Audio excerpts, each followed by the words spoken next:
Yes. Yeah, I haven't registered because I was in product in San Diego. So that's why I came for the last class. Yeah. So is there any way that I can log in into this portal? Sure. Let's do that right now. Sure. Because yeah, I want to make a file for this. So one Absolutely. section. You must. It's a very good course for everybody. Let's do that.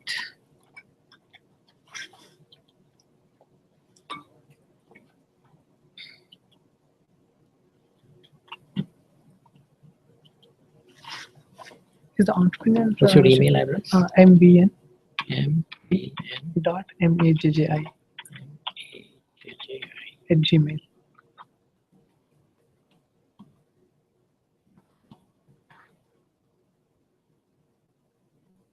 So let me send you the other one also. Sure.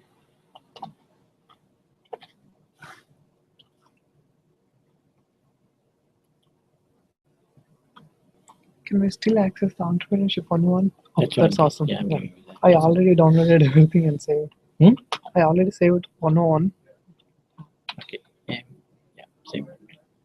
I think you're already here. Yeah. I was there for 101. You're already there in the course. Yeah. Okay. You're already there. Okay, fine.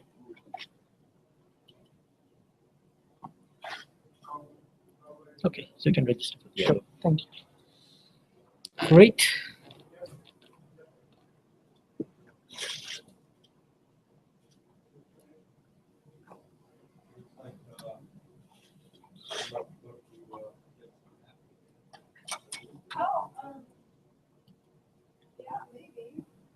Hey, how are you doing? Yeah, Carmen says nah. So anyway.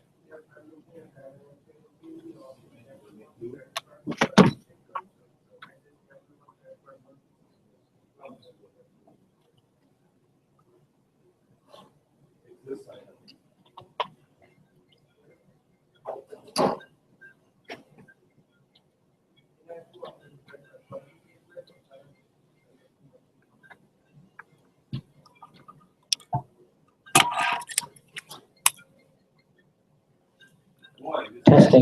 Testing. Testing. Okay. Feedback. You know, they go on and off. Ryan, Okay.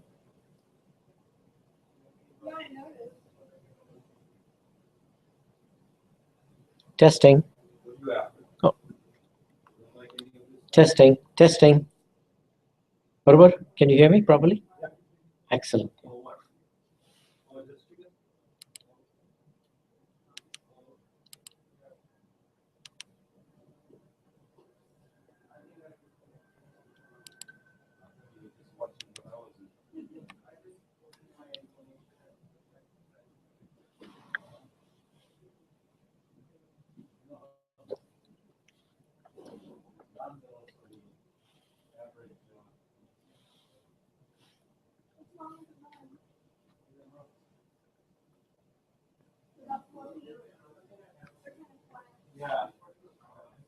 How are you?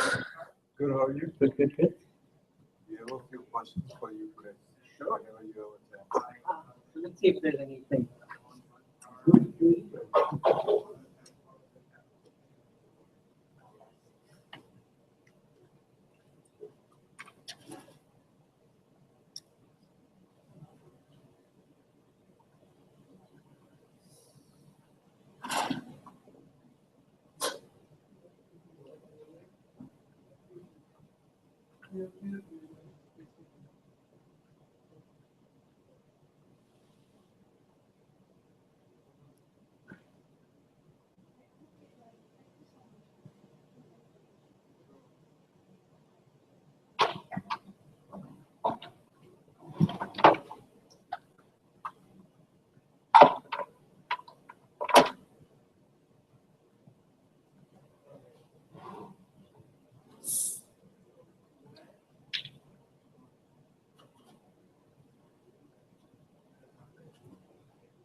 So Anthony, you can hire me as a tech. You can hire me as a tech for the new building. No, the new building, we don't have.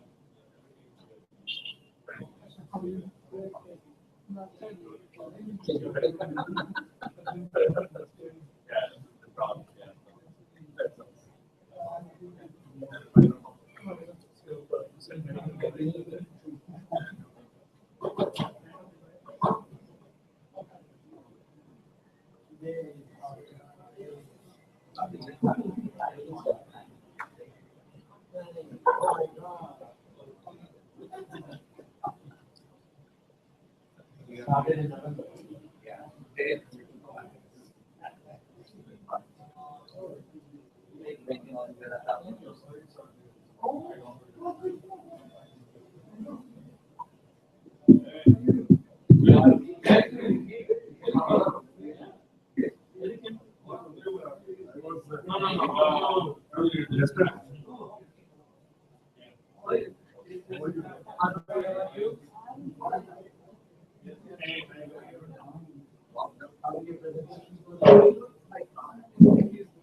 Hi,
how are you?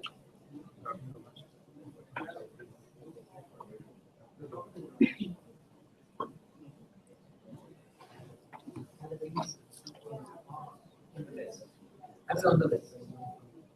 You're on the list.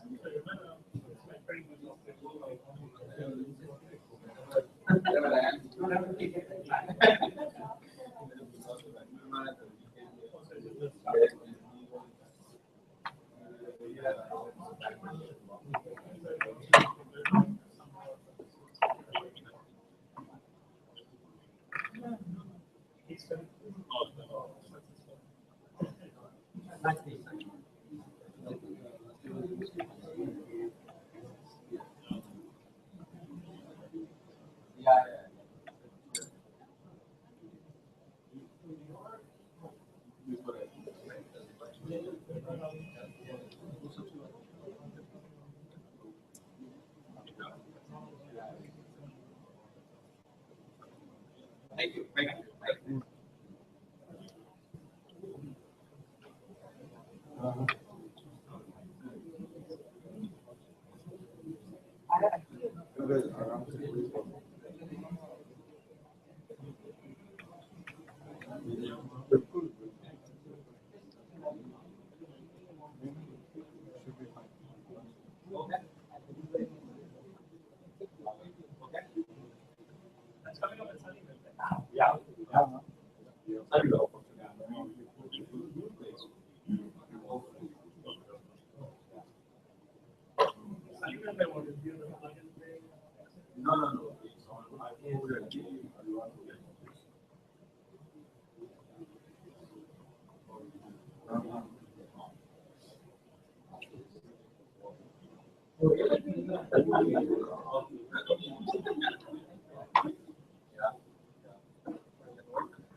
Yeah.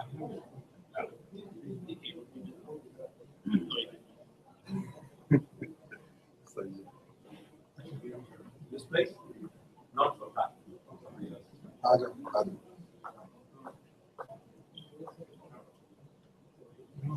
Have for now? Yeah.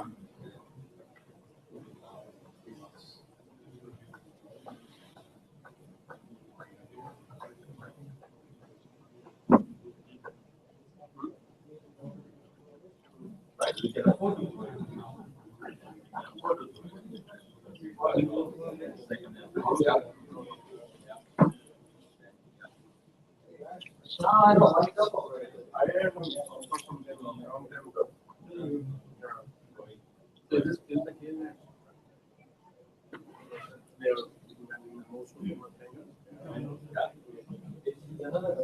Yeah, working at my side. So when I don't have to do it.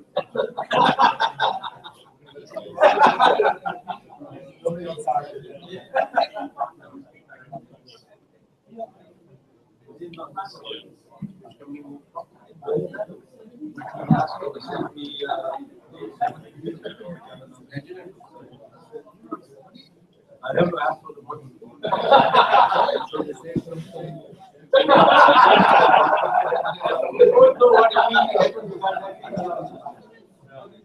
You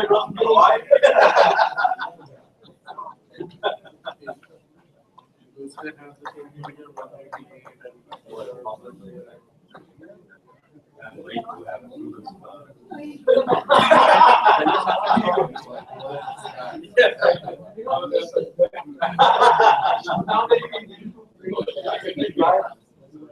Right. Oregon sauce. They were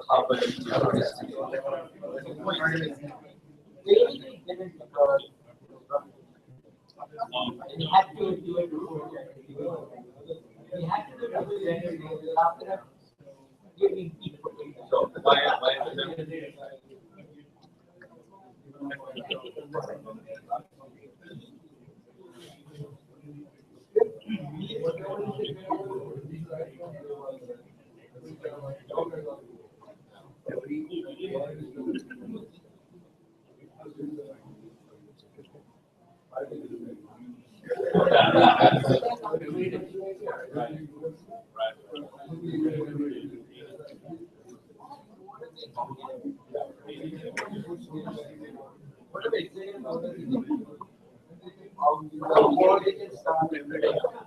immigration and it's not like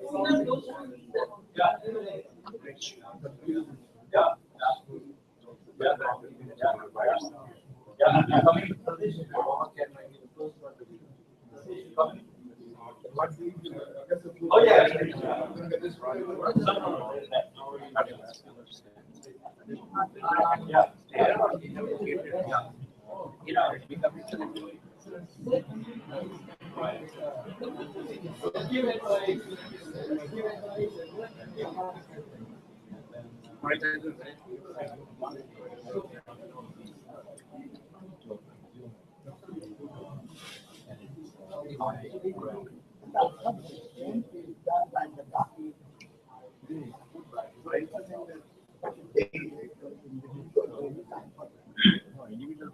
That's why when it's not a commodity in the sense that it's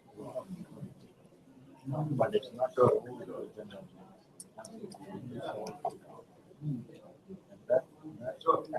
sure. This commodity. Sure. Yeah. Yeah. That.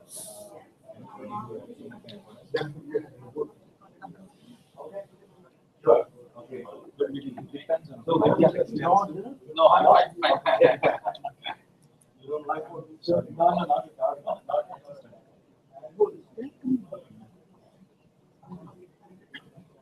I have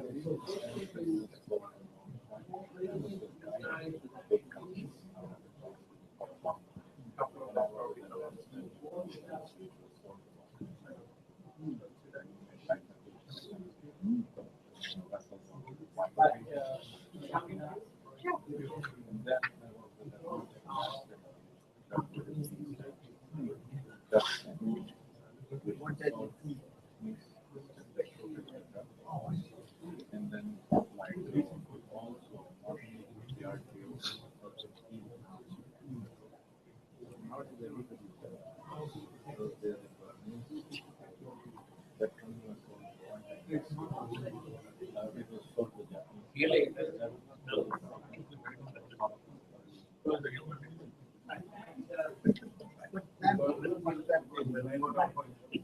No, I wouldn't complain. Similar something needs. There are some successes that is keeping and we that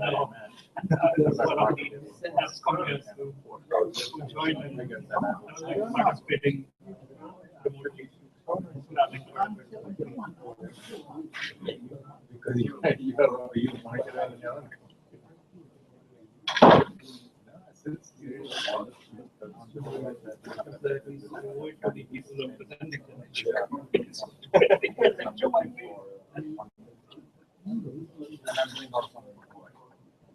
do you come to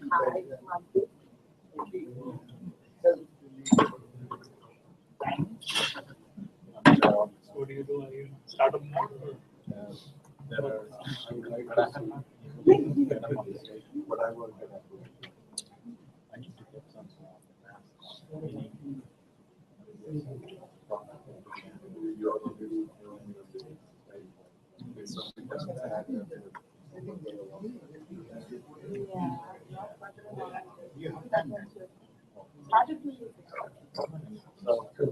for general matter, we hear somebody say it's like a daily thing. We've been in there, it's a normal thing to do. I'm not afraid of it. That's No. okay.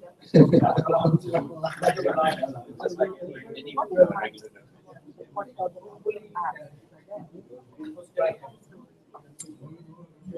It's like the thing, if there is data, you can convince anybody now. Straightforward. And down to the name. But,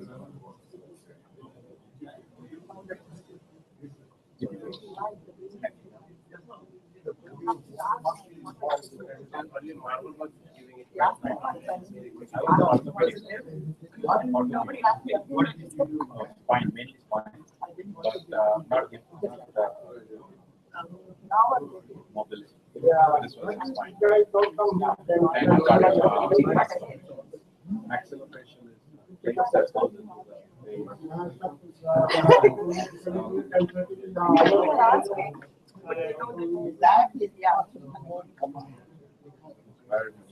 Yeah. it's like a hardware store. Yeah, exactly. It's like hardware. And but you I work for a company.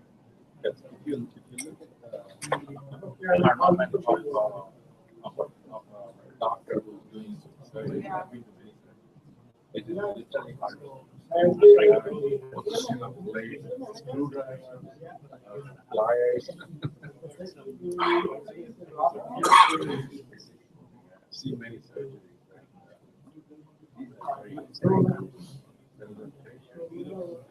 On the table right now. Being a good sex, especially if it's something like pronunciation. Then in between for 1 hour, we went those channels. So here in the same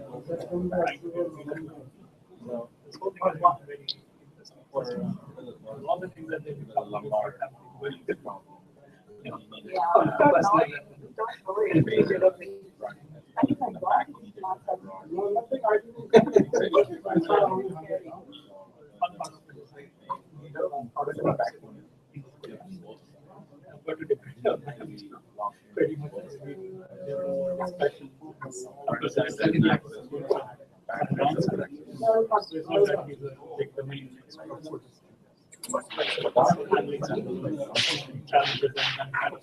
It's very custom relationship.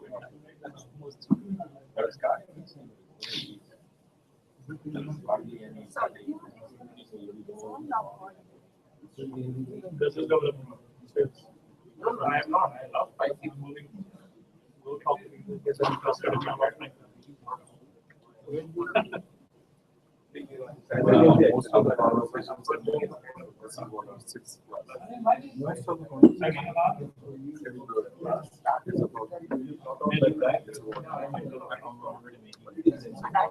But this time, after it does its job, you don't need yeah. time. Yeah, it's on the services side. So why leave it? It's not.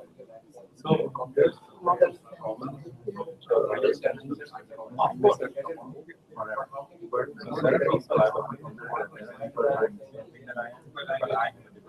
I don't I don't know what you mean.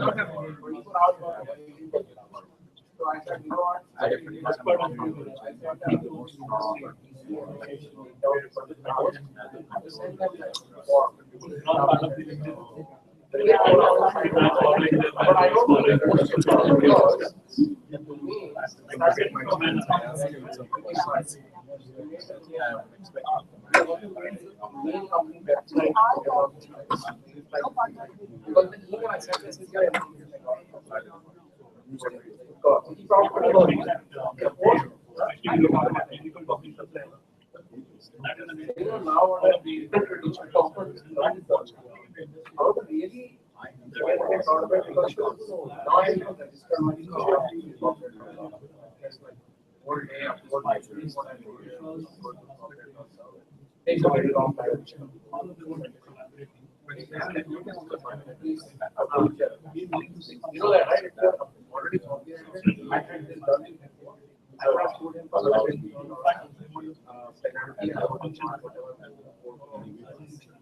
but if I was not registered, like that's all I meant. I still want to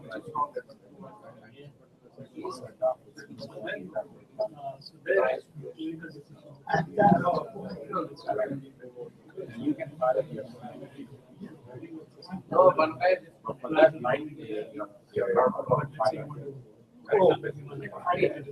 They were not and already signed.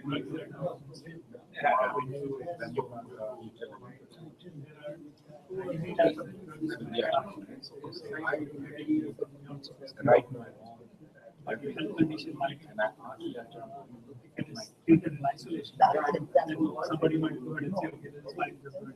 Yeah, and if you get it, give us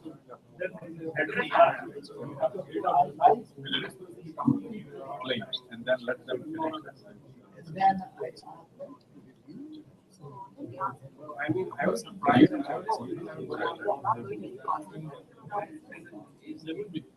what I was asking.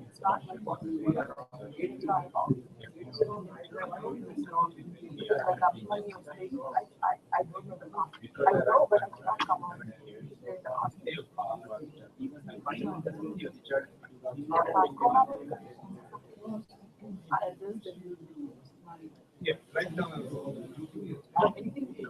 So I didn't figure out I was just trying to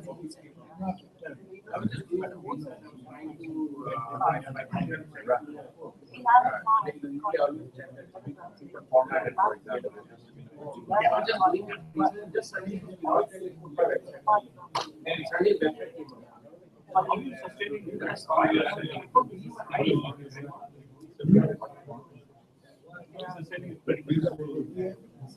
yeah, I mean, I don't want to anybody.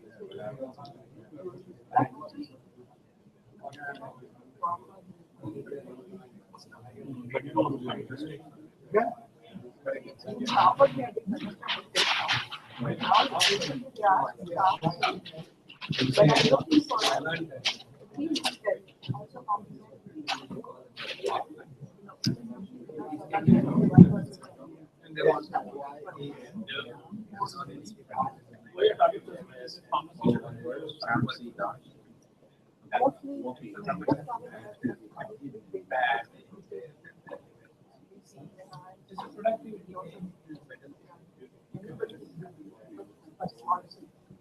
So which means you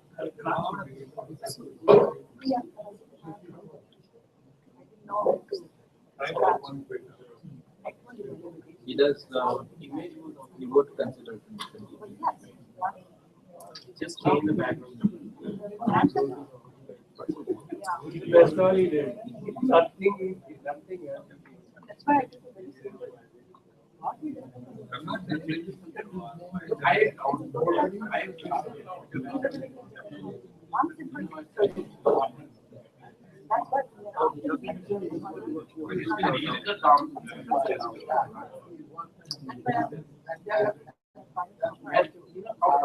he doesn't have to but he forgot about it.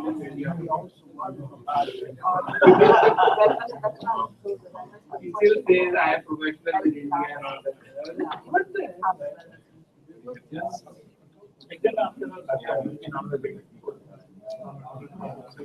That's how I just understand the market segments. No, I don't know.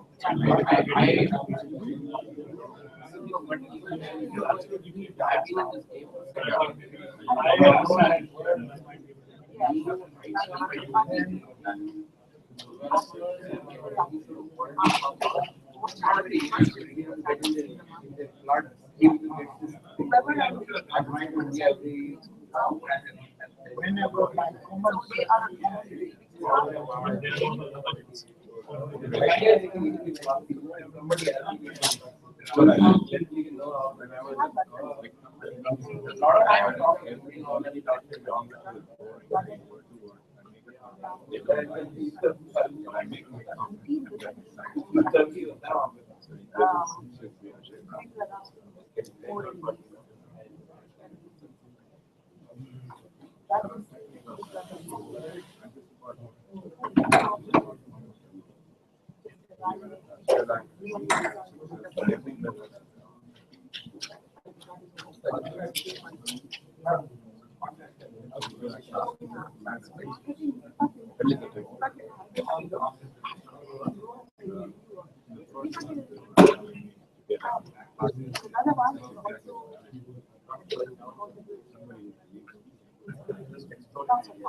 Fine, thank you. Yeah, I don't need to talk about it. Making progress.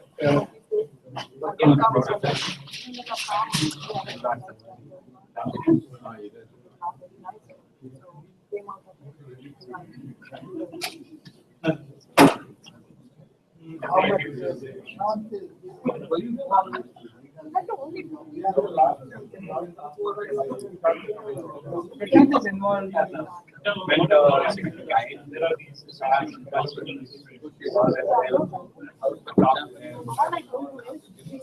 it can be anything legal or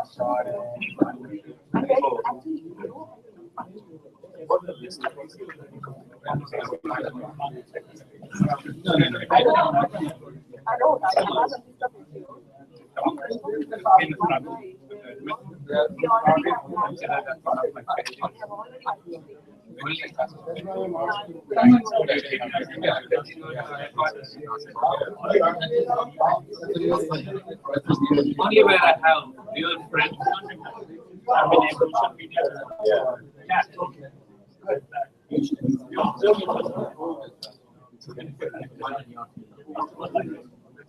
What is your situation? You need various types of you get on these social categories. Okay. Then we keep observing and you get doesn't matter. That's a very subtle way. By the time you see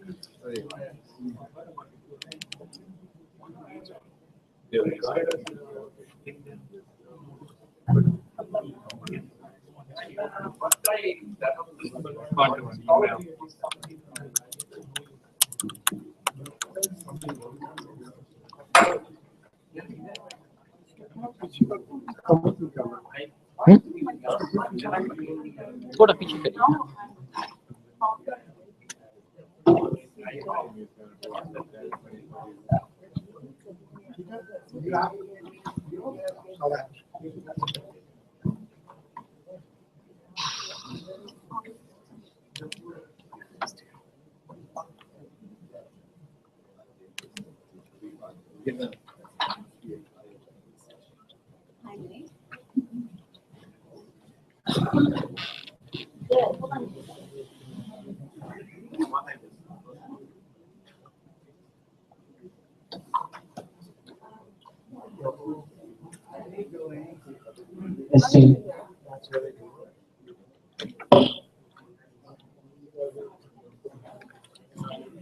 So my son, not me, but my son did a negotiation. I said to get likes from Target. And I told him $7.99 is the GB.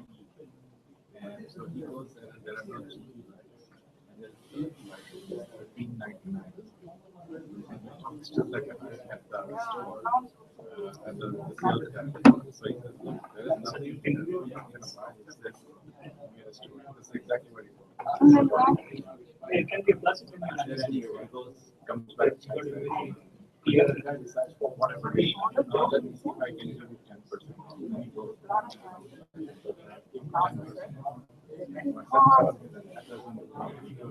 Because they're way far away. So after a while, he goes back, and then he came back. I'll give you all some fixed amount like 30. And some says no, but I'll give you 30. He runs off, he comes back, and he says, yeah, okay, go tell the cashier that I told you. And again, the cashier was a little bit of a, but he finally got it. That's $4.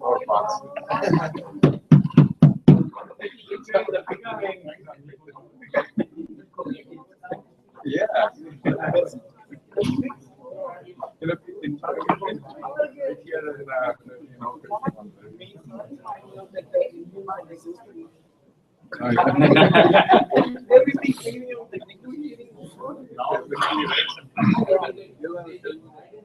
I'll do it.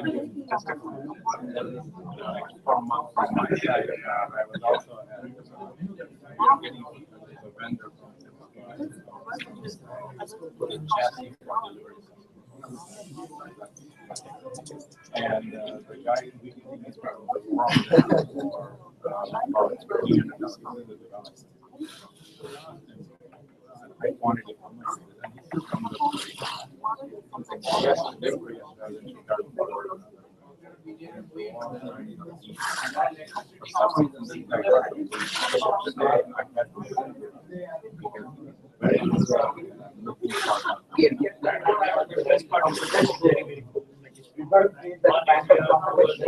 yeah, I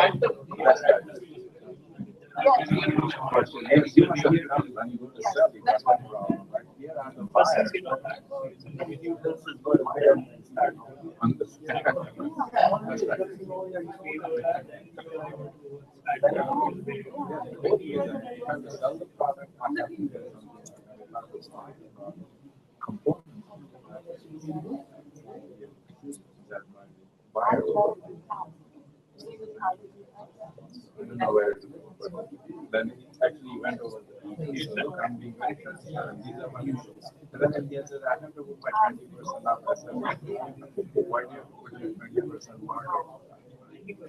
Everybody else put 10%. But that was the market be better. So it just happened to be. Now I know that they should kind of.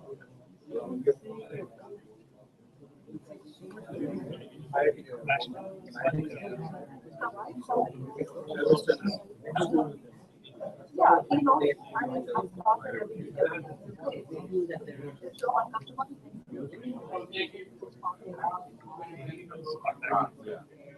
There is a Get started. Above 50%, never above 49%.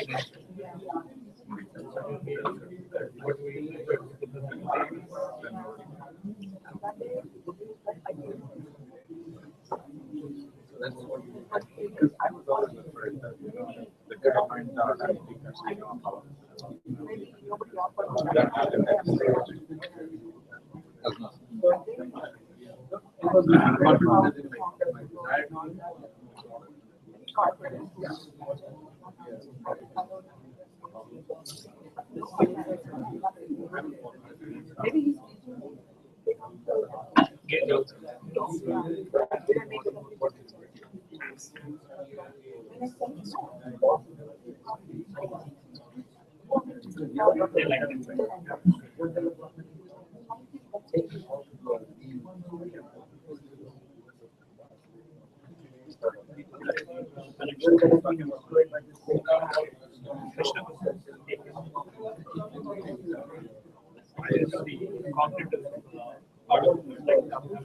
cognitive power.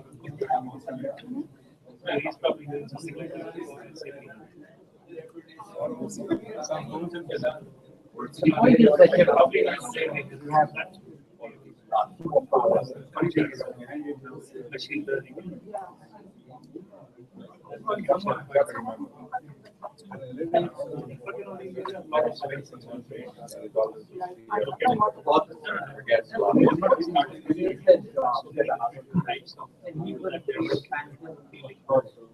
This is one of the very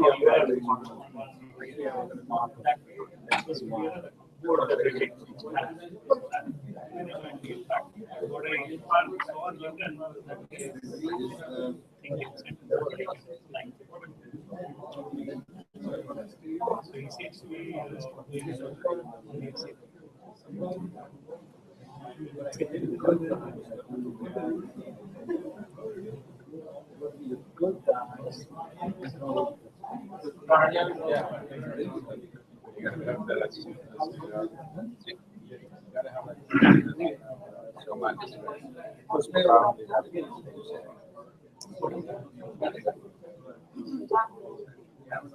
the big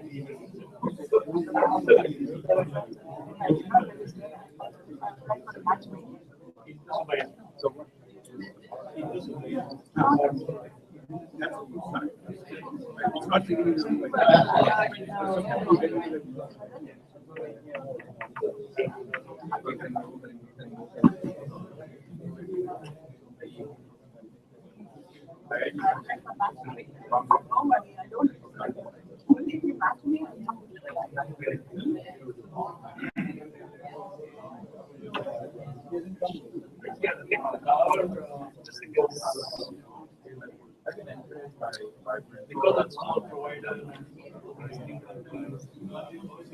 innovations.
What is the main space?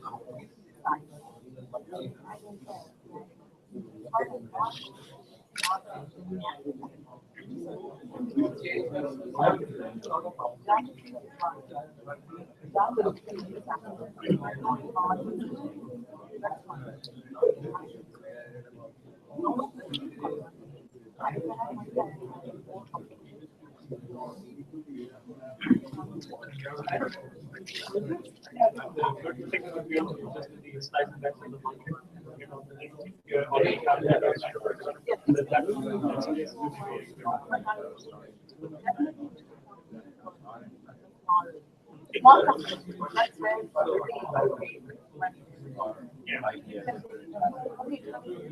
I don't know. But have you had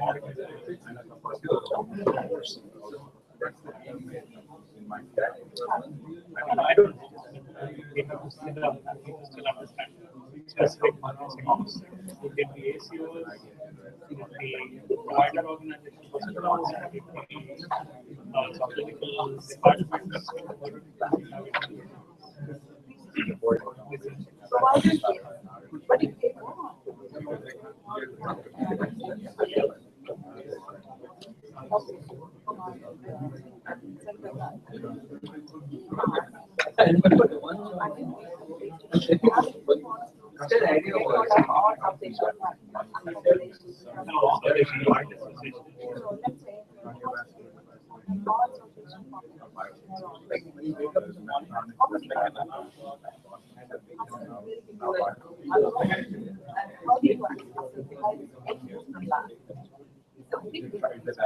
clinical departments. So now they're going to get some fraction of the price. But big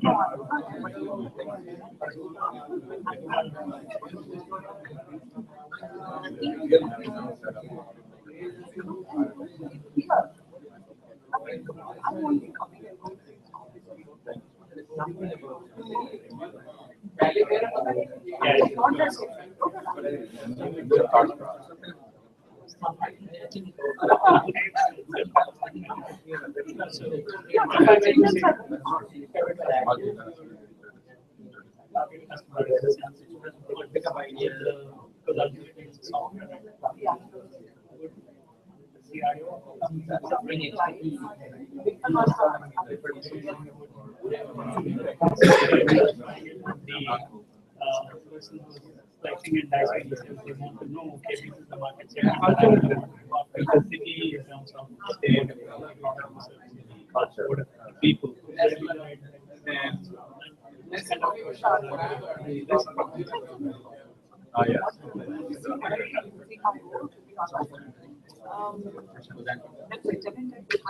I'm happy to tell you how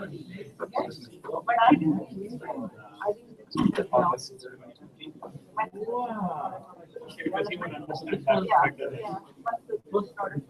No, his first try was bad. He didn't get so much. He got bought in also. More than me.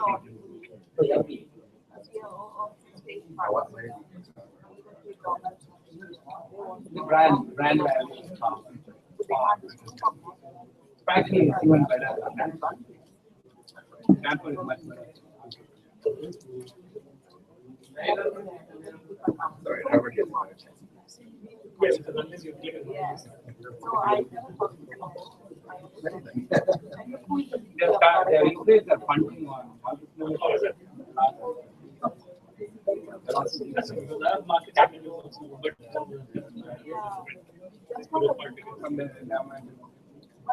They are changing.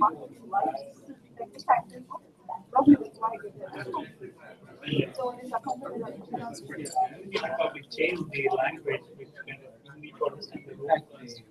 He was lucky enough to Maybe look at the profiles. you know, XYZ. when she said in the because that's one area where we Have a conversation. How it can happen. their brand is The other thing is confidence. even though a lot of entrepreneurs People who sit down and write, but maybe you won't go to the market.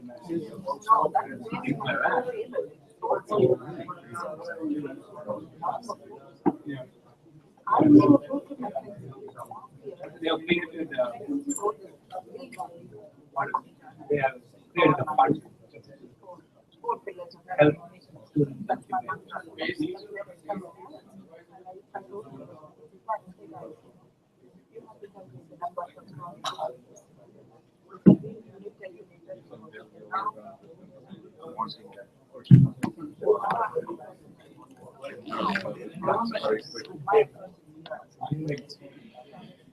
Okay.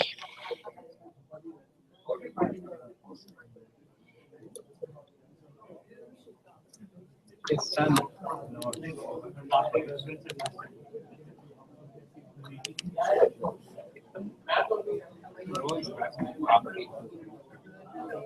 You know, it's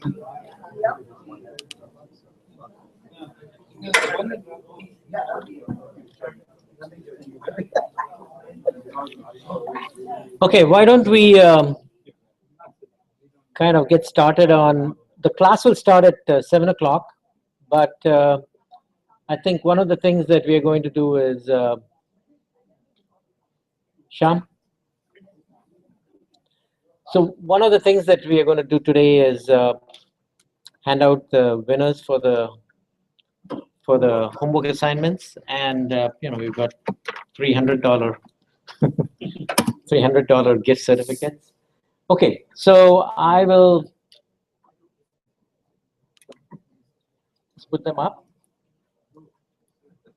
So essentially, like, you know, I think there's only about 5 people who actually did the last assignment, which was negotiation, because that was, I knew that and the one before that were kind of the difficult assignments, right?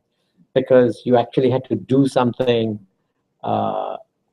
beyond academic. We all love to do academic assignments, but where you've got to physically go and interact with other people and get things done, those are the tough ones. So basically, like, you know, the winners are going to be from one of the 5 that submitted.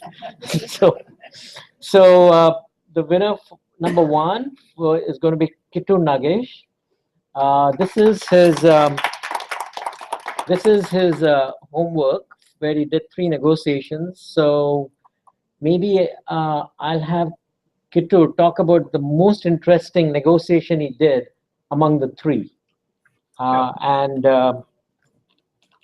kind of talk about, you know, if he learned something in the class that he applied, that would be even better. He just was a great negotiator on his own. Thank you for yet another phenomenal set of sessions, and your interest in nurturing entrepreneurs like us. The negotiation timing just worked out right. I was in the midst of negotiating a few things. 3 of them, one of them was with my daughter. I was supposed to go to the Warriors game today, and I traded it off for rain check or equivalent cash. The second one was the real meaty one, which was in the business. As you know, I'm working on enterprise-based IoT solutions. And one of the partners that I'm considering had a pretty good cloud service plus client application for iOS and Android. So I was trying to negotiate getting that without really paying too many things upfront. And I succeeded, and actually, I think I summarized my preparation for the negotiation in my response. And that's been posted in on the portal.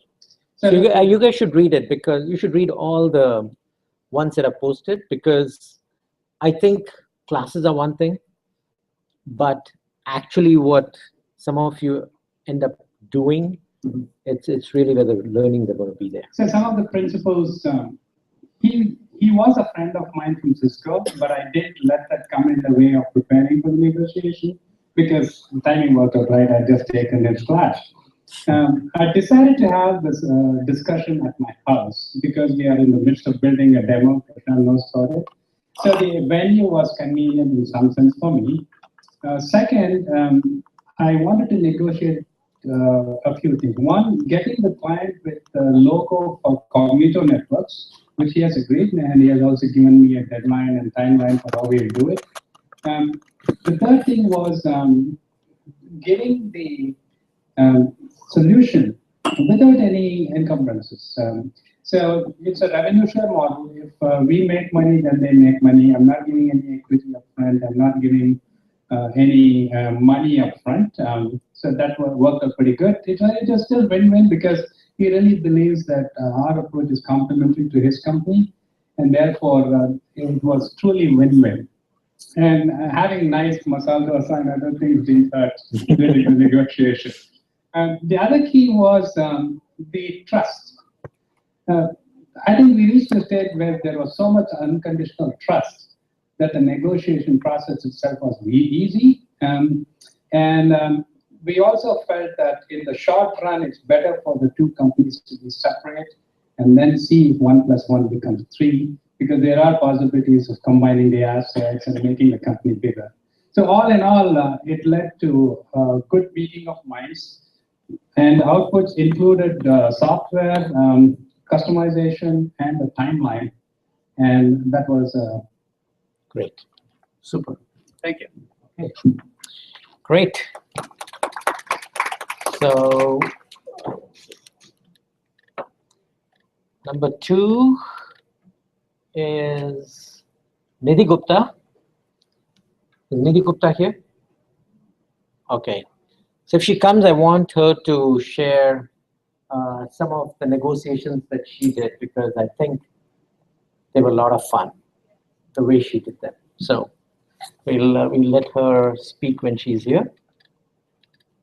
And then we'll... Oh, Nidhi, come right in the front, because you just won. Oh, thank you very much. Yeah. By the way, I've been without a salary, and this year I've made $1,100 thanks to Raj. Hey, that's one way to do it, Nidhi. So you're one of the winners. Congratulations. So we would like you to talk about one of the 3 negotiations that you did that you thought was the most fun for you. Here. In fact, do the one with the store wala. The store one, okay. Yeah. I don't know if it's fun or not, but I love eating chaat. I think a lot of our Indian people will love chaat, right? So I go to this place called Chaat Bhavan. There's one in Fremont, and then they just opened up one in Dublin. I just can't get over chaat. So I went there. I used to go there very often to keep having chats. They see me coming in with my family, with kids. So this time I said, okay, for the matter of this class, I should do some negotiation. Can I turn it on?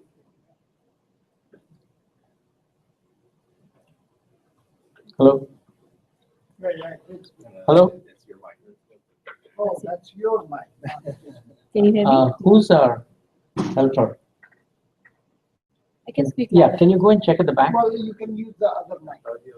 Yeah. Hello? Yeah. So I always eat chaat, like all of us do. Just for the matter of this exercise, I said, okay, I will do the negotiation today. So I ordered a to-go order, simple, pani puri, dosa, whatever, blah, blah, blah, big order. And then I went in there and I said, okay, Raj told us we have to get something extra. So I was thinking, what should I ask for extra? What should I ask extra? So I kept thinking of it, whether he will see me next time, whether he will put me in a seat or not.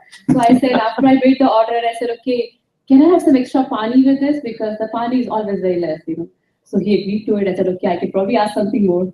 Can I also get extra sambar, because sambar usually finishes very fast. So he gave me sambar.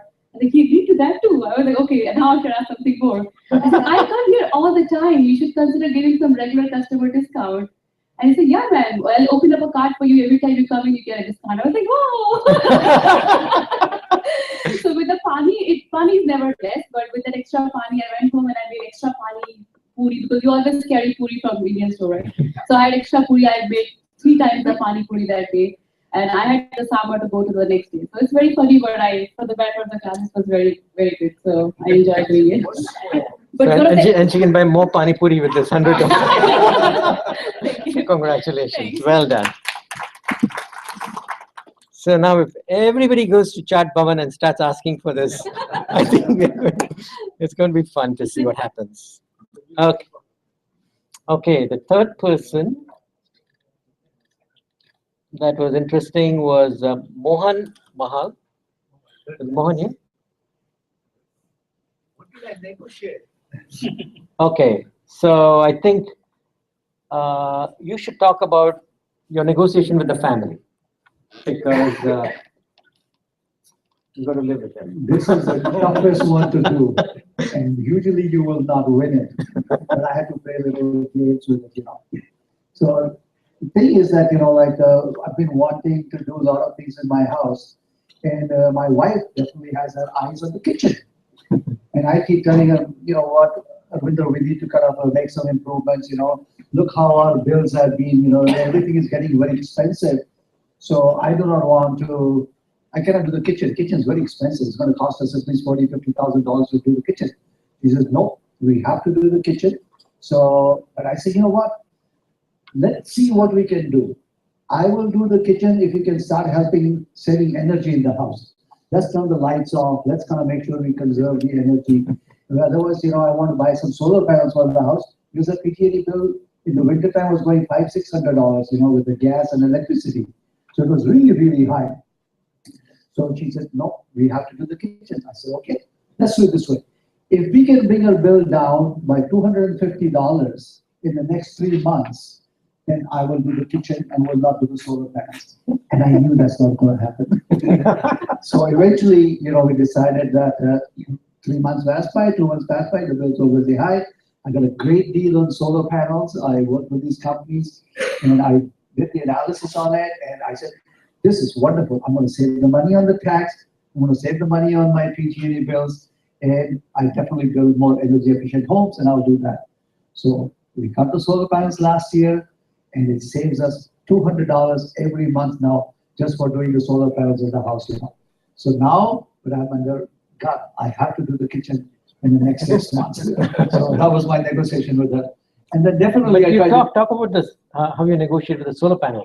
So then I went back to the solar panel company and everybody came to me, they wanted to sell me the lease, And every lease and PP I looked at, and I looked at the total number and the cost was going to be $30,000, $40,000. It was just going up to that number.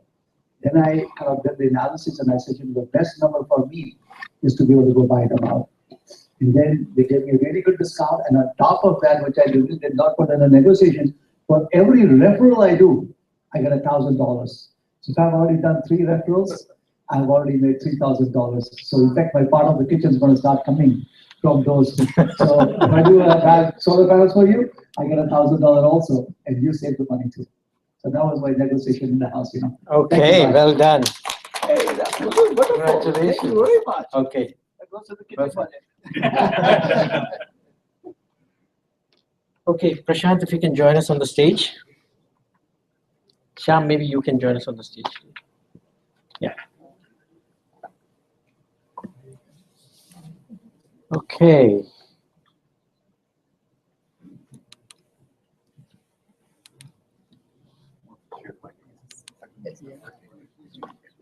Yeah, so let's put the other one. Okay, so hello, guys, can you hear me? Yeah. So the topic for today is 2 things. We're going to pack presentation skills and managing and working with the board of directors. Both of them in this one 3-hour class, right? So, and I think that the one that's more important at this stage for most of this class is going to be presentation skills, because that's something that you have to do well every time. The key message is that, every time you do a presentation, you either go a notch up or you go a notch down in the eyes of the people that you're trying to present to. If you did not present well, for whatever reason, then you go one notch down, your credibility goes 1 notch down. And you'll soon see when we go through the slides that your credibility actually corresponds to 38% of the convincing value of your presentation, of the message that you're trying to communicate. 38% depends on not your foils, not your presentations, technique, etc., but your personal credibility. And everybody has a personal credibility, metric. Everybody walks in. As soon as you walk in, there's a personal credibility. People just start. They have it, whether you like it or not. They have it. And the thing is that, but with every presentation that you make to that particular audience, you're going to go up or down. Right? So the goal is to really figure out how you make killer presentations so that every time you are getting, higher and higher up in your credibility. The next time it's going to be even easier, and you're going to get, more and more success. I think all of us have been in situations where presentation basically can make all the difference between success and failure. So let me give you one very specific example in my career where, the presentation was the difference between success and failure. So basically, we were taking Selectica Public. So when you take Selectica Public, basically you do something called a roadshow. When you do the roadshow, you present to about 30 different investors, individually or in a group, in a span of 5 days, all over the world actually. In 5 days, you have a private jet, and you're just jumping around from city to city, to Fidelity in Boston, then you go to London and present to a group there, then to Paris and present to a group there, then you fly back to San Francisco, then go to Austin, then go to Dallas, all depending on this availability of these investors. So it can be, and these are all pension fund managers like Fidelity and all of these guys, right? So, basically the investment banker always tries to get the first one done here in San Francisco, and that'll be to their sales force.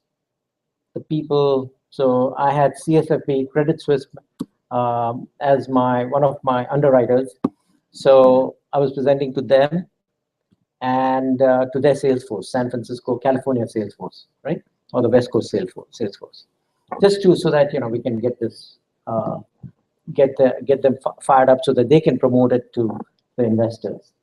And then always the last one is New York City, because New York City is where, here you might have 10 investors or 15 investors. In New York City, you got 500 investors.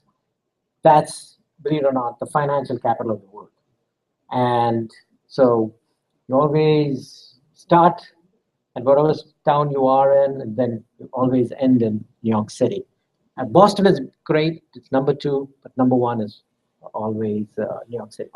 Anyway, so obviously I was super excited when the roadshow started, because you've been preparing for 5 years, you're trying to build a company, and now you're trying to take the company public, and everything goes right. In 7 days, you'll be a public company on Wall Street Journal and Asian Wall Street Journal, and all over the world will be a public company, right?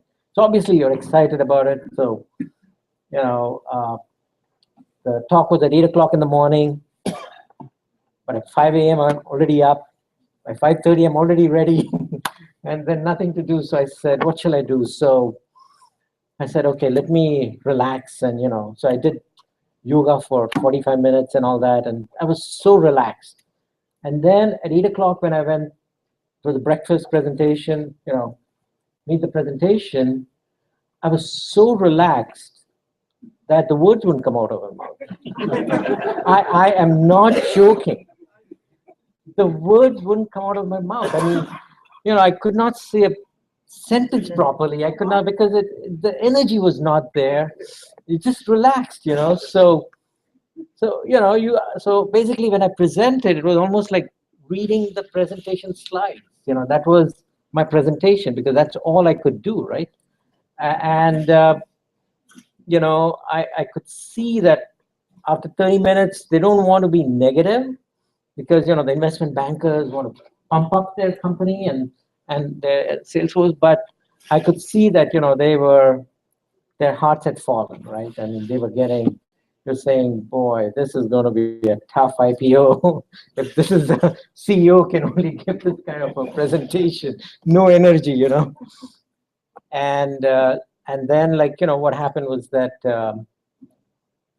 at the next presentation that we had to do, suddenly my CFO, about 15 minutes before the presentation, takes me to a room and says, okay, Raj, here are 20 Krispy Kreme donuts. You're going to eat all of them. And then here is 2 black, double espressos. You're going to drink that.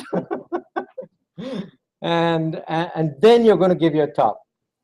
And, it's interesting. I had a couple of Krispy Kreme donuts. I had 1 espresso.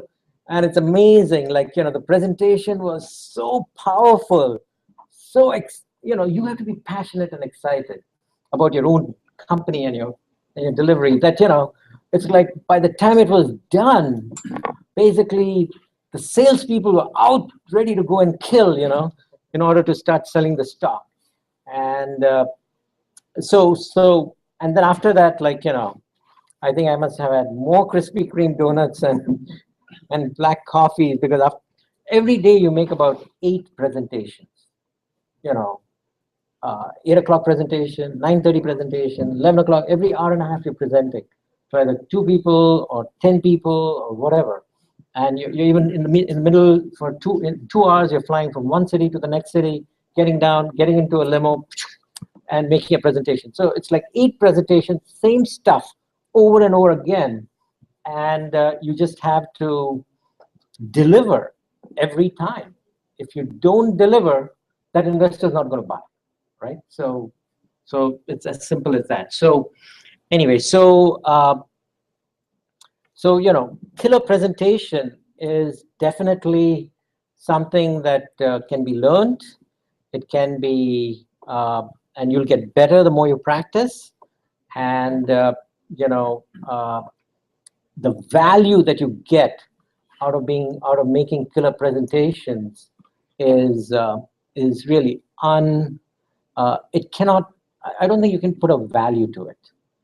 There's no value. A person who can make killer presentations, there is no limit as to how high he's going to go in his career, either as an entrepreneur or a corporate guy or a politician. I think we see politicians all the time, right? You see a politician, if he's got the gift of the gab, and if he can connect, and if he can speak and give killer presentations all the time, individually to a reporter or to an audience, or TV audience, or to a nationwide audience, they're the ones who become the president, right? It's non-speakers don't become presidents anymore, right? It's a media game these days, and that's true in just about every profession. So so basically, hang on, sorry, I went off the wrong thing.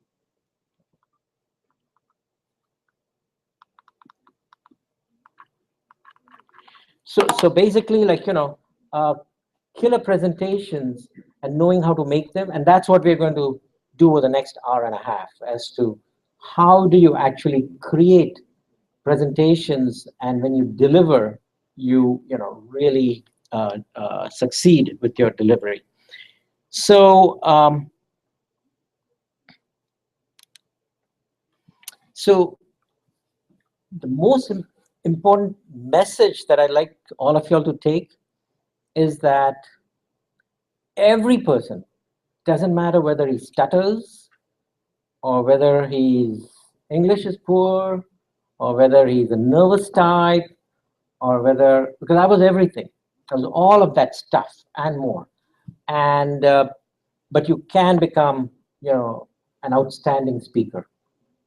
And it just requires, this decision, a desire to be a great speaker. And, if just speaking is going to be the reason why you don't succeed in your career, don't you want to fix it? You have to fix it, right? So desire is something that you've got to have. Next thing is you make the decision, okay, I'm going to be a great speaker. Then you put in your discipline, which is your plan of action of how you're going to do it. And then, you just stick to it in order to make it happen. And for most people here, the number one technique is to go to something called the Toastmaster Club.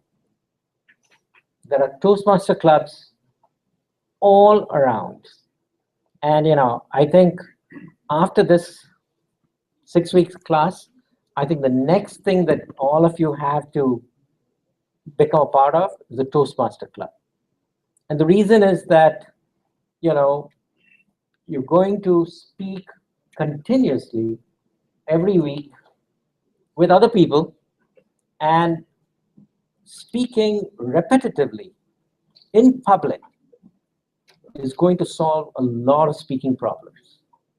A lot of delivery issues will go away just because you speak every day, often over and over again.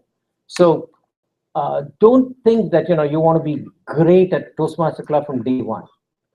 Just get there, start speaking, stick to it, and believe it or not, the good stuff will start happening to your speaking delivery element. So Toastmaster Club is kind of the discipline and that you have to all get involved with, right? And something that typically everybody who's there is a person typically working, so it's going to be the hours and everything is going to work out, right? And then the next thing is all the other stuff that we're going to learn today.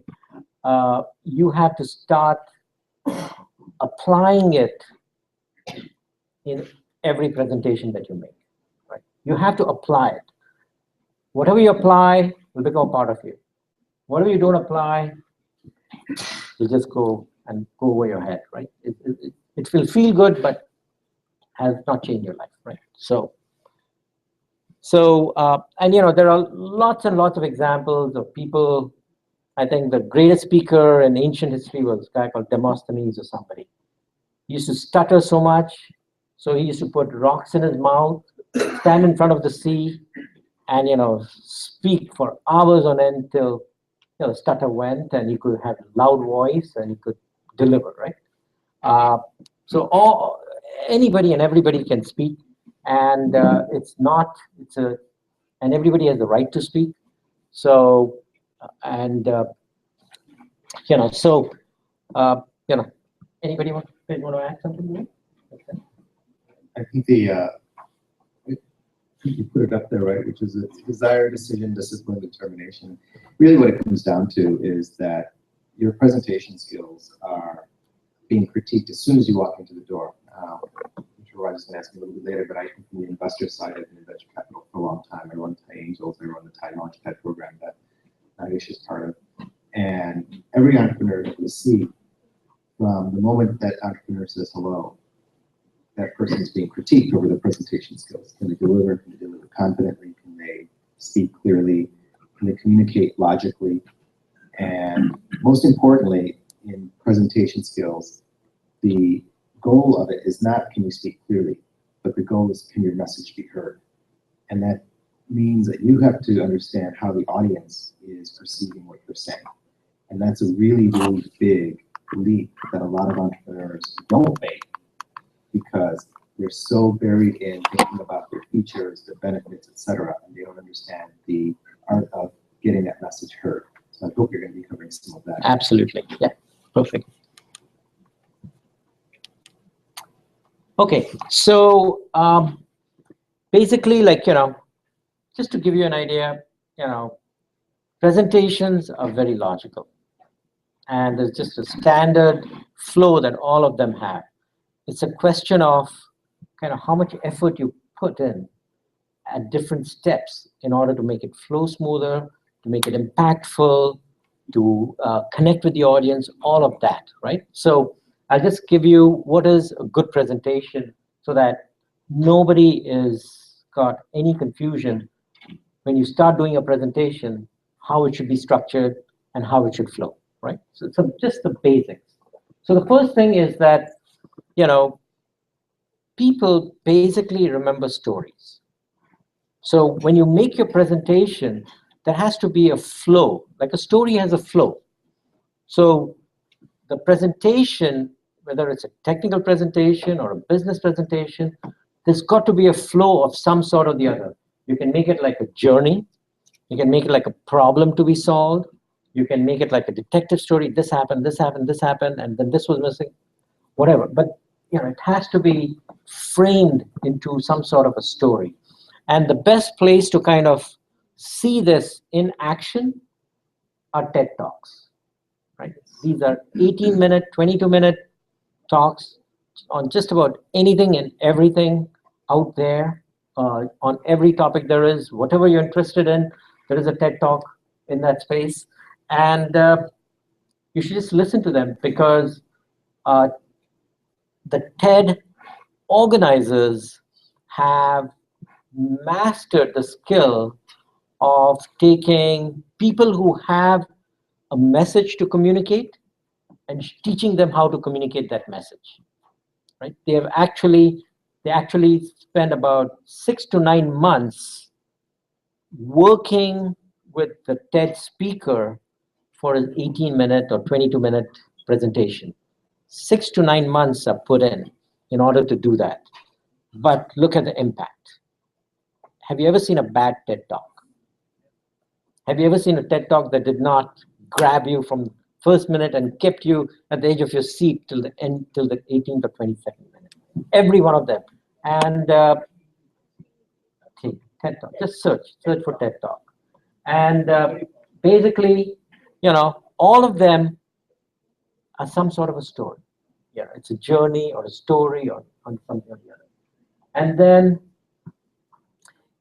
according to the people who train these TED Talkers, they said this, you know, you can have a slide or with bullets, etc., or you can memorize. And I think the majority of the TED Talk people have memorized the speeches, right?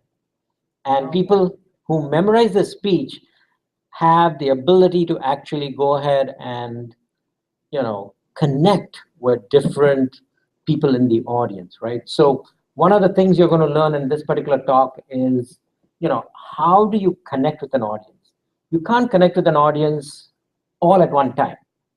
But what's interesting is that you connect with one person, eye contact, hold it there for a little bit. Believe it or not, you think that other people are going to say, hey, he's not connecting with me, but the audience is still connecting with you because you're connecting there.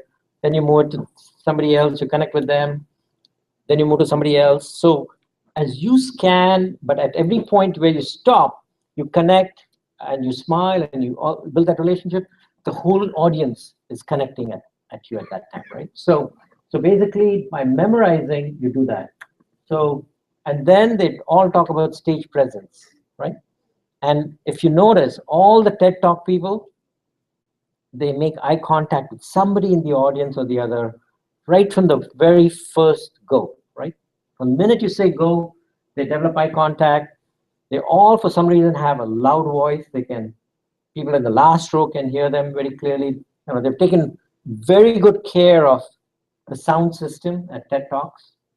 And they're all animated, right? They're all got actions when they are presenting their stuff. They're not stiff.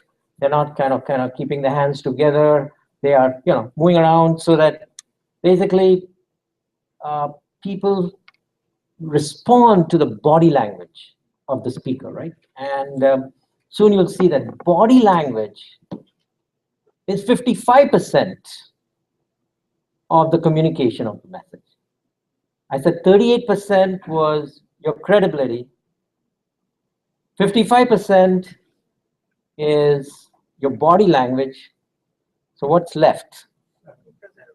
So your presentation and your bullets and your message is only 7% of the persuasive content of your entire presentation, right?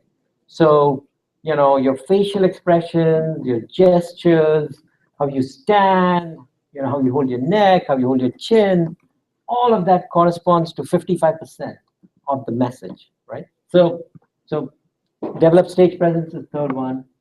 Then plan the multimedia, the slides, the videos, the images, you know, because another data point is that 70% of human beings are visual and 30% are auditory. So in an audience, 70% connect with the presentation because they see something. You know, the person who's speaking, the slides, the visuals, the videos, 70% connect with the visual part of it. 30% connect with the sound part of it, right? So, and in an audience, you better keep all 100% involved with you. So, planning your multimedia so that it doesn't fail. It's worked out before. If you notice, I come about at least an hour earlier for all the 6 classes in order to get everything done. And I don't know if you guys noticed it, but basically in the second class, for some reason, this camera did not work.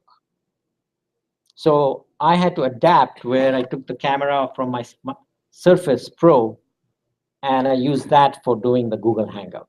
Because I had 35 people worldwide, and if they lost a class because the video did not work, it would be a mess. It would sell. You lost credibility dramatically, whether you liked it or not, just because the video failed. Right?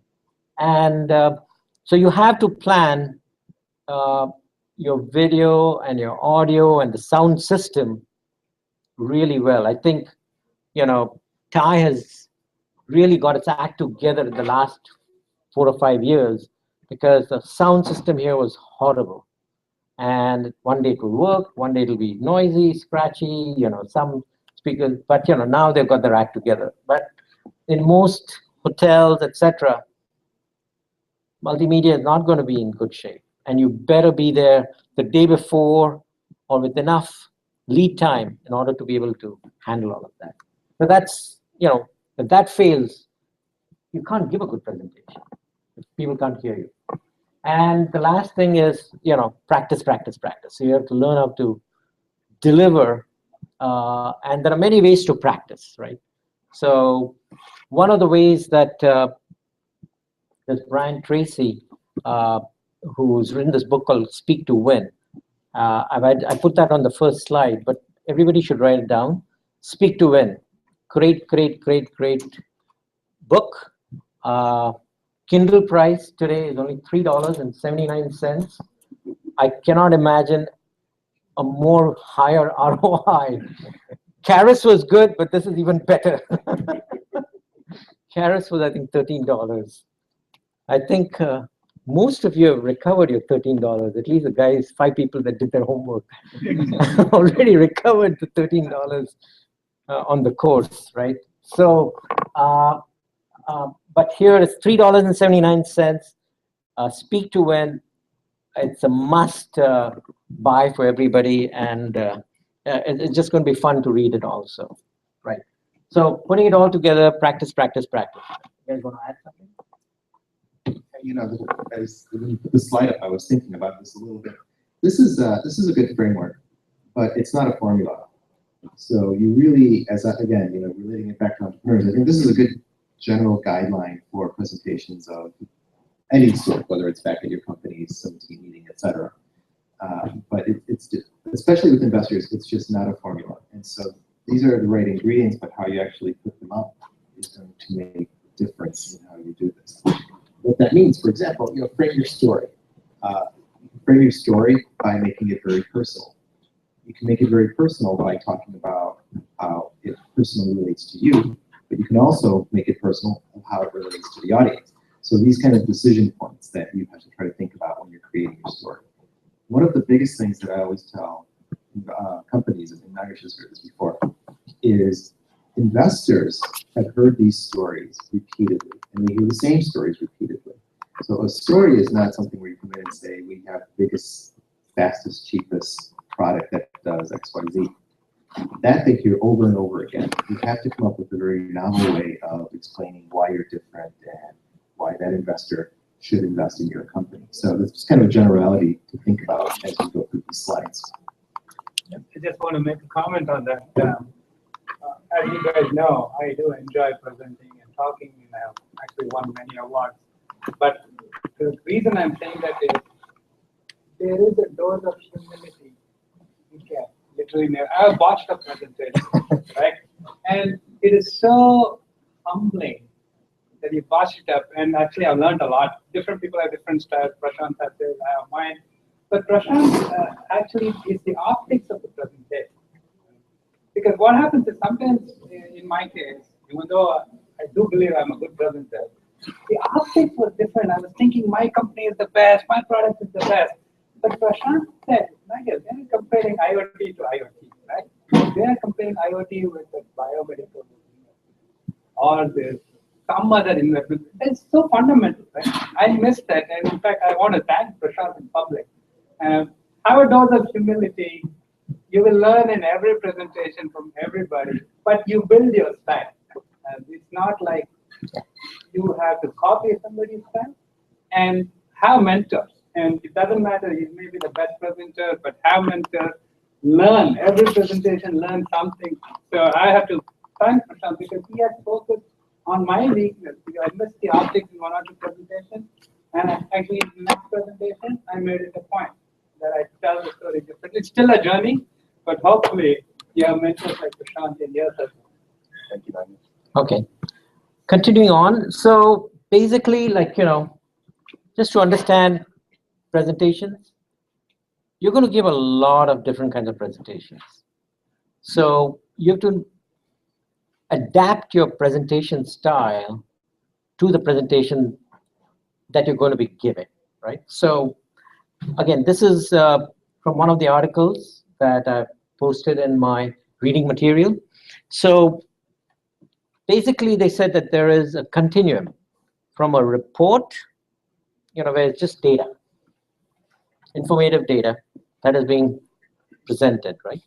All the way to somebody who's just a storyteller, like a movie storyteller. So there's a continuum of presentations, right? So if you look at a report, it's got literal, informational, factual, exhaustive. While if you look at a story, it's dramatic, experiential, you feel it like what you see in a movie, right? It's evocative, it's persuasive. So, and depending on the kind of pitch you're making, it's going to be somewhere in the middle, right? So typically, if you're making a financial presentation, for example, every quarter, when I was CEO of Opti or of Selectica, both public companies, every quarter you're going to make a financial presentation to the analysts and the investors who have decided to get onto the call. So you're making a financial presentation. I have to show confidence, but I cannot try to be dramatic, experiential, and so on, or persuasive also.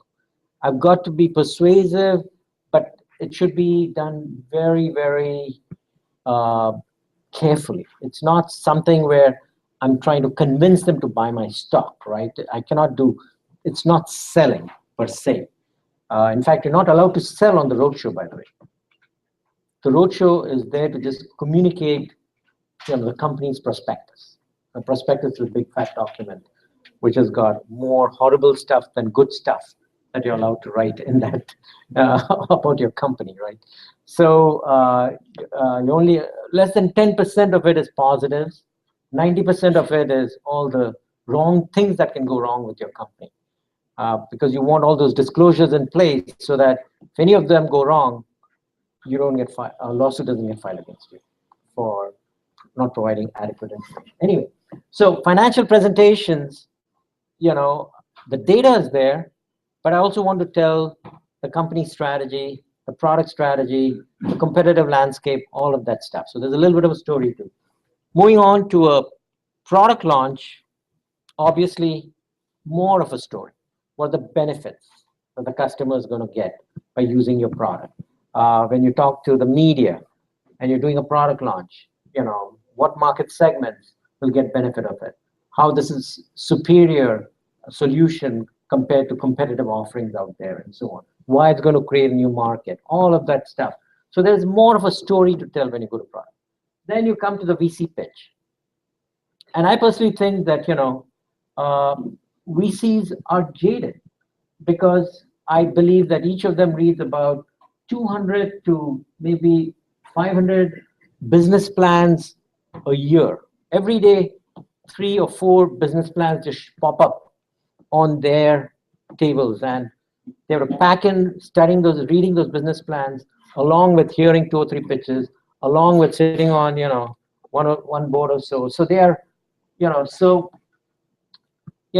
if you just give them data and make it unrememberable, and it's not going to have, personally, I don't think it's going to have an impact. They are not going to, the follow-up call is not going to happen. the second meeting is not going to happen. They're not going to decide to do due diligence after you've done your, say, first pitch or something. So personally, like VC pitch, I'm always looking to figure out how to get into their heads, for all the pitches that I've made. So either it's like a customer story that, I start off with, or, some technology breakthrough, or whatever is so special about the company and the opportunity and the situation that, I know would be another human being, would find it, would be useful to get into that human being's head, right? So I try to think pretty hard about how to make my VC pitch more of a story. Obviously, the data has got to be there. Can't mess with the facts, can't mess with the factual stuff. But, the pitch, it gets closer and closer to being a fairly dramatic, experiential kind of story. So, if you look at the story types at the bottom, what type of story is the VC pitch? Persuasive. And what are you trying to persuade the VC to do? Give them money. In their pockets, give money, what was that? Take out the checkbook. Close. Close, but you have a different view? The VC needs to buy your dream. Buy your dream. I would say invest time, actually. Yeah. Invest time is probably the most. That's exactly it. Raj has got it right. Raj has done this so many times, he knows the story. The point of a VC pitch is not for them to buy your dream, to buy your shares, to open your checkbook. The point of a VC pitch is to get the next meeting. And that's what he means by buy your time. Right? Because think about the process of what Raj just said. You're sitting down on Sand Hill, you're getting 2-3 plans a day. These are all stacking up. You have no time to read all these things. You might hand it off to an associate or somebody else in your firm to help you, etc. You're just inundated, just absolutely inundated.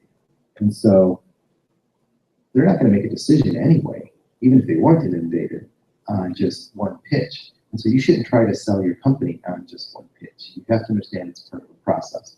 This may apply, by the way, even for products and other things that you're trying to persuade inside of your own companies if you choose not to jump into entrepreneurship, to try to get a new product, a new feature into the roadmap, all these things. Rarely do these things happen in just one meeting. And so any of these persuasive pitches, really the goal is to understand where that specific pitch is in the context of the entire sales cycle of whatever it is that you're trying to persuade. So keep that in mind when you put together a persuasive pitch, if you will. And we have more stories around what makes it persuasive a little bit later. Great. And then keynote speech. I think all of you guys have been to TiECon. If you remember, there's a TiECon, and that's the most exciting thing that we all like to go to, right? The morning, first day morning and second day morning keynote speeches, and the ending keynote speech at the end of the. They are the ones that grab you, because over 30, 40, 45 minutes, you get your teeth into a nice, juicy story, right, of something.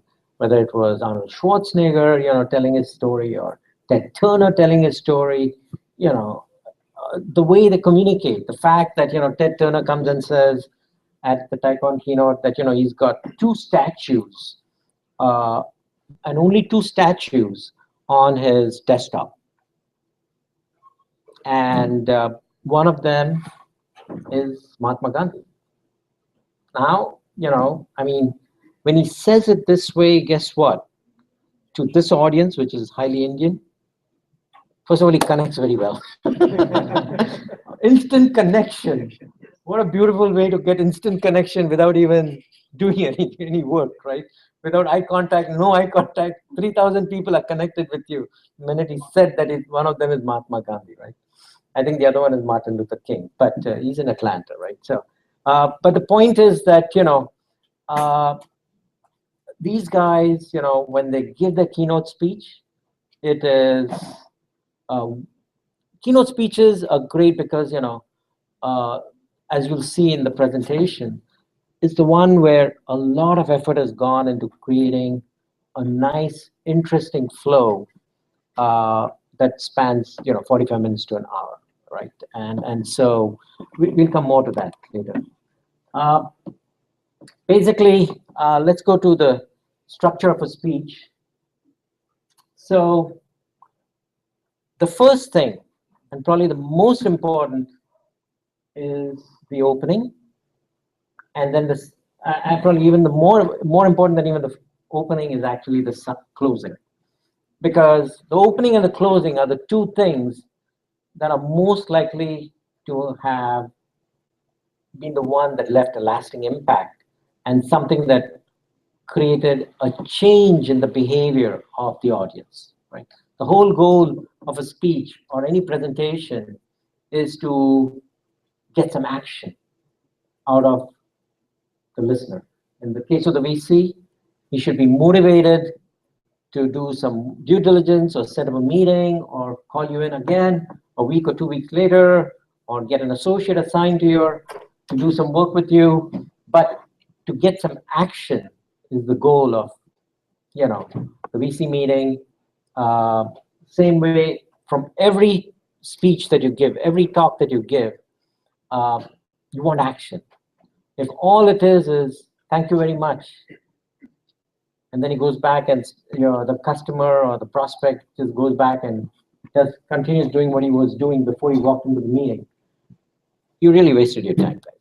So unless you get action out of that meeting and a change of behavior, really you've not accomplished what you want to do. So, and the opening and the summary are the two opportunities which have to be the most impactful, and we'll talk about how to make them most impactful. Then you've got to create the flow which will end up setting up the closing, right? So the flow is like, introduction, which is where you tell them what you're going to tell them. And the next 1, 2, or 3 points are going to be where you tell them what you told them you're going to tell them. And then the summary is you tell them what you told them, right? So basically, that is essentially the flow in the whole presentation. And the key is to know, now the nitty-gritty of how to make a point. And we'll talk about how to make a point. When you make a point, are you just making a point, or are you making a point that is going to have lasting impact and set you up for making the next point? So whenever you make a point, how do you make it so that it sinks in and then sets you up for the next point, right? So basically, how you make your point, how you transition to the next point in a way that is smooth, and then going from, and how you make your second point, and how you transition smoothly to the third point, and then finally the conclusion and the call to action. So that's very simply how the presentation goes. And now we have to figure out how to put it all together so that each of the things are executed, in a way that allows you to achieve the goal of creating action at the end of the presentation. You want to say something? I will tell you a few things that I did in my last company, Infrared. Whenever because I was the only salesperson, I would go to, most of the time I had a meeting with the executives only.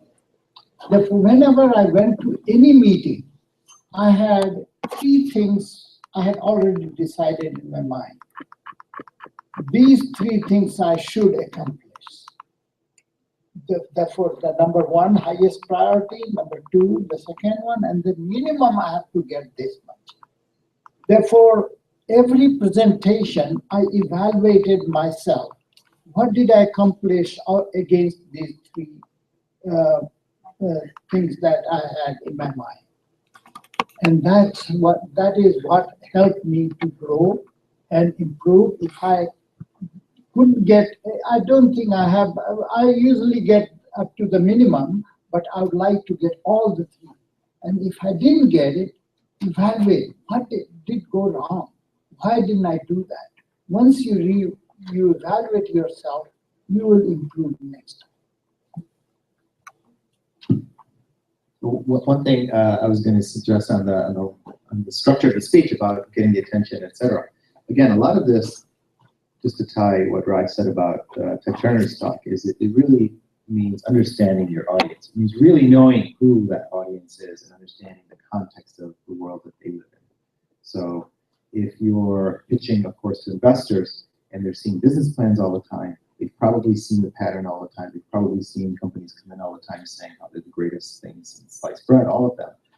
And just as a tactical example, one of the things that I coach companies on is when you're talking to an investor, whether it's you run into them at a TiE event and just over a cocktail party or something, or you're actually doing a pitch, is they hear so many plans that the first thing in their minds is just tell me what you do. I don't need all the buzzwords. I don't need to know that you're a cloud-based, big data, blah, blah, blah, blah, blah, because that's what they hear, because they hear that all the time. So they just want a very, very practical, here's what we do. And if you can't describe what you do in very practical, plain English terms within the first 30 seconds or so, you've already started losing them. They're already starting to think, oh, God, get the eye rolls going and all of these things. And that's going to apply to, again, whatever phase of life that you're in and whoever you're talking to. So just make sure you understand the audience's perspective and the context of how they've heard your plan, your pitch, as well as anybody else's in that thing. So Raj, would you recommend then, if the entrepreneurs were to go into an investor, should they say, I only have 2 statues on my desk. One of them is Vinod Khosla. There we go. Hey, we are getting there. No, one of them is Prashant Shah. Okay. Yeah. So for Prashant, you talked about the sequence of DC pitches, and you said, I get time for the next one. So how does this then evolve for the subsequent DC pitches that are going to happen? What will happen is you'll get a lot of guidance from the investor. So if you've had a successful first meeting, and the investor says, hey, come back, let's meet on Tuesday, I want to explore more. They'll tell you which areas they want to be more specific about and where they want to deep dive. And in that case, obviously it's a really good sign. So in that case, you can lose some of the pretense of the dance, if you will, right? You can now start making it, rather than just being a purely persuasive, take the next step type of pitch, it starts to become more of a factual or informative, one of the other ones that Raj had pointed out on this prior slide. But even in that case, right, you still want to give them information that shows them why your business is so intriguing and why they should continue taking a deeper dive into it. Yeah, I would say that the second and third meetings are actually even more dangerous from a pothole standpoint. And the reason is that the guy who asked you to come in prepared with 2 or 3 things that he was interested in will bring in 1 or 2 new guys. And it's a nightmare, because how are you going to balance between educating and informing the new guys that what you're talking is very important and is a very exciting company and so on, and still go ahead and take care of the second guys or your primary champions' need for more factual reporting data. So, I mean, now you've got to balance between 2 antipodal things, in my opinion. And, that's where you have to learn a little bit about the power. Okay? Who's the really more powerful guy that, you have to pay attention to. And whether it's a product, whether you're selling a product, whether a VC pitch, whatever, you run into this situation all the time, actually, where people with different agendas are in the meeting, and you have to still go ahead and be effective, which means you want to get whatever goals you had set for achieved in the meeting, right? So the thing is that you actually have to be even more careful in the second and third meeting that you address both the people's needs. One for why it should be an exciting, and it's important for, say, Sierra Ventures or whatever to pay attention to your company. And number two is why the question that Pete Solvik was concerned about needs to be addressed, is addressed adequately, right? So you have to really go well prepared to address both. Don't just walk in with only the technical stuff that Pete Solvik asked for. And because as soon as you just start focusing on that, without setting the stage for the other thing, in a very succinct, highly effective, concise manner, effective manner, just tell the story so that, he gets it, the other people get it. And the other guy pulls out his iPhone. Guess what? You might have actually lost the deal, even though, because Pete Solvik is then going to go into the partners meeting, and there's going to be one guy who sat in the meeting who didn't get it, didn't get the crux of what that company was all about. All of a sudden, Pete may be excited about a company, but a partner that came to the meeting was not paying attention. And you lost because he was not paying attention.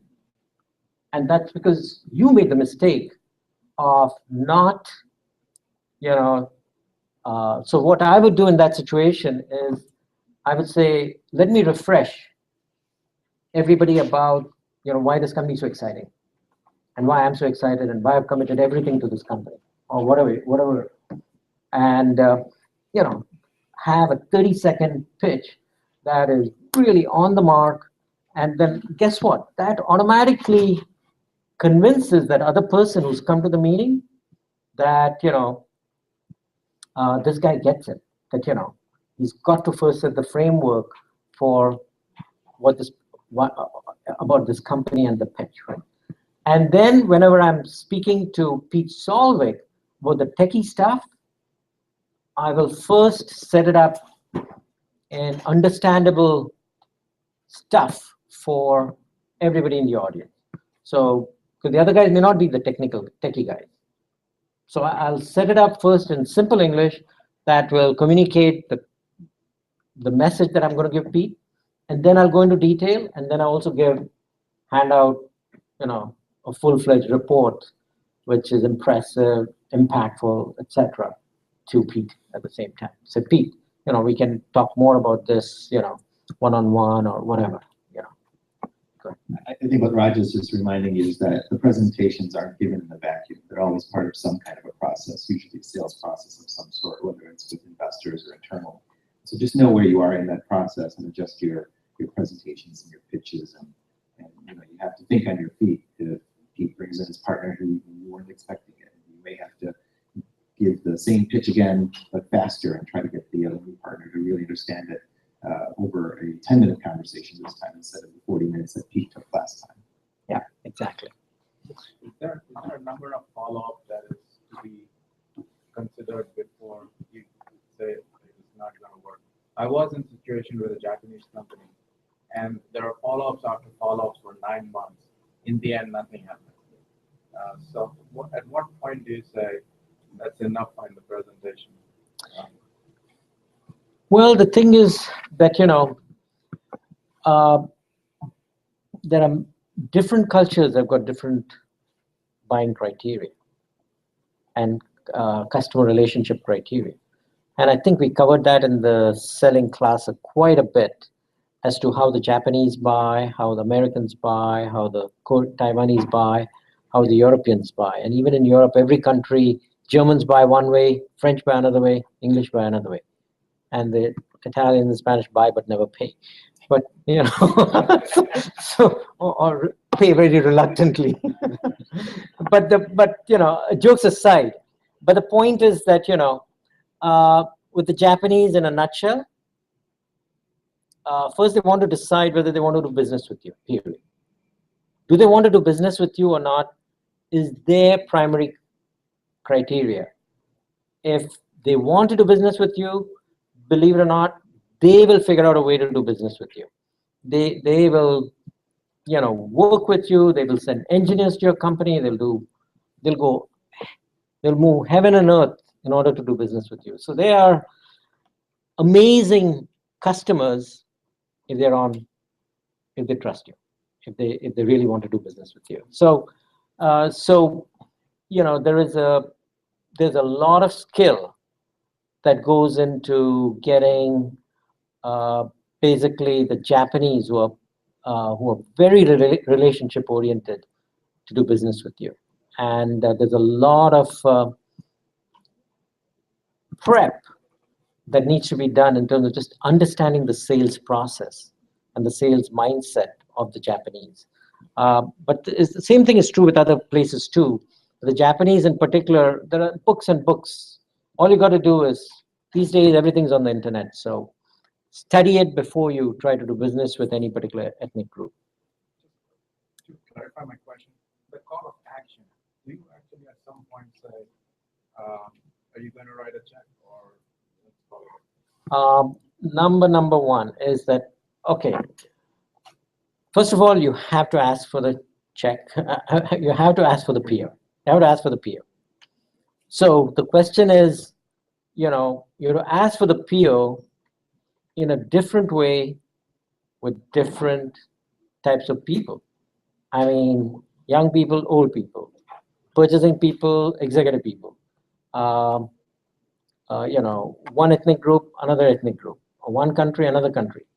Everything has its own way of doing it. That's why, when you go to Japan, you typically have a Japanese guy who's your sales guy there. When you go to Korea, you have a Korean guy who's your sales guy there and who knows the product, the business terms, but has to be communicated in a certain way and in a certain style. So there's a way to it, yeah? Yeah. May I ask one question? Sure. Trying to expand on his thoughts, or even I have the same question. Yeah.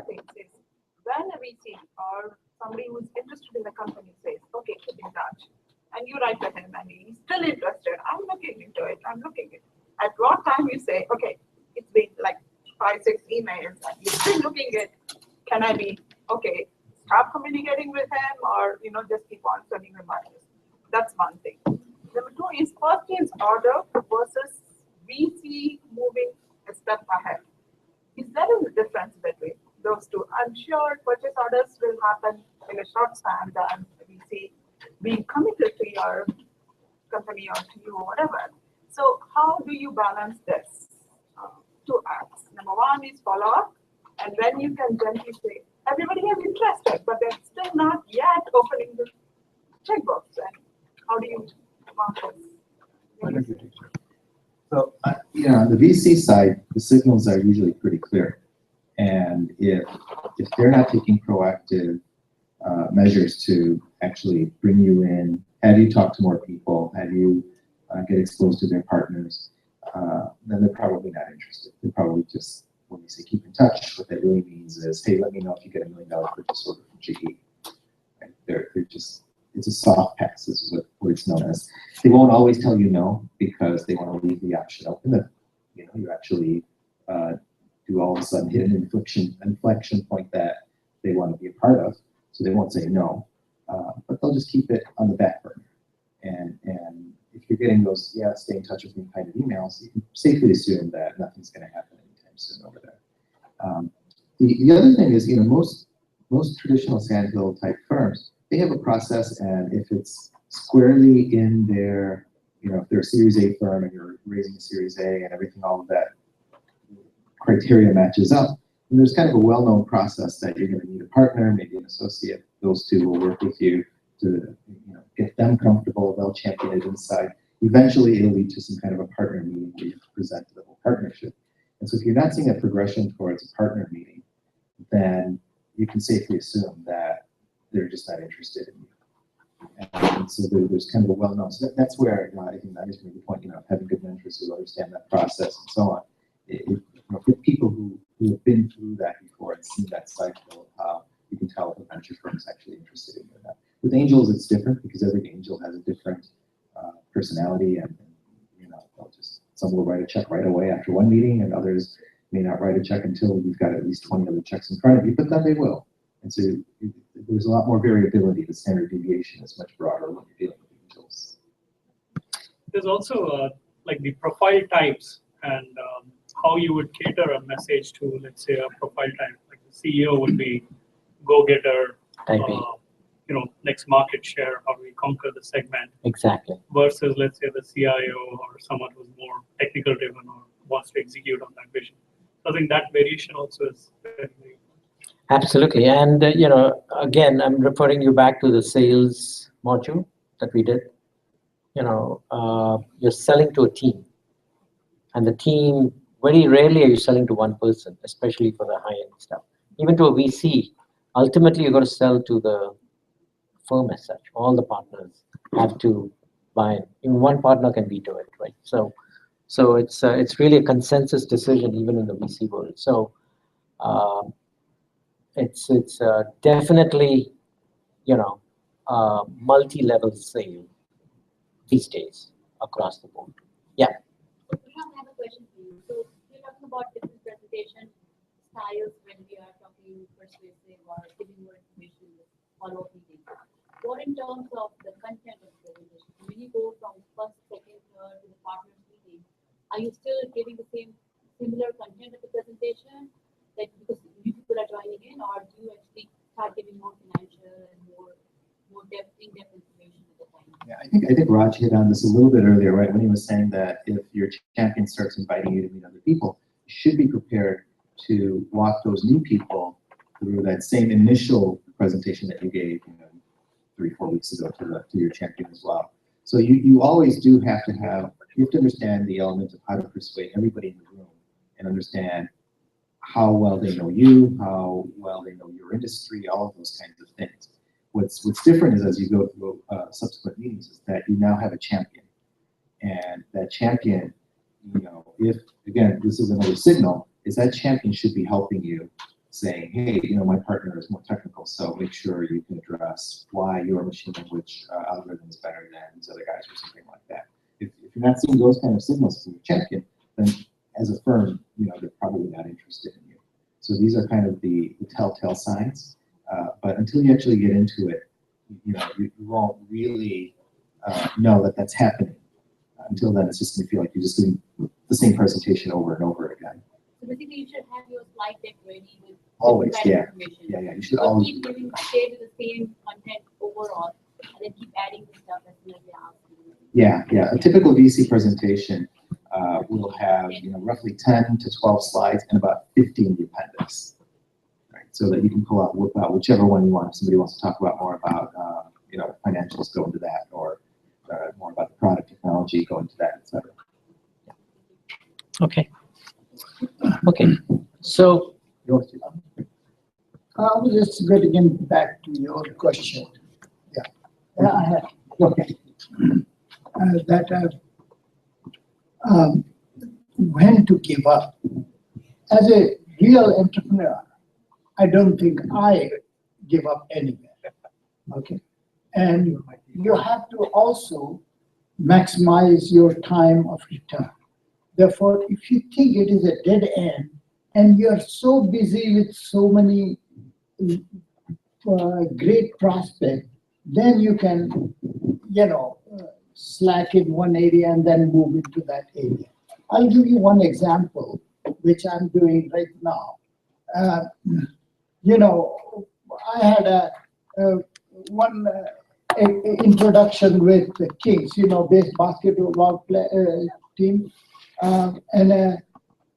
Then he said, the owner of the Kings said, okay, if Roger Craig was there, Roger Craig, the 49 football player. He said, if he recommends, I will get you into Kings teaching how to improve the breathing capability and improve the performance of the players. Therefore, Roger Craig invited me to give a talk, and we had an excellent meeting. And he was so excited that he said, these players should learn from you. Then he introduced me, he arranged the meeting with the general manager of Kings and performance improvement coach in Sacramento. I had a meeting. Now the big problem is that those two guys in Sacramento told me, we pay about $4 to $5 million a year to these players. Their time is so valuable. Unless I have a data that you have improved some professional players, then how can we do that? Therefore, that's where it went. Therefore, I said, what do I do now? Therefore, after 2 months, I sent a letter to the owner again. Why don't you learn and try to see if you can improve your bidding capability, and then if you think it is worth spending time with your player, I'll do that. My point is, never is no, okay? I never see anything as no, even though this time they said, you are not coming, I'll never give up there.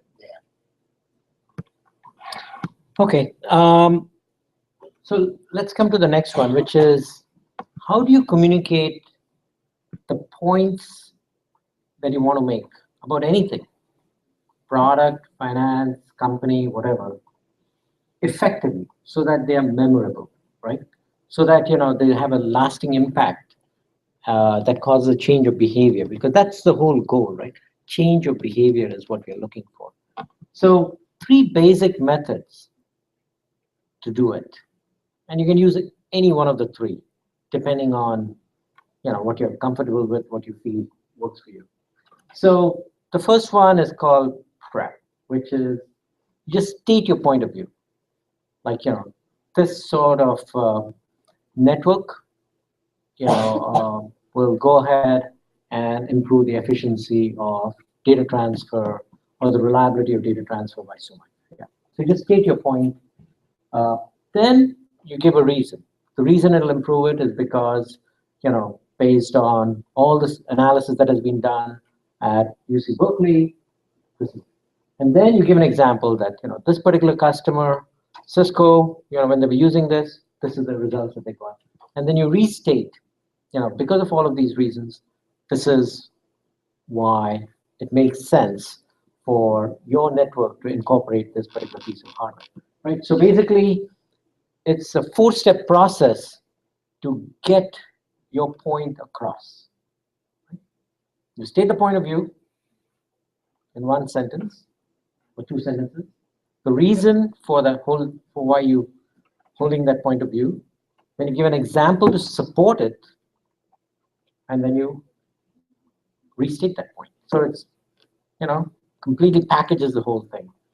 The other way to do it is what is called the windshield wiper method, which is all human beings have got a right brain and a left brain. The right brain is all about facts and information, data. And the left brain is all about stories, feelings, emotions, etc. So there is a right brain and left brain. And whenever you make a point, it needs to be reinforced for both brains, so that the corpus callosum between the two starts oscillating back and forth and really gets burned into both brains solidly, right? If only one hemisphere holds that information, you know, accepts it, the other hemisphere is going to start tearing it down or wearing it down till it has no, it's not going to be there too long. So you give your fact or your information, back it up with a story. Another fact, information, back it up with a story. You know, make it, you know, you go back and forth between fact and something that emotional. Fact, you know, this network was good, and guess what? This particular customer, you know, he saved so much on that network that he got promoted. What a lovely story for a CIO to hear. That somebody got promoted just for choosing a network and piece of equipment from you. But the point is, you know, you grabbed it, right? You got it. And believe it or not, you know, it's something that it's not a stupid example or funny example. I've used it many, many times. If the person really did get a success in his career because he used your product, that is the best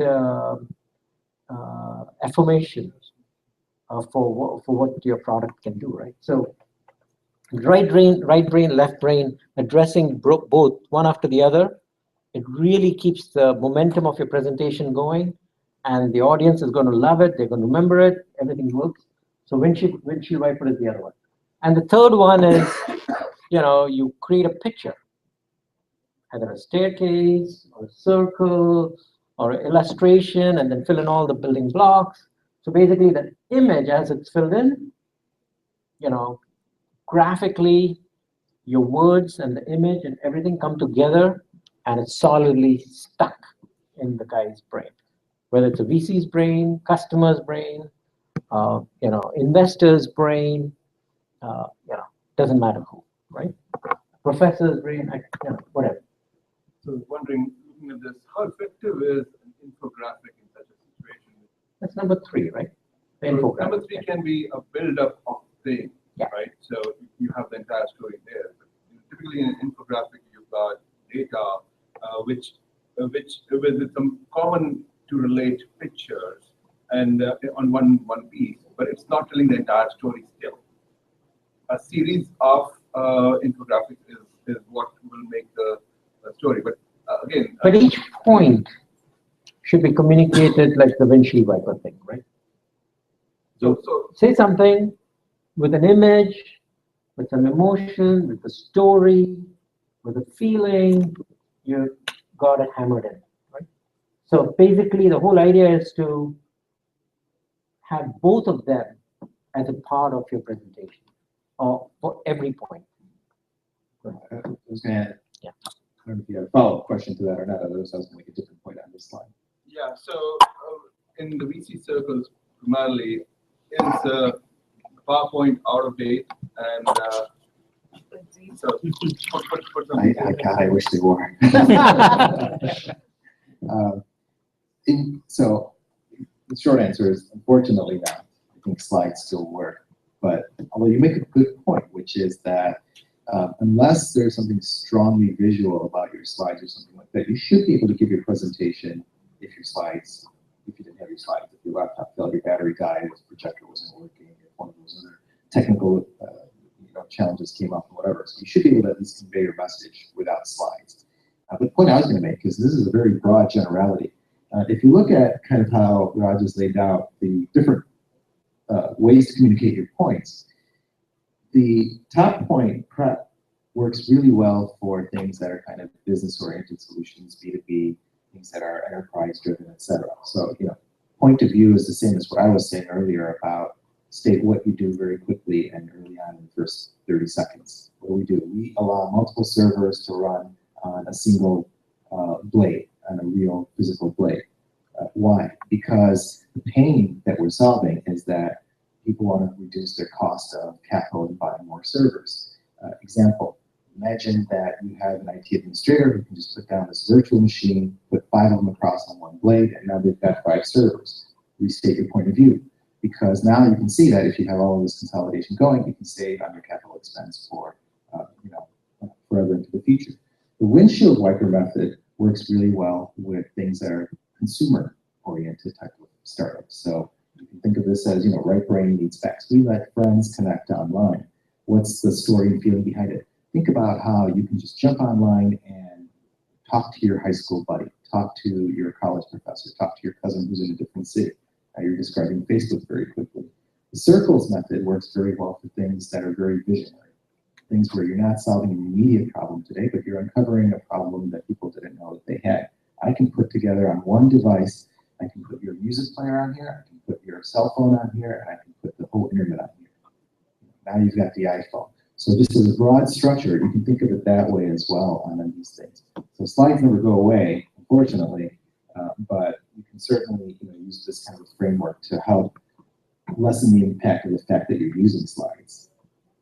Sean, I want to give one example of, you may call it as an example of a circus method. What we call, it's a 4-hour meeting with stakeholders, both business and IT. Use only one picture for the entire 4 hours, and we call that as a journey map. And graphically building on things, and just it's on the wall, it's experiential. You bring them on. If you're doing it by PowerPoint, they will be dozing off. So instead, put it on the wall and have them experience it. It's worked well for us for enterprise transformations up to $100 million project. Great. I do want to give an example. This is from the launchpad, which unfortunately ended between we were having a great time. Prashad had brought in a few investors just to get friendly feedback. And one of our teammates actually decided not to use any slides. And it was very evident. You may not refer to the slides, but it was very clear that the presentation became choppy. The examples, he was hopping back and forth. And the listener could immediately tell that the preparation was not right. And he also said that even if you know the full story, I want to know that you have come prepared. So his recommendation was always go with the slides, even if you don't need it. Great. Okay, so now we're talking about, you got your points, you know how to communicate them. So now, how do you speak in a way that people are persuaded by, right? So the words of the message are only good for 7%. And that's hard for a lot of people to accept, but that's a fact. So just accept it. The tone of voice. In fact, you may want to do an experiment, which is, we'll do this experiment right here. And let's see. So I'm going to give you a sentence. I like you very much. Okay? I like you very much. And I want each of you, starting with you or you, say that with a different tone, with a stress on a different word. And the others listen to it and see how the meaning changes completely. Okay? I like you very much. Okay. I like you very much. Focus on I, very, okay? I like you very much. Okay. I like you very much. There, okay. I like you. See, focus on like, okay. I like you very much. Okay. I like you very much. There you go. So you can see, I mean, we can go through it, but I think almost every sentence that you say can have a totally different meaning between somebody who's, I like you very much, or I like you very much, or I like you very much, or I like you very much. So just by changing the tone, totally different meaning. So did the words mean, where was the importance? The importance was in the words, I like you very much? Or was it in the tone? Tone and body language. That's where the real message is. Can I give one small example to you? Right? So tell me what this implies. I like you very much. But Might be a but, but it sounds like a question, doesn't it? Yeah, exactly. Very good. I like you very much. I point that out only because a lot of times when people are giving presentations, they end on this cadence that rises at the end. That's a question mark. And it becomes a question mark, and they don't know that they're doing it. So just as a very practical skill when you're doing your Toastmaster, and they'll teach you this in Toastmasters, I'm sure they brought it up when you went there. But when you're doing a presentation, watch how you end the sentences as well. And a lot of people have this habit of ending the sentences with a higher pitch, and they think they're completing a sentence and they're not. Instead, they're asking a question. And by and large, the audience is going to forgive you. Audiences are really forgiving. They don't hear all these different things and so on. But all of these things end up mattering if the content of the presentation isn't going well. Then all these things on the edge start crawling away at the audience. And so the idea is you really want to just get all of these little hurdles out of the way, all of these rough edges out of the way, just so that they can really understand your message and you can deliver without any kind of resistance of what you're trying to say. So, I mean, we can take the same thing and turn it to somebody asked a question, the PO thing, right? So, can I get a PO today? Can you say that in different ways? Maybe we start with this. Okay, ask him whether you can get the PO today. Will you give the PO today? You are. Can I get the PO today? Can I get a PO today? Can I get a PO today? Will I be getting the PO today? So you can see who would you give the PO to? No, so I think if you're going to ask for the business and put a time frame on it, then I think the emphasis should be on the time frame. You should assume that you're in there because you're there to get a PO. So can I get a PO today? I think he was probably. I'm trying to remember, there was someone in the middle who said it. Yeah, I think he was second. Yeah, I think he was the guy who I think was most likely going to give you the PO. I was not sure to come on here. Oh, will you give me the PO? I think you've already, kind of made it into. You were not convinced that you were going to get the PO. Right. You got to be convinced that you deserve the PO. And today, right now, right, the action, right. So basically, the words of the message the words should be there, still 7%, right? But the tone and the cadence make all the difference in what's really communicated. And your body language, I mean, can you give me the PO today? it's like the CIO will be wondering, am I doing him a favor? Am I he's supposed to do me a favor by delivering a service, So body language is the most important, when you are, trying to do a transaction or whatever. And this is fresh research from a professor at UCLA. So this guy, does research on all of this stuff and very new. But 3,000 years back too, 2,500 years back too, Aristotle actually had the same understanding of how you persuade. So he said it's logos, ethos, pathos. Logos is the words and the reason for the argument, logical stuff, the logic. Ethos is whether you have the believability, credibility, ethical personality that they want to transact with you. And pathos is how many of you have read Julius Caesar by Shakespeare? Brutus gives a speech and everybody wants to kill Julius Caesar. Then Mark Antony gives a speech and everybody looks at Julius Caesar as a hero that saved Rome, right? Same event, the pathos made the crowd go from one side where they want to kill Julius Caesar to number two, to make him a hero in the world, right? Pathos did it, right? It's all about emotion. And you have to also realize that, when you're persuading somebody, it's pathos that's going to do more than half of the work. And we are not comfortable, right? Most of us are not comfortable with pathos. And yet, whether you go for the VC meeting, whether me in front of doing the roadshow, since I did not have that emotional energy the first time, it looked like a dud IPO.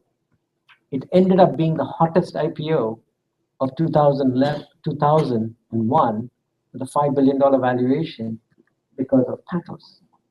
That was the only difference. Same material, same presentation, but delivered in one way, same words.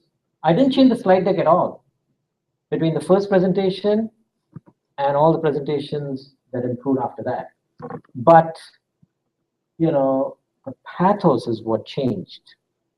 And that's what the bankers, investment bankers at Credit Suisse, that's what their value add was to the whole IPO. to figure out how to get the CEO to deliver it with emotion. Okay. This emphasis on numbers, most of the time when you talk about presentations, and so it's kind of said that all the time, focus on numbers, and that kind of gets the attention a lot, especially of the C-level audiences. So just curious from your perspective. So it depends on the number, and it depends on how you deliver the number. The same number, if it looks $5 million profit, is that a good number? Or is it a okay number? Or is it going to tank your stock? The same $5 million. I mean, how many of us have listened to or seen that Cisco or Apple or somebody announces that they had a bad quarter, but the stock doubles or it goes up dramatically. Guess what? The pathos, the energy and the confidence that the CEO had when he delivered the message that yes, the quarter was this was the number. So basically, what will happen is that the CFO will deliver the numbers first. You just read it like a textbook, with just without emotionless voice, right? He keeps the pathos to zero because he doesn't want the investors to focus on the numbers. He's got to say it because SEC is looking for the word. SEC is stupid. They're not paying attention to the pathos. They only look at what is the number. So the lawyers only look at the word. So that's the SEC. So the CFO gives the first talk. He just reads it without any ups and downs in his voice, nothing. Then you go and you have the CEO remarks, and then the Q&A. And the whole message that is taken away by the analysts who are going to decide whether the stock goes up or down depends on the pathos of the CEO. Okay, that's really how the game is played. Okay, so next one I want to go to is most of the important stuff actually doesn't happen in big meetings. You guys agree? The important stuff always happens under closed door, in small meetings, in a cafeteria meeting, in a small office, with a VC, wherever. It always happens in a small. So when you're presenting to the partners meeting, all you're trying to avoid is one out of those 20 guys saying thumbs down. That's all you're trying to avoid. That's not where you're going to win the investment. There, all you're trying to avoid is that one guy doesn't put thumbs down.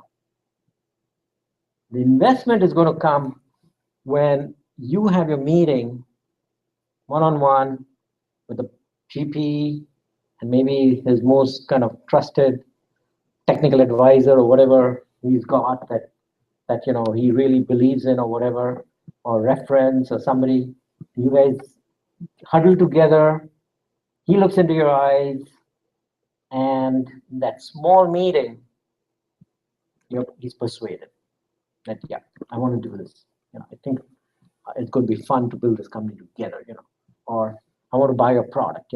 That's really what you want, right? So persuasion in a small meeting is actually the fundamental skill that needs to be developed so that you really get what you deserve, right? You've got to finally get it. If you don't get it, you deserve it but don't get it. Not a very good outcome. So how do you basically convince human beings to get persuaded? It's as simple as making them feel important. Right? You have to make them feel important so that they are more receptive to you and your ideas and you as a person and so on. So they accept you, right? But first you have to make them feel important. You can't say you're important. The words are not going to get you there without the ethos and the pathos, right? Without the, so you have to basically make the people who are going to be your business partners, customers or investors or financiers, whatever, you have to make those people feel important. So, this Brian Tracy from Speak to Win came up with this 6 A's, the first, and they go in sequence. First is acceptance. So people feel accepted, and you can't do it at the middle of the meeting, end of the meeting. They'll be accepted first, right? The first step. It has to start off with a smile. Eye contact, smile, proper greeting, welcome, something that makes them feel welcome, offer them a good, proper seat, and so acceptance is where you want to start off, right? You can't be nervous, you can't be tentative, it's got to be warm. Ultimately, people feel accepted when it's a warm greeting. Punjabis are best at it, right? They greet you with a hug, right? Saudis are the worst at it, They don't even acknowledge you coming into the room or wherever, right? But the Punjabis, they grab you and hug you, and they are the best at, acceptance. So they, it happened, we've seen that, right? So acceptance is the first one. Second one is appreciation, right? So human beings all respond to a positive appreciation, right? So when they say something, whether you agree with the point or not, you got to appreciate where they're coming from, and acknowledge it, and so on, right? So you got to, and people will start, if you appreciate their point of view, they'll appreciate your point of view.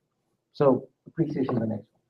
Then admiration. So people always want to do business with people that they feel that they admire them in some form or the other, right?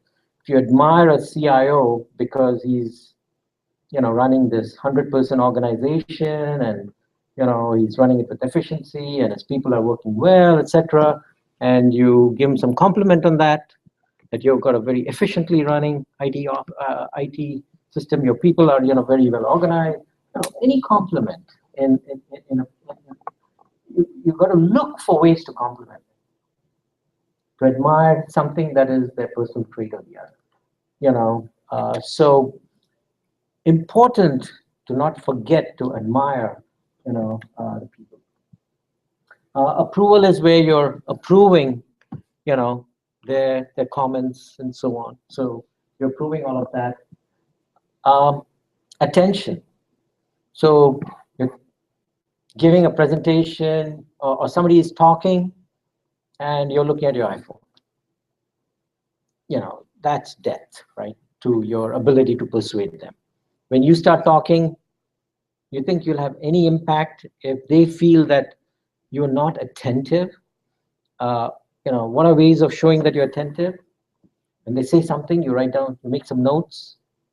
It shows, I can't tell what he's reading, but I hope he's reading the right, he's making notes on the right stuff. I'll have to come and check. But the point is, you have to be very careful when you put that, because I've seen a lot of people, take notes on a smartphone, like Android or whatever, and they're actually looking at the Facebook feed, right? And the thing is that when you do that, and if you get caught, forget trying to make a sale. It's just not going to happen. So you have to be actually doubly cautious in that situation as to why you should take a notebook and make notes when they're saying things, and then to show that you are attentive, figure out how to say, excuse me, so what you meant was you made these 3 points, and so, you showed that you were attentive. You communicated that you were attentive with a positive way to reinforce it, right? So that is something that, you have to do. Like, I had lots of situations where some of my junior salespeople, who, if they did not change this habit, were probably not going to be salespeople for too long,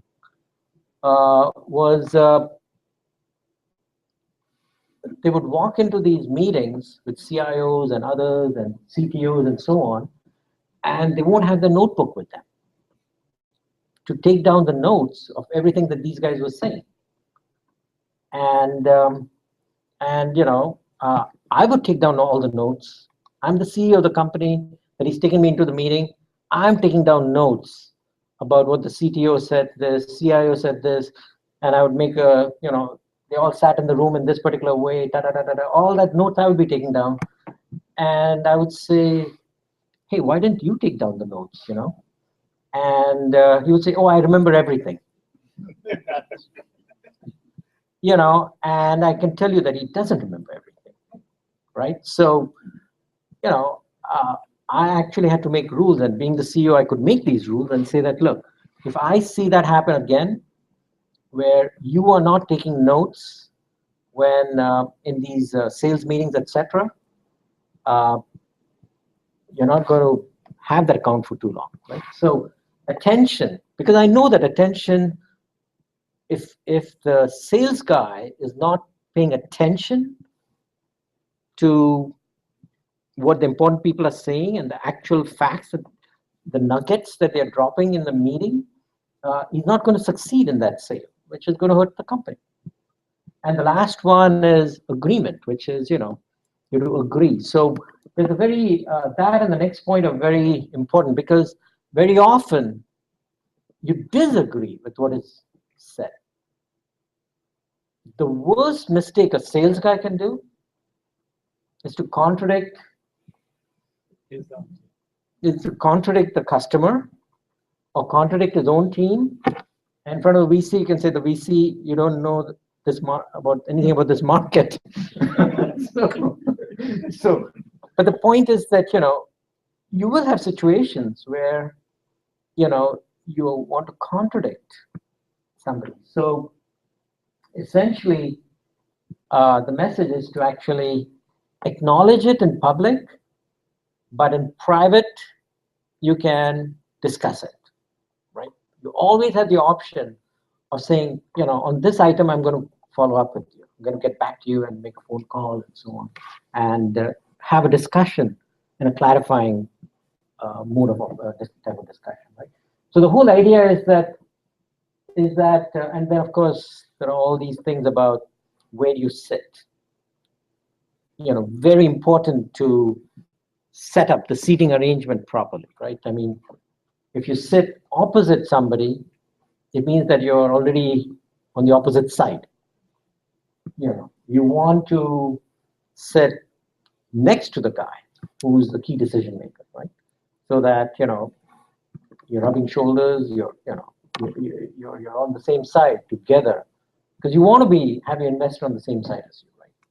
So you don't want that confrontation. So anyway, so persuasion in small meetings itself is a process, and I think the more core stuff, is following this process. One thing, so I think Raj correctly pointed out on this is the first time I've seen this type of framework, but that agreement piece is, of course, the hardest part, especially if you're in a persuasion meeting. Like the rest of this, I think with enough practice, you can. The reason the agreement part is the hardest is because everything else is in your control. You can decide how you warmly greet somebody, how you appreciate them, how you find something to admire about them, and so on.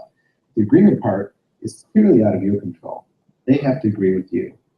And when you run into those kind of situations, one of the things that entrepreneurs tend to do when the investor disagrees with them is to immediately tell them why they're wrong. So the investor might say something like, well, I think this market is too small. No. It's, here's my Gartner charts, here's this, here's that, all these kinds of things. Right.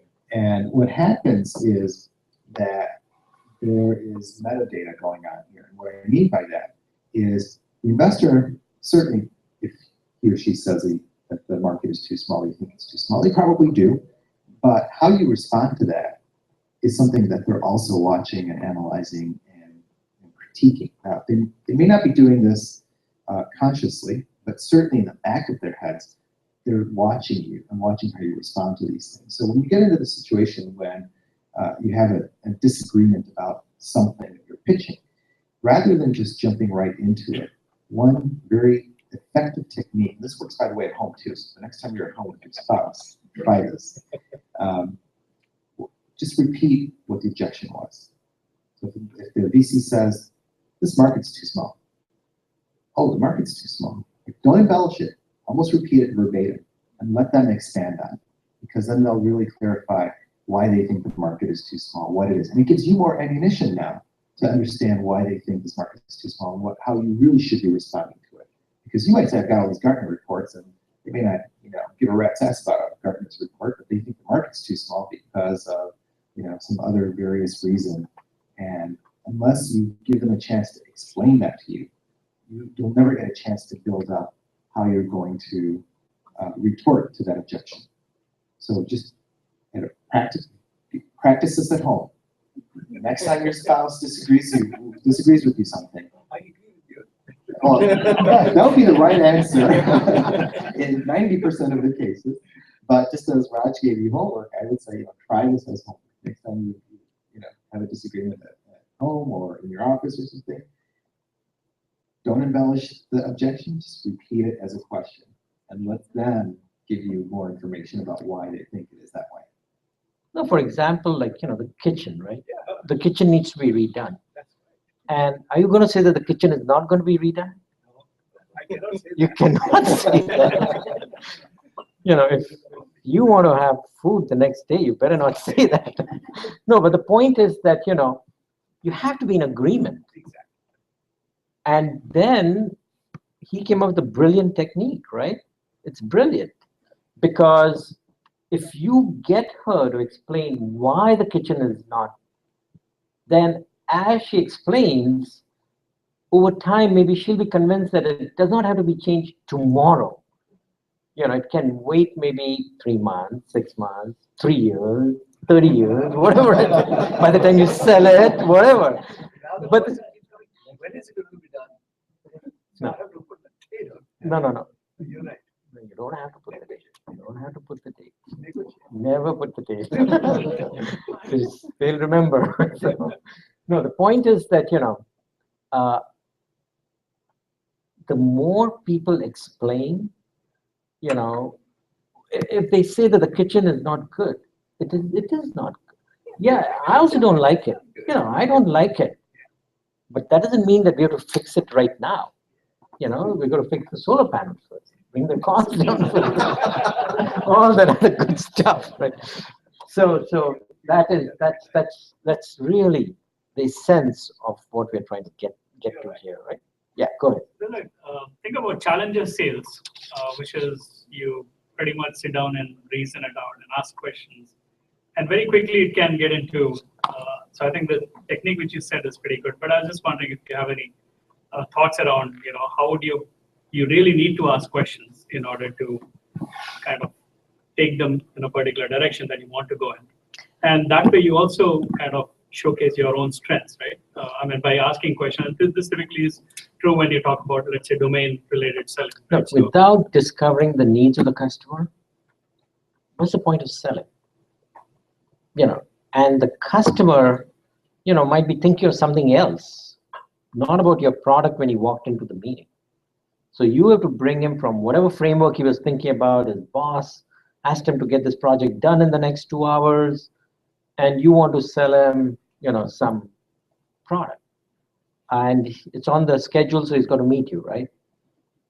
So you have to change his framework basically by using some of these techniques and asking questions, so that the whole sales presentation is not your PowerPoint or your brochure, but it's the back and forth Q&A. Right? That's really the art of selling. The art of selling is asking the questions that will take you through the whole sales process from start to end, till you finally say, can I get the PO today? Right? So that's the whole idea. Good point. 10 common mistakes, I'm really violating the basic slide presentation rules, which is, you should only have 5 bullets, but not more than 5 words per bullet. But the reason why I put it, I just, cut and paste, is because, these are all common mistakes. I don't want to go through them, but I just want to have you have this laundry list, and before you make your presentation, just walk through these 10 points and see that, you are not going to be making them. For example, a lot of people I've seen don't pack into 30 seconds what the company and key value add of their company is all about in 30 seconds. They just can't explain in 30 seconds what the company is all about. For example, at Dino, I went into this thing where they hold it in Silicon Valley, where they bring in 100 companies and give everybody 6 minutes in front of 300 people to tell what the company is all about. And the VCs are there, potential customers are there, and business partners are there.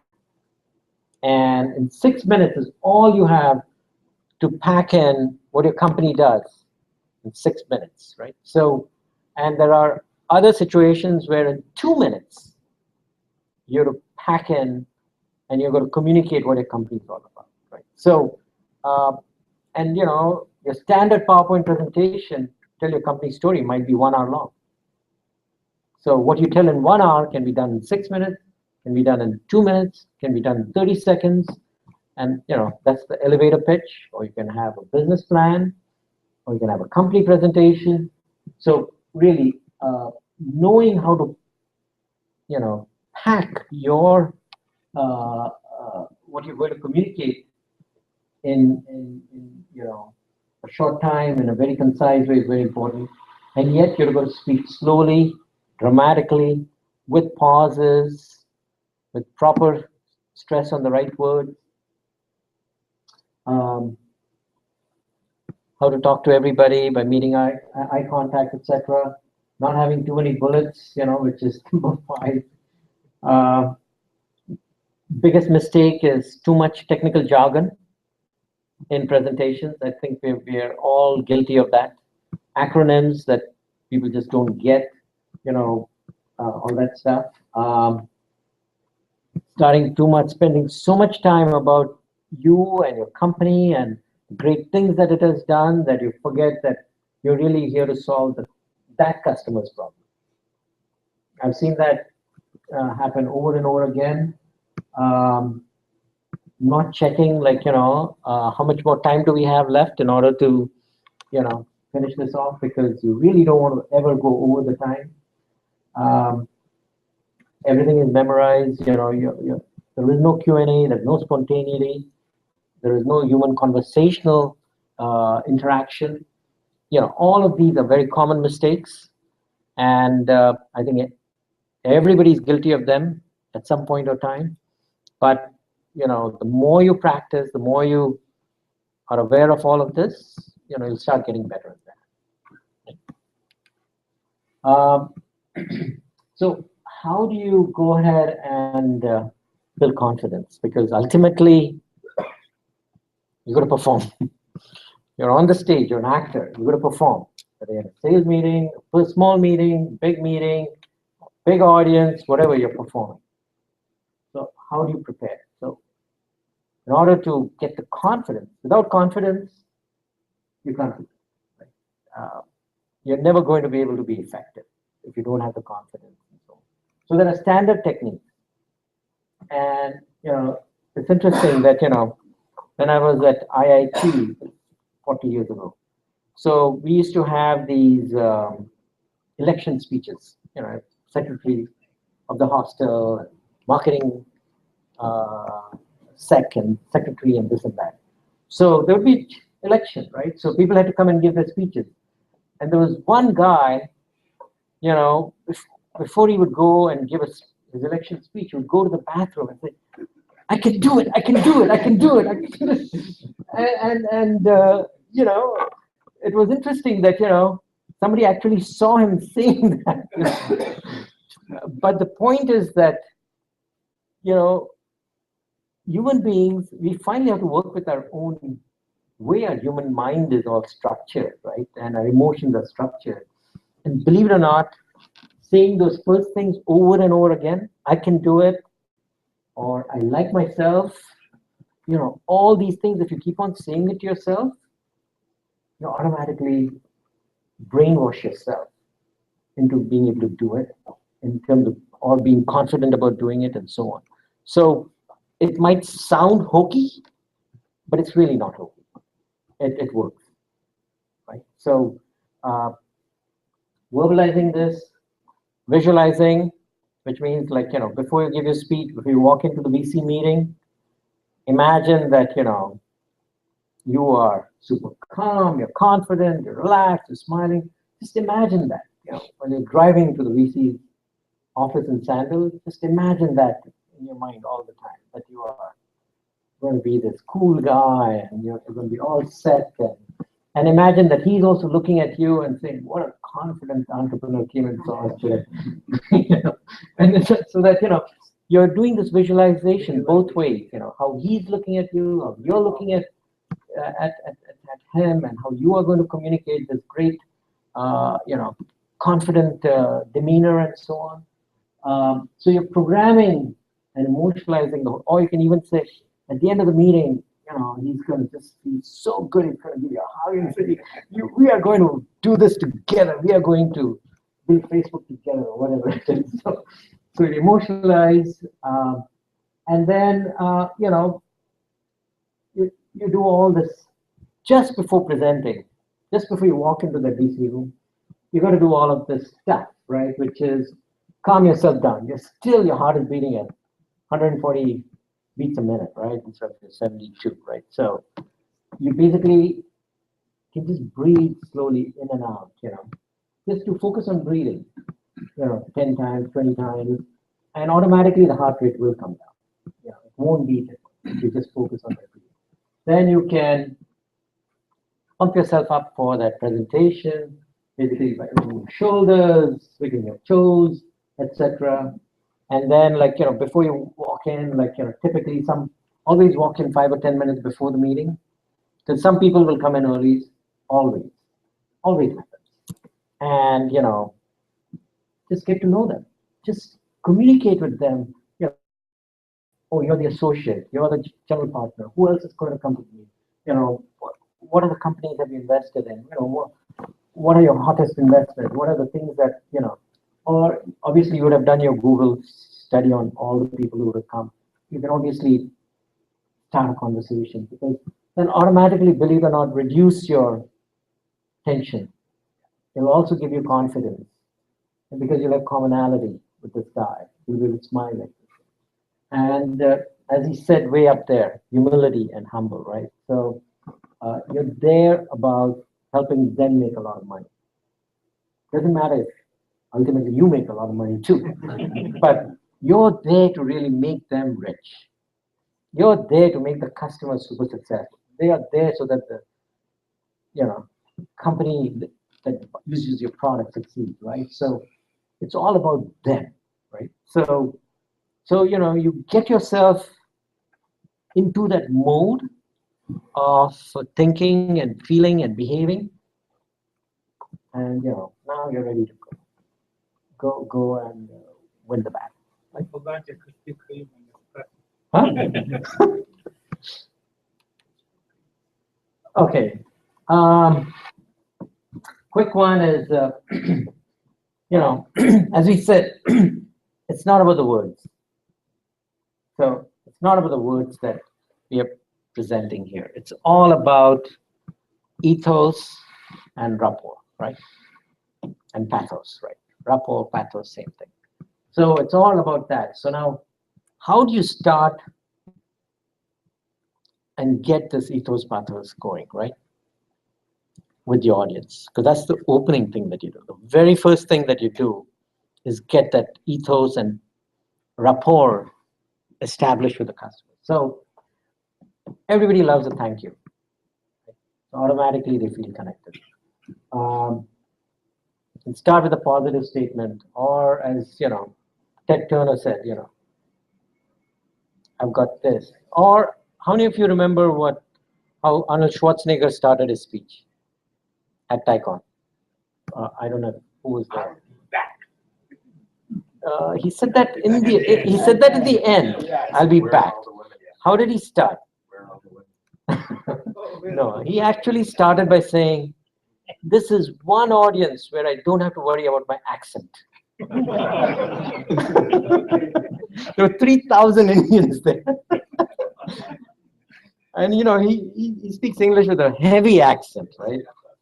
And so that's how he got everybody comfortable, right?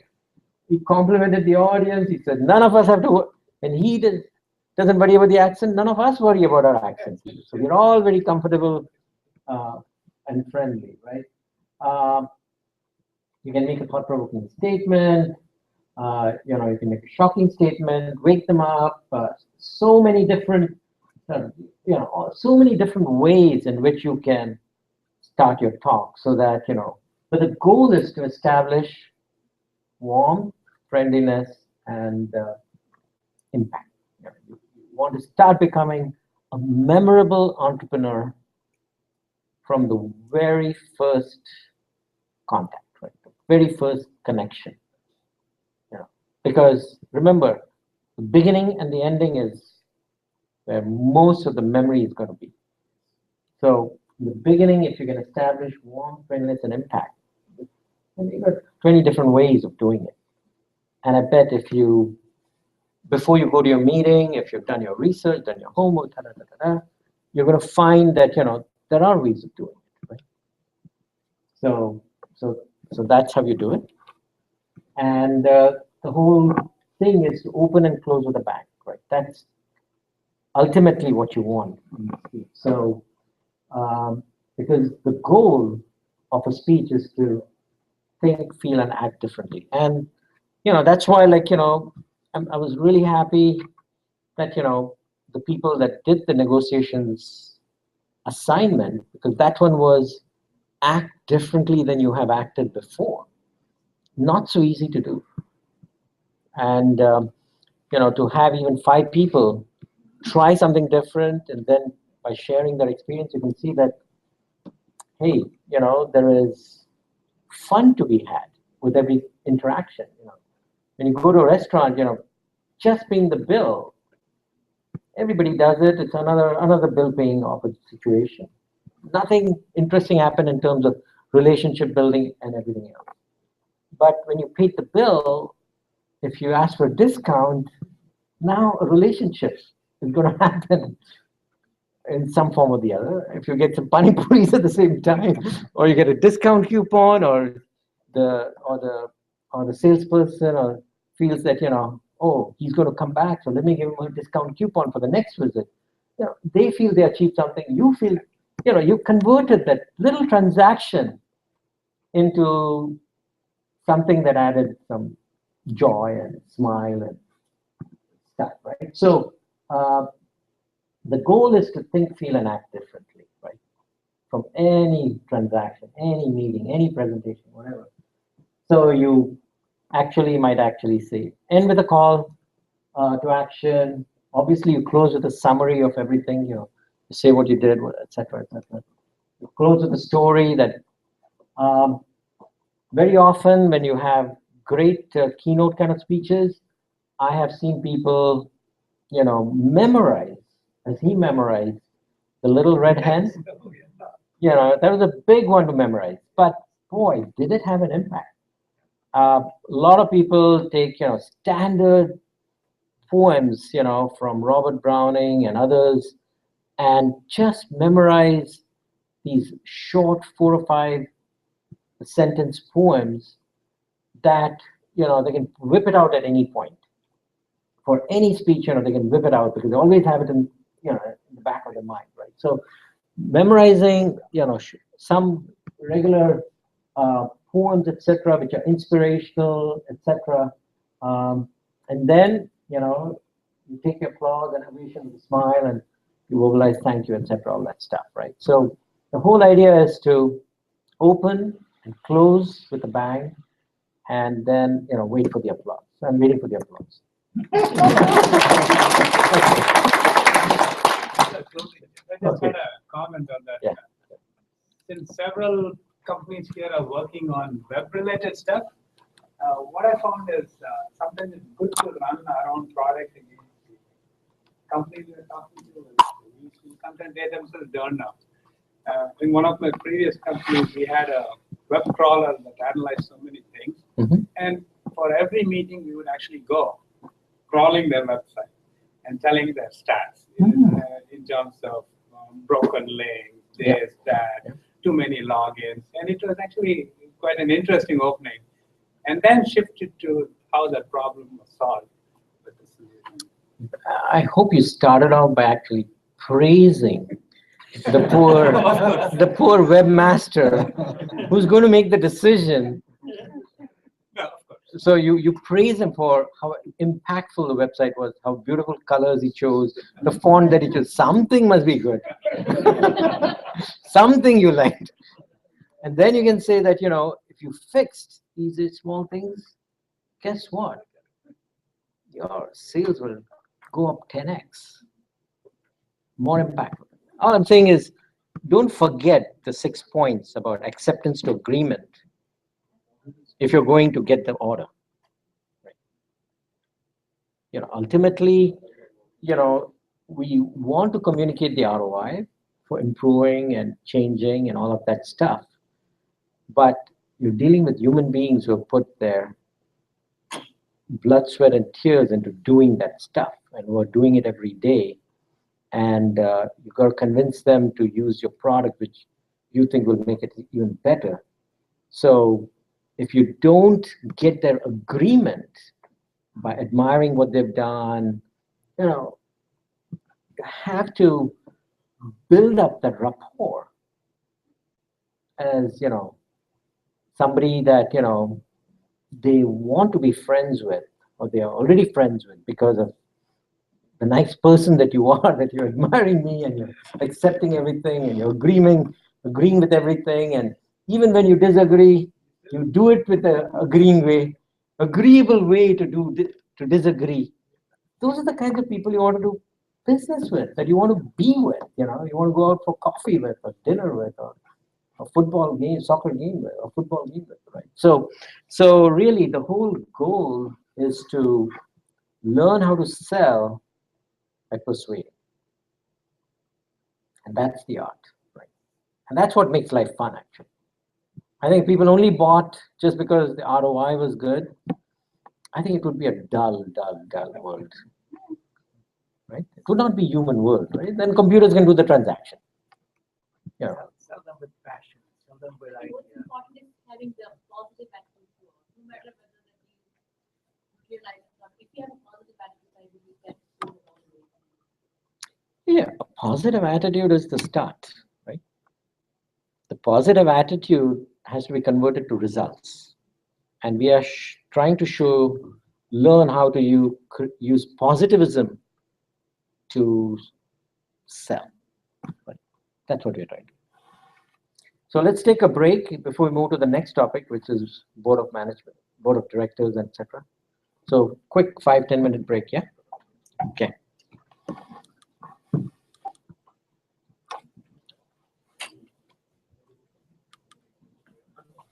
What I meant was, they would run the algorithm on their own stuff. Yeah.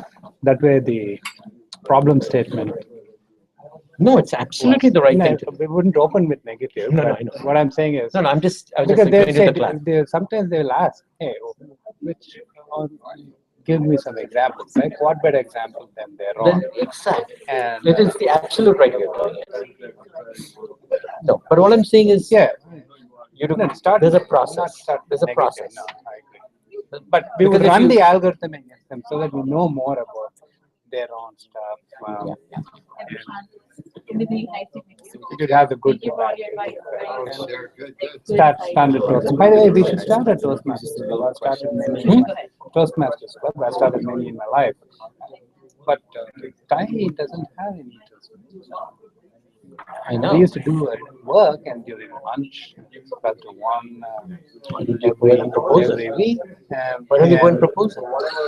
And there's I don't know if you've been a Toastmaster per se. It's a fairly structured thing. You go from icebreakers to That's where. persuasive. Yeah, you basically gestures have to get just entertaining. comfortable talking. Just comfortable speaking. But I'm surprised that Thai doesn't have one. There's a lot of things. Remember, Thai never had these classes either. On selling, negotiating. None of this was communicated over 10 years of Thai Institute. Where is the office moving to? It's Summit, Sunnyvale, Arquez, 415 and Oakmead or something, Parkway. Yeah, Oakmead Parkway, Arquez. Yeah. How close is it to Plug and Play? Hey, I have to And leave, Sunnyvale, so still there? just want to say thank you so much. welcome, guys. Near So the glad. Definitely keep in size touch. and loads. Absolutely. What's your name? This is Vishnu. Vishnu. yeah, one road parallel But to I Laura really learned towards Park. So if you're coming from El Camino or Laura towards 101, then you turn right on Laura But everything we learned and was left on all about So business it's, skills. And I think that was the It's right aim of about half a mile, the a mile. purpose to come. You know, so it was good. I'm working on something. I'll share Why with you. plug and play? Okay, you got my email. Yeah. Oh, I'll share with you some Great. some stage. So I would say Excellent. it should Good, be good, good. about- This valley, if you don't start something, Yeah, that's why. you're This missing was an my opportunity. start. Huh? This was my start. Okay, that's the right place to start. So, it's great to listen to you guys. Great, awesome.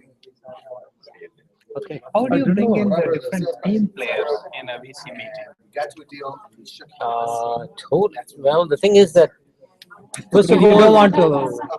first be of the all, sole like person I would talking. obviously, you sometimes have to take the CTO to the meeting. You have to take your co-founder to the meeting. All these meetings, but the understanding should be complete between you and the other people that you're taking to the meeting as to how the meeting is going to flow, who's going to basically be the director of the meeting, and the importance of everything that we talked today, being able to answer concisely. Like you give the mic to a CTO, the guy can't stop speaking and diving into all the techie stuff because that's all he knows. And he'll speak in such a way that he's going to put everybody to sleep or get out of the meeting and start watching their iPhones for stocks or whatever. So the thing is that, you have to really prep when you're taking a team into a meeting. So You also want to show strength in. no, you show the strength strength, and but breadth of but you also have to experience. show that as a leader, your leadership is not undermined by the people who are talking No, there's nothing like that. in the meeting. Because it's very easy. I've seen. It took me a long time to train my co-founders, with PhDs and CTOs and so on, about how to conduct themselves in these meetings. And you have to put in the time to properly explain to them and communicate to them, and that this is, they may have the greatest technical intelligence, but they may not have the interpersonal intelligence. The EQ might be weaker and will definitely be weak. Thank you very much for the award, $100. Oh! A lot of pani puris I can No. buy now. No, I gotta thank you guys because you did the I assignment. will tell the guy now. Because you there can was a take it change of slow. action. That the talk had Yeah, but I think there were impact. others that did. But I had to say that the uploading process hasn't worked in like 10 Yeah, days. I kept trying every. No. every What other happened day. is that only yesterday they finally got back to me, said that they forgot, they did an update to the app, and in the update they forgot to put in some modules that Okay, that's why it affected this doesn't- uploading of things. Again, I'm sure others have done the homework. If not all 5, No, but several of I them. did send an email. Just email it to me, right? So after I think to initially me, only 2 people that's the least we owe you, right? You have taken so much time, so much time. energy, And actually, I think to if you teach don't us. act upon it right away, you lose that. You forget it. Like it's 80% of things you will forget in a week's time frame. So if you it's not because we are packing so much. And it's so a much good. information. We are packing so much Practical behavioral change stuff here, right? Yeah. In each 3 hours, there's so much behavioral change: the team building portion, the negotiation portion, the selling portion, the presentation By the way, portion. I There's so tried much. at Macy's. We were buying negotiation? something. It just happened that way. My wife had, usually Macy's sends this coupon. She had this 25% off coupons. As it so happened that whatever she picked, he kept saying it has expired, it has expired, it has expired. She had all the old ones. Then I started saying, hey, let's go home and come back. The salesman saw the then sale that guy, disappearing, he right? just pulled a coupon from his drawer, scanned it, and gave us the discount. They No, usually because do because that. he had to make a real-time Yeah, I shop from decision. Macy's a lot. So He had to make a real-time decision, right? Is this $300 going to be billed today? Yeah. Or is it, if you go home, Will they come back with a coupon? Maybe that will never happen because you'll never find time and everything. So I knew he would do it, and he actually did it. Wow. So when is 301? 301. Yeah, come on. 301 is where he'll come with the check. Give us all the startup funds. You need to continue. Yeah. So I'm going to India again on January 2nd. So I'll be back on April 1, 3 months. So do you? I saw And your I'm title going to as teach a the same professor. course. So you teach at IIT as a professor. IIT Because Bombay. I'm from IIT Delhi. Oh, I've never seen this kind of thing happen when I was. they've never like, had they it never till had now. before. Luckily, one of my classmates from IIT, You're from is IIT Delhi too? Bombay, Bombay, okay. is Bharat Desai, CEO of Sintel. So Bharat actually gave $1 million to IIT Bombay to start the Desai Center of Entrepreneurship. Oh, nice. And then he called me up and said, Raj, I really need somebody to go ahead and launch it in the right way. Since how many years it's been happening? Just started January 1. Oh, this was okay. So you and This year, Bharat are both on the PNIT board of directors. Right? Who? You and Bharat Desai. Both of you are on the PNIT board of directors. Right? No. Maybe Bharat Desai. No, not on the PAN IIT. I saw your name in that. Oh, I'm one of the somewhere. advisors. Oh, the you are on advisory the board group. of advisors. Advisory group for PAN IIT. So Bharat asked me to do it, and then I said sure. So because I'd already done it at IIT Gandhinagar. So in July, August I did it at IIT Bombay. Gandhinagar. Is At IIT IIT Bombay. Gandhinagar also? Yeah, now there are 16 IITs. 16 IITs. So this time, Wow. So I'll go to Bombay. So I actually do Monday, Tuesday, Friday in Bombay, and Wednesday, Thursday I fly to Ahmedabad and do Ahmedabad. IIT membership. So I teach in Ahmedabad 2 days, and then 3 days in Bombay, and now actually another MBA program at Matunga in Bombay wants me to teach on Saturdays. Maybe Saturday also. So do you have any family back home when you go over? Yeah, my parents are Your parents are there there. in Bombay. We are all from Bombay. Oh, Been there really? for 150 years. So, Wow. so got relatives and friends. I went to school in Bombay, college in Bombay. St. Xavier's Boys Academy at Churchgate. Churchgate, yeah. I actually joined that. No, that's a college. Then I went to St. Xavier's College Okay. I went to in college. Marine Drive, Marine Drive. I went to college across from Metro. few months before I got into engineering. So, Okay, because okay. engineering, results come up later. Yeah, exactly. And then I got into IIT Bombay. Oh, nice. So I was there for 5 years at IIT. Then when I did you graduate? 75. 70, really? Yeah, you're not born then. When did you graduate? Oh, you were born in 75. No, I wasn't born even. You're not even born. You were born in 75. I graduated in 2000. Okay. Oh, 2000. So 25 years. From Delhi. From Delhi, from IIT Delhi.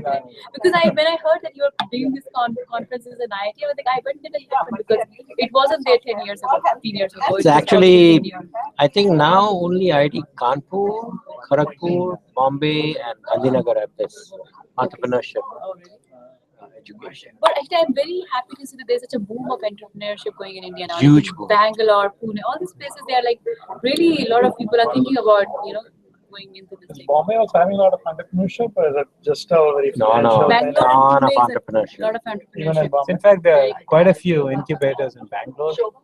Yeah. Facilities like plug and play, Yeah. Oh, tenancy being shared. Exactly.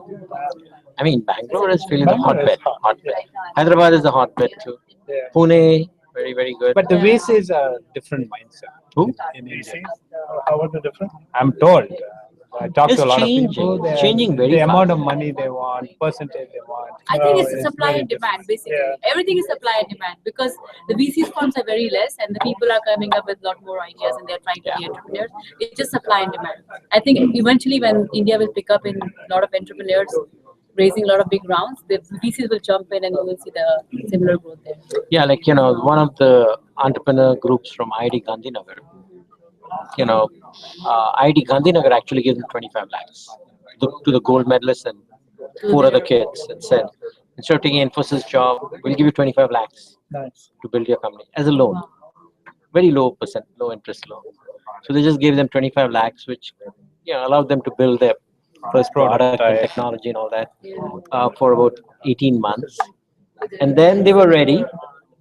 So, some local VC firm offered to give them $200,000 for, 40-50% of the company. And so they came to me since I taught the course and said, they're offering this, what should I do? So obviously, help them negotiate. Yeah. And taught them how to negotiate. And actually, the investors are my friends also. They're from Silicon Valley. So I know them really well, right? Like 7%. Yeah. So I know them really well. So I said, This is what is called arbitration. go ahead and Start with 50%. start with get some other competing bids, right? Don't say no. Money is money. $200K will go quite a bit of ways in India.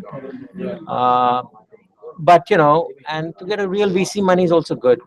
So I said, don't say no, but get other VCs interested. But what's interesting is that in the VC world, once you get a term sheet for any amount at any valuation, that is worth its weight in gold. Okay, and now you got something that you can use to quickly get competing bids. So within 3 weeks, they got an offer from Tiger Global for $500,000 at $1.5 million valuation, which is a Silicon Valley type valuation. Yeah, exactly. $500,000, round A in India Yeah, is as good as $1 million here or $1.5 million here, right? So, they went with that, and these guys would offer 200K, said, oh, we'll match that bid. But I said, so they said, what should we do? I said, at this point, tell them, why don't we give you a chance to invest a little bit of money, 200K or whatever, at this round valuation. But we won't take $500,000. $500,000 we'll take from Tiger Global. But you guys can invest 200K and convince Tiger Global to let that money come in. And we'll just give you visitation rights. You won't be on the board. So you can just sit on my board as a visitation. Guess what? Why do you do that? I did that all the time with every round. Why? Not to have a board seat, like you can still make. So you don't give him the board seat. Board seat, yeah, that's a big He's deal. coming to every meeting, Yeah. assuming that you make progress. Subsequent round, they will give more and He will lead. You're setting up yourself for a leader, for somebody who's going to lead or participate in the next round. So and already knows the ins and outs. lose the ins and outs. That's a You're good idea. comfortable. So always, when you take a round of money, there'll always be a whole bunch of people who will try to jump in. So you tell your lead investor that, which out of these people you think are good people to have who may end up leading the next round. You don't automatically give them a guarantee that they're going to lead it, but you already want to have somebody who's set up to lead it so that now you can use that offer again as a competitor for getting the next term sheet, because you already have one term sheet. Because if the first guy invests again in your second round as the lead, it doesn't look very good. It doesn't. You need an independent guy to invest, to be the leader to But lead in the that next case, round. it's very tricky because the first guy who took the lead will always try to influence you not to partner with those other guys who are. No. All these VCs are friends. It's an They're all they would it's want to be- incestuous Oh, business, okay. completely incestuous. Okay. Like they talk all the time. They talk all the time. Okay. They compete with each other, but they do talk. And they combine. Yeah, they all want to combine it. If Raj gives, Prashant will give, for example. Yeah, exactly. And vice versa. They may have their agreement. Yeah, it So I think the becomes, trick is to just get the but first. but first it has party. to be people that they are comfortable with. Yeah. With visitation, so it goes both ways, though, right? So they hear something about the company which is not kosher. No, believe it or not, You're running a basically, clean company anyway. no. Basically, once VCs come in, you're trying to do everything right. So, and you're trying to, now you have enough, with enough money, we can solve any problem, in my opinion. Right? So Especially it's, technical huh? problem. Especially Any technical problem, outsourcing, everything can be solved with money.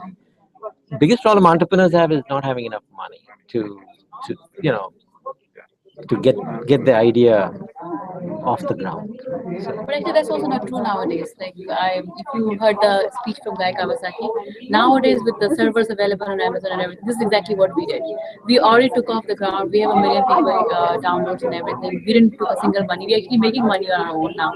We're generating enough revenue to support ourselves. Of course, VC funding would help to accelerate it and scale it much faster. But to take it off the ground, I think it's much easier nowadays, I would say, compared to what it used to be in the past. It's easier, but It's easier. I also know that it's not easy to get money. And although everybody says it's easy, it's easy. It's not easy. It's not easy I to think get what money. he mentioned in his talk at the presentation, if you're solving a market need, you would get money. You would get money. It's just a matter of when you want to raise it, how you want to raise it, at what stage of the company you want to raise it. It's all that matter as well. But if you're solving a critical problem in the market, if you are having something that's worth people to invest money in, then I think it's not that hard to raise money. it's good to hear. It's refreshing. Yeah, it's not because Okay, guys, let's get started. So we can wrap up at 10:15. I have sent you a LinkedIn invitation. I'll give my card to you now. Okay, perfect. I'll stay in touch. Thank you. Okay. Okay, guys. Let's get through the last leg. Okay, I'm going to whip through a bunch of slides because I think board of directors is important, but it's something that I think as early stage entrepreneurs, you will really get into the meat of it maybe a year or 2 years down the road. So this was actually a presentation that I found on SlideShare that Professor Larker actually gives at the Graduate School of Business. So it's a very concise, 10 or 12 slide presentation. It tells you everything about what the responsibilities are, and they're doing two things: advising. A board of directors is really your advisor, and also somebody who does oversight. Who basically sees that you're not the value of the company is not getting destroyed for some reason or the other. So two functions that they basically have, and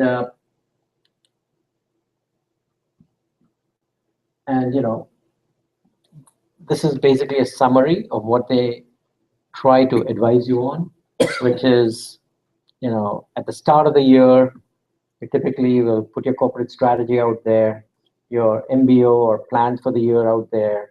So, basically in all the board meetings, if you look at 12 months of board meetings, typically you'll do one every 6 to 8 weeks. So between 6 and 12 meetings is what you'll have when you're a young company. When you're an older company, you'll have between 4 and 6 meetings per year. But when you're an early stage company, you'll have more meetings. And during these early stage meetings, basically you'll take the 12 months and you'll say, okay, we'll talk about corporate strategy here. We'll talk about, how the quarter went here. We'll talk about competition in this particular thing. We'll talk about the market here. We'll talk about how our sales going, how our fundraising is going. So you kind of divvy it up as the theme for each of the meetings. And, and there are some things that you cover every time. It's the financial situation. You have a standard cover that in a standard way. At the right time, typically at the end of the year, you're talking about compensation plans for the CEO, etc.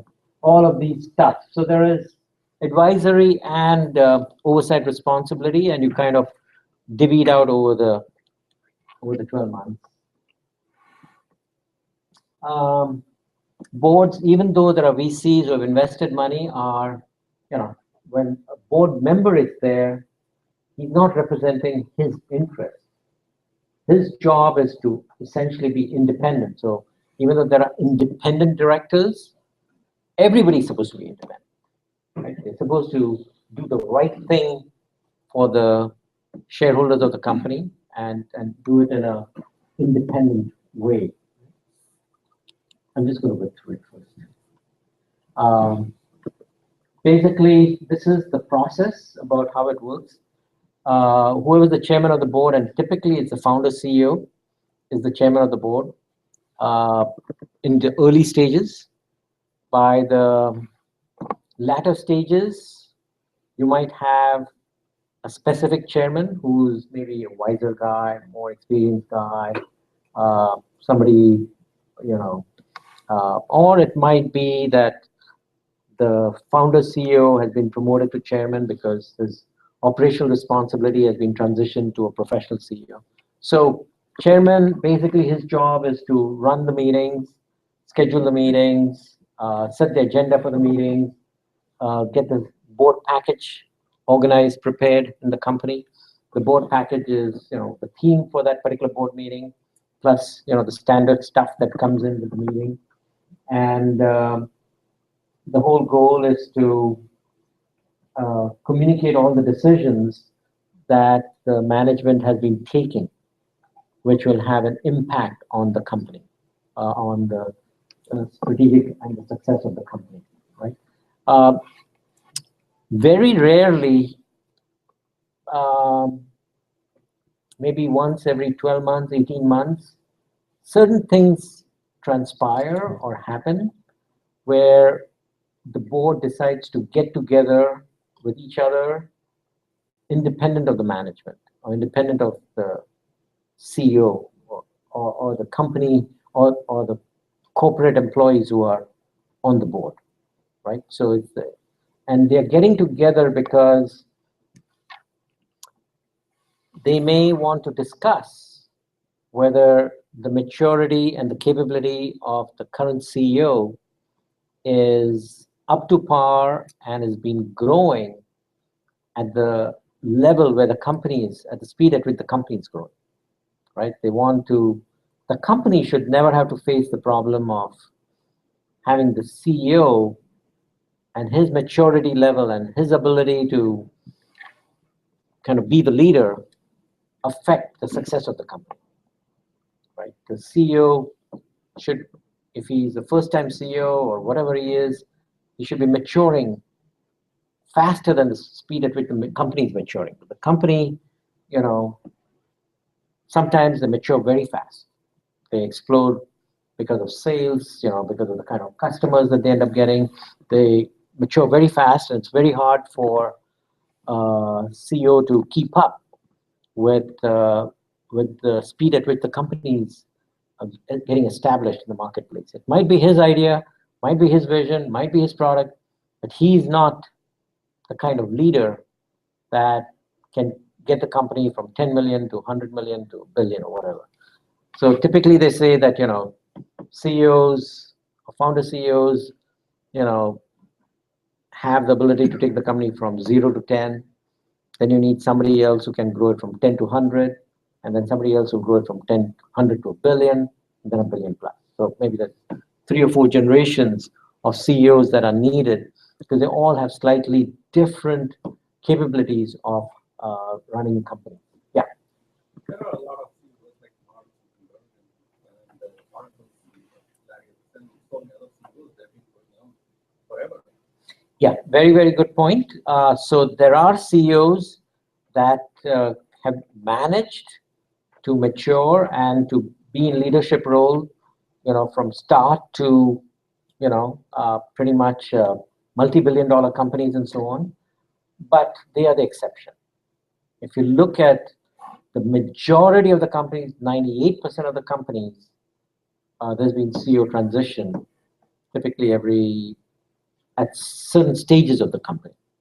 And nothing wrong with it, just how life is. Ultimately, once a company starts, the company takes a life of its own. And it needs to have the right person in the right slot for it to succeed. And that should be the theory. Yeah. Can you comment on the pros and cons of the CEO also being the chairman? The chairman of the board, the job is fairly functional. I mean, it's just there is no real, everybody's an equal. And the chairman of the board, basically, as I said, sets the schedule, sets the agenda, sets everything up. But he doesn't have any special powers as such. Just because he's sitting at the head of the table and he's kind of orchestrating the discussion, doesn't give him any unique power.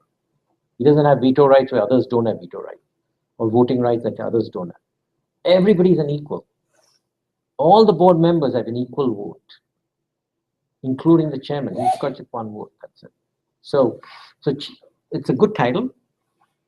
And it's a good title, and because, when you go for sales or when you go for fundraising or whatever, if you're the chairman of the board, people respect it, because obviously the company would not have somebody as chairman of the board if he doesn't have stature, doesn't have ethos that we talked about, doesn't have the personal credibility, believability.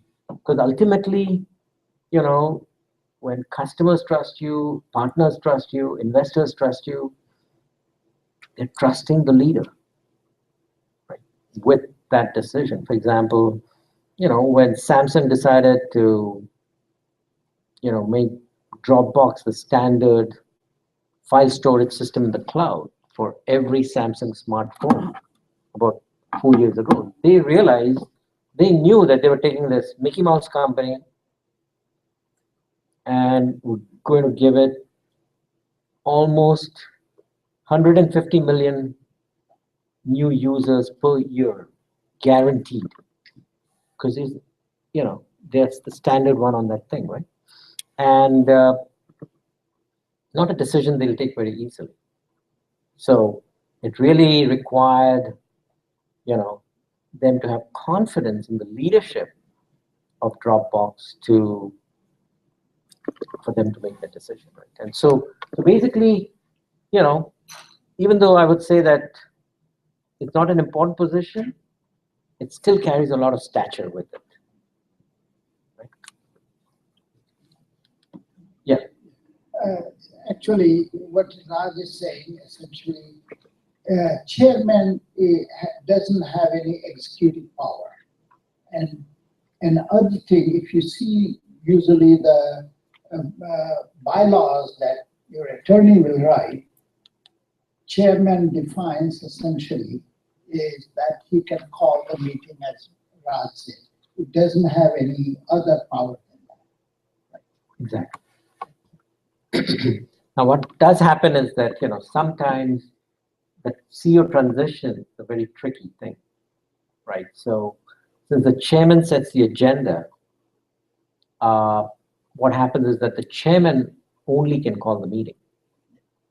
So if the CEO is going to be swapped, he may not be very happy to call the meeting, right? So there, what happens is that actually something interesting happens, which is that the outside directors, outside the management, assuming that they have the majority, right? So there are 3 outside and 2 inside, for example. Then they'll get together and say that, we need to call a meeting where we are going to ask the CEO to resign, right? Then they will actually go ahead and have an ad hoc meeting where they will appoint one of themselves, one of those 3 guys, as the chairman, interim chairman. Now he can call the meeting. And then the CEO knows what's in the cards by then. So when he goes to that meeting, he knows he's going to be swapped. Yeah.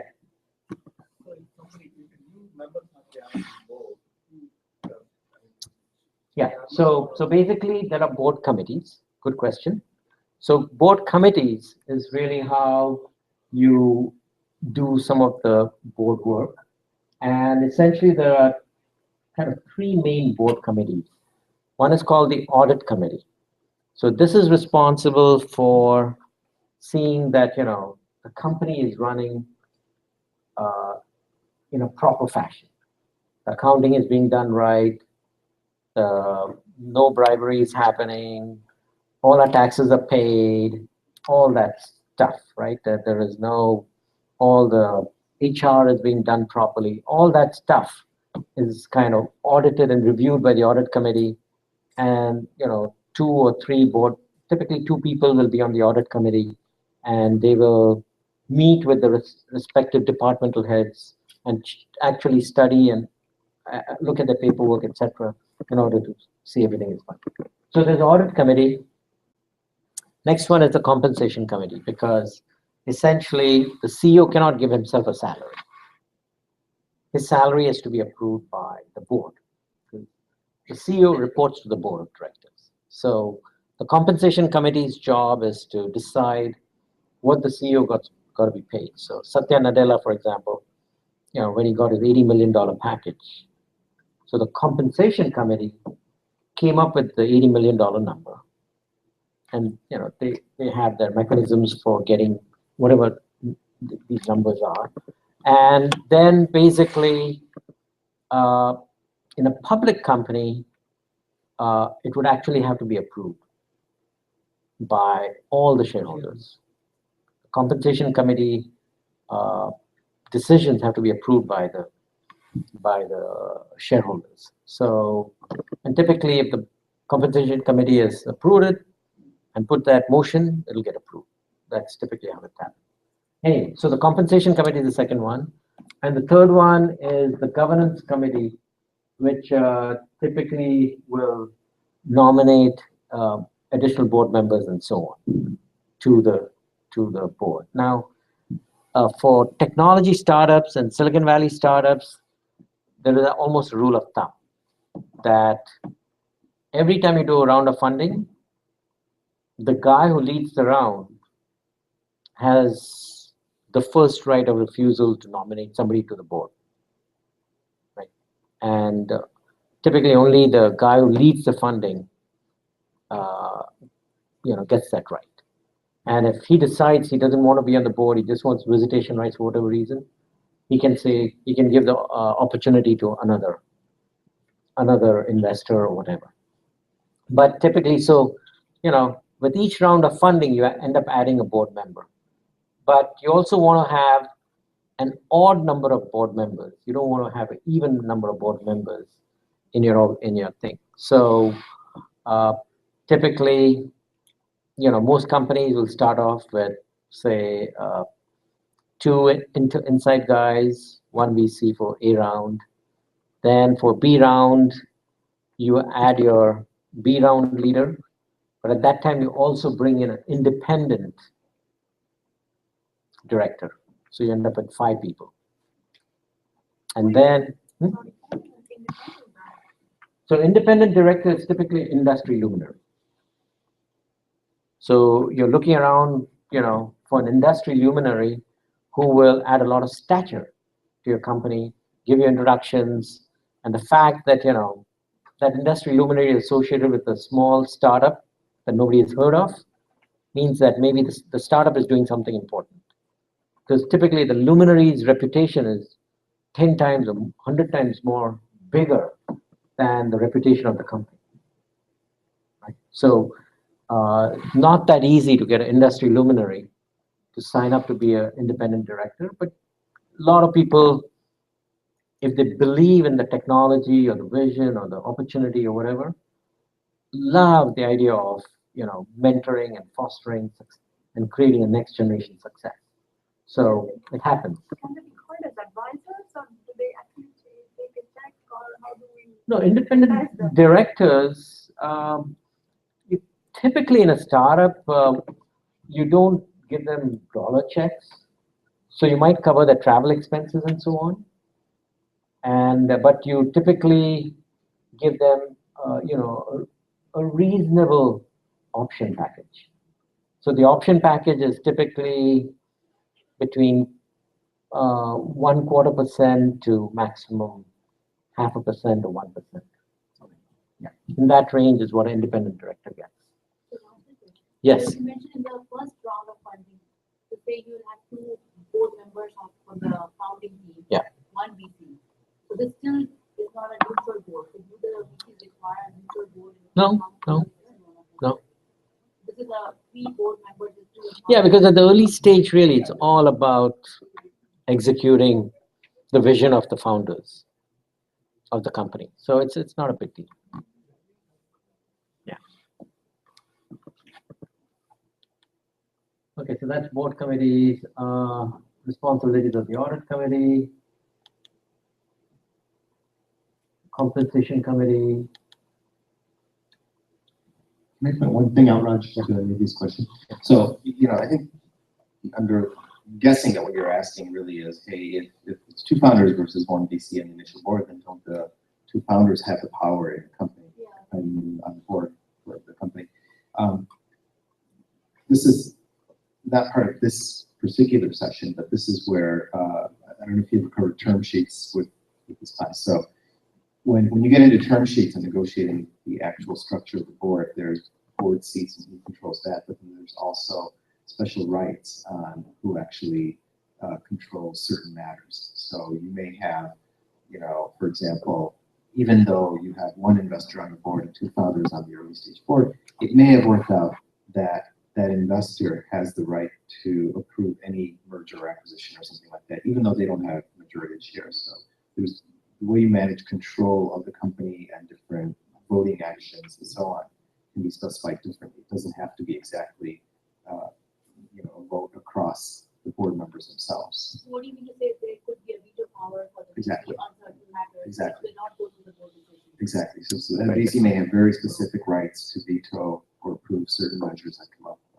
in a company, whether it's acquisition, issuing debt, or the next round of financing, or just whatever it is.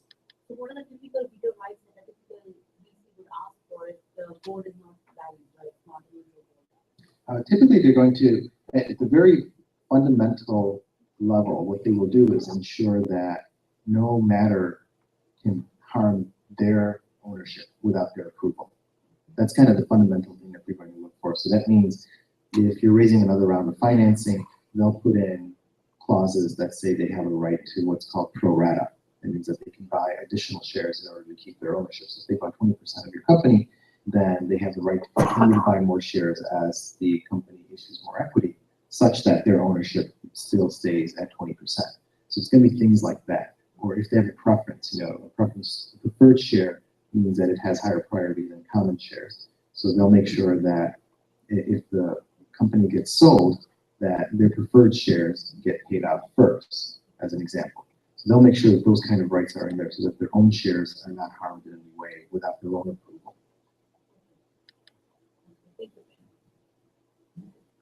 Okay. Most directors are elected to 1-year term. You can also have something called staggered terms. Once you become a public company, typically you'll have a staggered because you don't want too many changes happening to the board at one shot. So there's some continuity, etc. And this is basically how the elections happen, etc. Can you elaborate on the election? Okay.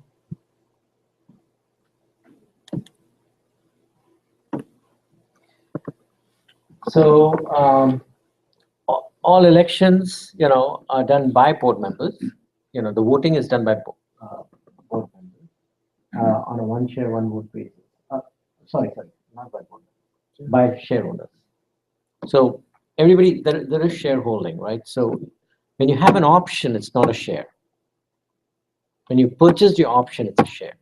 So typically, when an entrepreneur goes and starts a company, for example, he'll be given 4-year options. And, typically 1/4 of it will be vested by the end of 1 year, right? And, for founder entrepreneurs, you may not have a 1-year cliff. So every month it's vesting. Yes. You said founders don't get options, they get common stock directly. No, they get options. So founders also, even though they are from zero, they still get options. They still get 4-year options because really. At a particular strike price, or it could be a zero strike price? No, it'll be a very nominal strike price initially. Whatever the value of the common is. 0.001 cent. Whatever the value of the common is, right?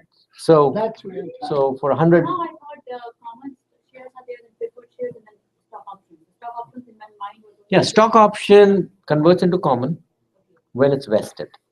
Right?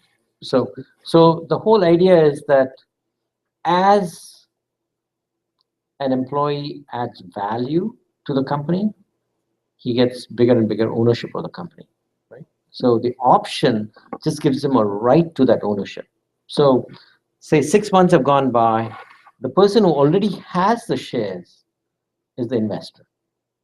So the preferred A investor, the round A, first round investor, he will say, I've invested $1 million and it's say at $1 a share, so he got 1 million shares. And the founders who are supposed to have, say, 60% of the company, and they give 40% for $1 million. So they will have options for that 60%, which will vest over 4 years, right? So they don't have the shares directly, right? So even though on the board, so when you're, say a year has gone by, then you're ready to elect the next round of voters, next round of directors or whatever, because say the terms ended or whatever. Then essentially, the two founders who are on the board would have to buy their portion of the vested stock and then go ahead and vote on that. Now, there are a few other things, tricks, and that's where Shyam Das will come into it, where you can actually buy your 60%, and then the company has the right to buy it back from you if you are left from, if you move out of the company. Yeah, reverses. So basically, you buy the stock, so now you have the ability to vote those shares, but the monetary value is not vested in a sense because the company has the right to buy it back for that 0.001 cent or whatever, right? So basically, and that's typically the second one that I explained is typically how it happens for most companies. So so that is really how directors get elected by the shareholders, and it's a standard, it's very simple voting process. Yeah. Like in case of change of control, there is something called acceleration of your shares. Right? You can get accelerated to full vesting at the point of time. The change of control happens for the company. Those are certain cases where founders can achieve the full amount of their vested share, even though they're not vested. Yeah. There are many different. See, for founders, what happens is that there's a lot of flexibility in their, since they're setting the rules.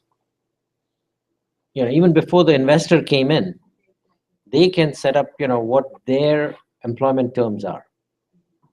So they can set up the employment terms and saying that, they automatically get full vesting on change of control, or what do they call them? Double triggers and things like that. So there are many, many clauses. At some point, maybe in the next course, we talk about, employment contracts for founders and, term sheets and this, all that kind of stuff.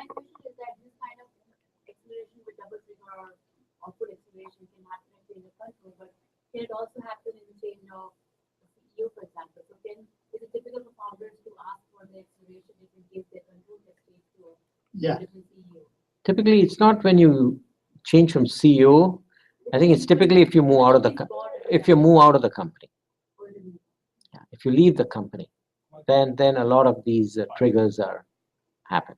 Something is called constructive termination. That means if suppose you were CEO, and something that directors didn't like you and put you in a very corner box or something, that is called constructive termination. Therefore, you can still prevail all the rights of termination. And people do that. You'll typically see a clause like that, especially for an acquisition. Yeah. So if somebody gets acquired and their title gets reduced and their how they describe it in legalese, but basically the responsibility Termination without cause. Well, there's termination without cause, which is different, termination with cause, etc. But basically, the idea is just that in an acquisition, if Shyam's the CEO of his company and I acquire his company, and then I tell Shyam, okay, now you're in charge of making sandwiches, right? Then he makes a great sandwich, by the way, but that's beside the point. He's lost all his responsibility.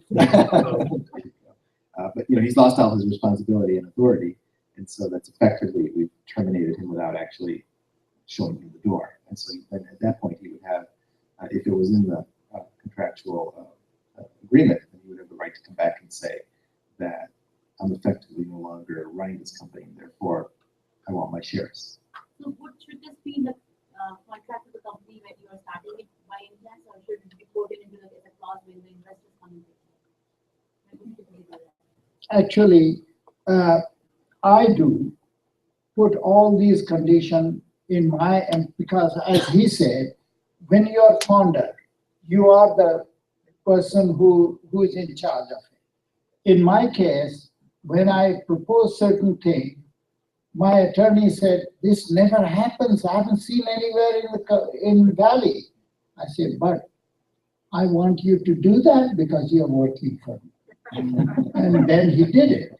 And the agreements or the contracts are only useful if something bad happens. If there's nothing bad, it just stays in the paper, there's no problem. But if there is something bad happens, that's when you pull those clauses in, and that's where you can do that. Okay, we'll get into, he's got some very specific ideas, and I'd like them, just so that you understand it. Now, in none of my companies I would ever do it, even though in every company he's done it, and it's helped him a lot. So the reason is that, when you do that kind of, those kinds of founder favoring kind of stuff legally, in agreements and in the bylaws of the company, it becomes hard for quite a few investors to come in. So, they may come in, they may not be able to come in. So, it all depends on the kind of company you're trying to build, right? So it depends on, that's why like most lawyers who want to create, kind of a normal Silicon Valley technology startup. Now, on the other hand, if you look at Google, Facebook, etc., all of these companies have dual class, which is the last type of stock arrangement, ownership arrangement, where essentially The founders hold Class A. And the Class A have got 10x or 100x the voting rights of Class B, C, D, or whatever. So, Class Bs. So, Larry Page and Sergey Brin, the reason that they still control the company, Google, even though it has raised massive amount of money from everywhere, it's a public company, they still control more than 50% of the voting rights, is because they had such a hot company from day one that in spite of having dual class, all the VCs were dying to get in, right? So every now and then you might end up in that situation. Same thing with Mark Zuckerberg on Facebook, etc. But it's not the norm.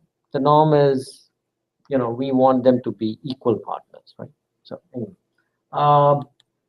essentially the board also sees that you don't violate state and corporate legal obligations, and just have to follow all these guidelines. And typically, your corporate lawyer is going to guide you through all of that stuff. Typically you don't have to worry too much about it, because there are all kinds of lawyers whose job it is to keep up with the state laws, the corporate laws, and the KPMGs and the others will take care of all the financial filings, auditing. Typically all that is pretty much routine work. Yeah. When do you actually have a corporate lawyer and all this stuff before actually going to VC, or once you already identify? Typically, the VCs already have the corporate lawyer, and it's their money that is going to pay for the corporate lawyer anyway. So, when you start the company, there are so many lawyers who are just waiting to find an exciting entrepreneur, and they will do all the basic paperwork for free. Yeah, they'll absolutely do all the basic paperwork for free. And you just have to use your negotiating techniques that we've been trying to teach for all this time. I have my lawyer doing it for free, and not for free, but whole thing is actually once we go No, for it's free, deferred, whatever you negotiate. all the things that we negotiate, he's doing all my legal work for free. So when I go for the financing round, then I will pay him all of it. Do you give an equity for that? No equity. Never hire a lawyer with an equity. That's my opinion. No, I give equity. I want everybody to win. For the lawyer, it's like it's more of a Service. transactional. Yeah, it's not something that could contribute to the company. It's just more of a transactional. Actually, it depends on everybody's a partner. All the service providers are your partner, in my opinion, at least. Anyway, so that's what the lawyers are going to do for you. So and then last one is direct indemnification insurance. There is standard thing called D&O, Directors and Officers Insurance, and it's typically costs about $20,000-$30,000 a year, and it basically indemnifies directors and officers from getting sued by customers, partners, and so on for stuff, as long as you've done everything ethically right. With one major exception. D&O doesn't cover if the directors and officers sue each other. So you have to be very careful that when you put together a board, it's a board that's actually going to row both in the same direction. What if one director quits and after quitting then sues the board? In that case, D&O covers. I don't know. I'm not sure. Luckily, I haven't been in that situation, so I don't know one for of those sure. situations, especially question is, does it apply only to for-profits or equally to non-profits? It should apply across the board, because nonprofits can get sued as well, right? I mean, if somebody does something wrong in a nonprofit, there are unfortunate examples of that as well. So should you consider having a D&O even when you don't have funding, or if you could just protect yourself from failing in conflict? Well, typically, if you're at that stage, it's just you and your co-founders. So, if you're going to sue each other, D&O is not going to cover it anyway. No, not between the parties. What if the third party comes and sues you because you do something that could be Yeah, DNO is more for companies that have got investor interests and management interests, both involved. Yeah, and especially once you get customer interest involved, and customers and partners and others get into the picture, then you need DNO insurance. Now, for example, with the Dino, we had DNO insurance, but when the company was going under, we were shutting it down. At that point, what happens is that it's very easy for people to essentially sit across from each other instead of being all on the same team, because the investors are trying to figure out how to recover their investment, or as much as they can, even if it's pennies on the dollar. The management is trying to, see that, all the commitments they've made, they keep as many commitments as they can to the employees, to the customers, all kinds of stuff. So, and the IP that's been created. So there's a lot of conflict, and people can be on opposite sides in that board meeting all of a sudden. And essentially, what happened in the last board meeting at Dino was that everybody started bringing their own lawyers along into the meeting. So obviously, we brought the corporate lawyer. The VCs and the independent directors brought their own lawyers to that board meeting, so that they're not saying or doing anything that is going to get them into hot water. And essentially, my corporate lawyer said, I'm responsible for the company, so I'm not going to advise you as the CEO as to what you should be doing or not doing, or saying or not saying. So you got to get your own lawyer. And at that point, I said, if that's what's going on, then I don't want to be involved with this company or be on the board, and I'll be an independent shareholder, because as a shareholder, you have a lot of rights. As a CEO and a board member, you've got a lot of responsibilities. So, that night at midnight, I talked to my wife and said, it's time to, resign as CEO and the director, because, no point being in a situation where, you're going to be, watching every word you say and every action you do, because, people are just too cautious about everything. So even though you're friends and you work together for 5 years, ultimately the VC has to worry about the money that responsibility that he has to his investors, people who have put money into his fund. The independent director has to worry about what they have done, and the CEO and the co-founders have to worry about their responsibility, because they've signed all the contracts with the customers, vendors, partners, etc. And then the question is, do you want to face the situation as a shareholder of the company, but not an employee of the company? Because the minute you resign, you're not responsible for anything. Because everything that you did before as a CEO in terms of signing contracts, etc., you did it for Dino. You didn't do it or for your company. You didn't do it for yourself. So you were doing, and the minute you resign, you're an independent human being. Yeah, you're a shareholder at that point. So you have the right to see that the company operates in the interest of the shareholder. So you are now establishing your rights rather than trying to respond to shareholders, right? So that is kind of the hardest decision that an entrepreneur has to face, because he loves the company that he's built, he's responsible to all the people that he's hired, all the investors that have trusted him with the money, etc., the customers that have trusted him with the stuff, But ultimately, you don't want to be in a situation where you're dragged into a lawsuit that, you're fighting each other, as he said, because D&O insurance will not want to cover that, and it just becomes a mess when people from inside the company start pointing fingers at each other, right? So that's all, direct indemnification and insurance.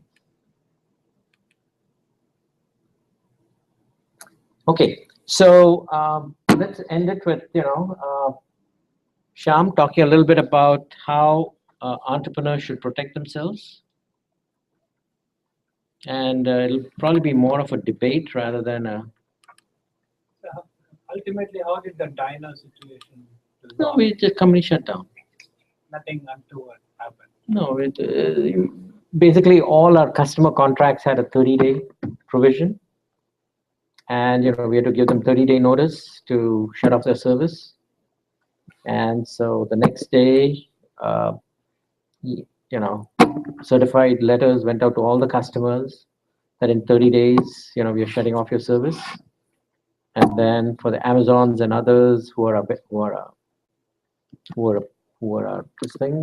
providers, service providers, once the customers were shut down, we said, okay, you're shut down. And then we told people that, we had a 2-year, 3-year lease with the building, etc. So we got a professional person who's responsible for shutting companies down. So that's a startup too, by the way. And it's a very successful startup in the Valley. So at some point, I'll give you the intro to the company. If you don't want that. If you need that. But it's a startup that only does shutting down companies. Because they have to, terminate leases, 2-year, 3-year leases. They got to terminate, they got to pay all the taxes or take care of all the liabilities. They got to convert whatever assets are there in the company into cash, like computers, furniture, everything has to be converted to cash and then paid off in a certain order. Basically, like the people that you're liable, that the company is liable to also go in a particular sequence, with common shareholders getting the money last, or whatever's left, typically nothing. But there are professional, he's an Indian guy who runs this startup. And like a lot of VCs actually bring him in because he's a very good professional guy at shutting down bankrupt startups. Yeah, so it's a boom business. Huh? There's a movie which was the guy who breaks off, who will come to you and the girlfriend is broken off with you. Oh, really? He delivers the message. There's a breakup guy. Oh, okay, the breakup guy. Okay. No, that's big business, by the way. It is actually huge business. Anyway, so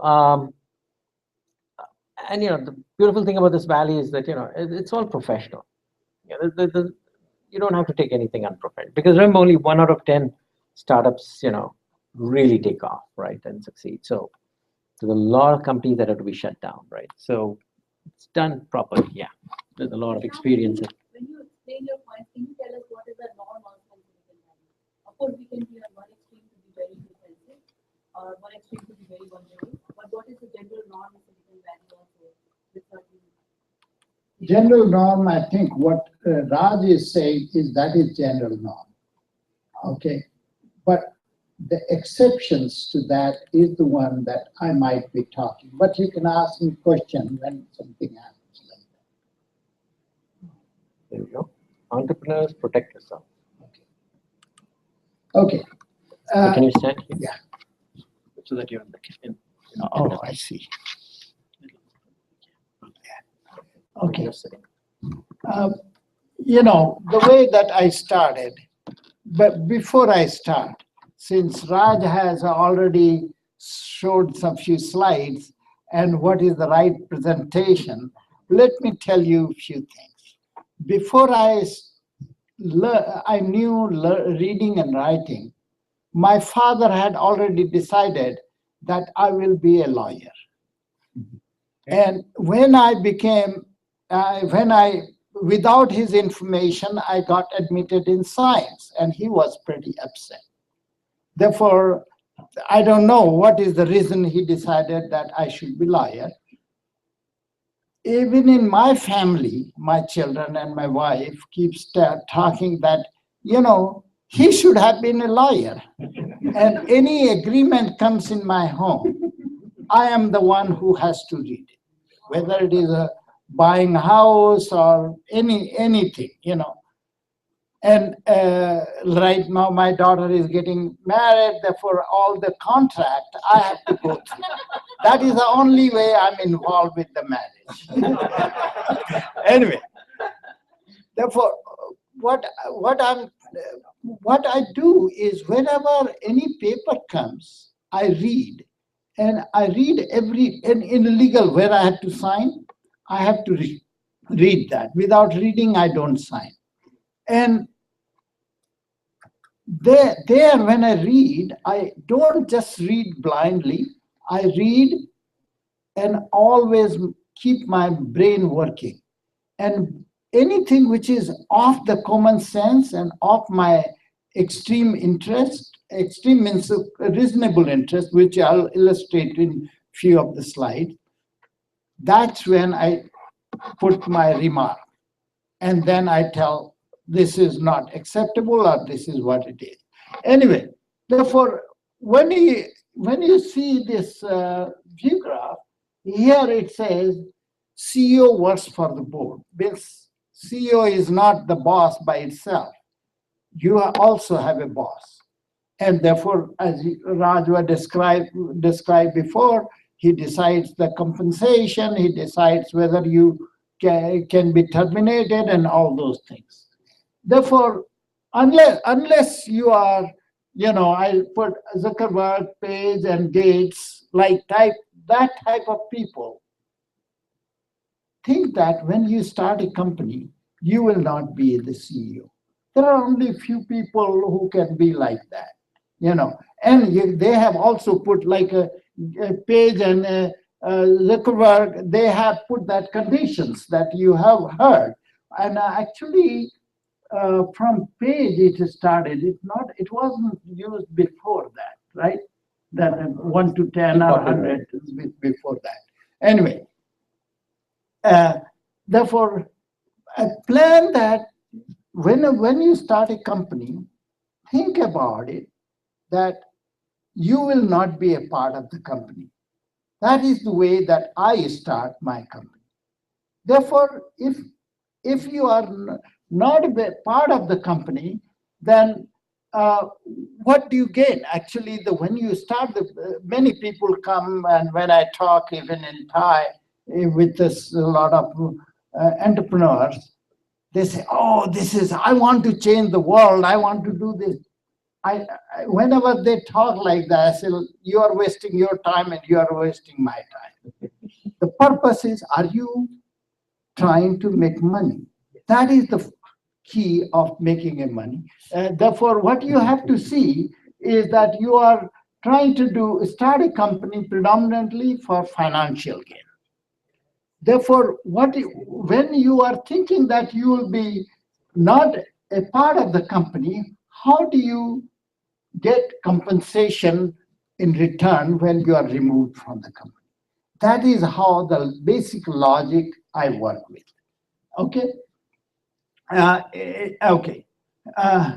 And one thing that you have to think that nobody is going to give you any concession or compensation unless you have a hook there or it is part of the agreement. Therefore, you have to construct an agreement to your advantage. How do I change the person? Is that right? No, which one? Oh, I see. Left one. Okay. Okay. How do you protect yourself? Therefore, you have to construct an agreement. In that, if you are, okay, now I think that most of the entrepreneurs, when they do, they are not rich. They haven't made enough money to run their life, rest of the life without earning anything. If you are removed, yes, you can get a job, but it takes little time. Therefore, you have to have some sort of exit package. Therefore, when you make a contract, in that you have to have at least 2 years with all the benefit your salary.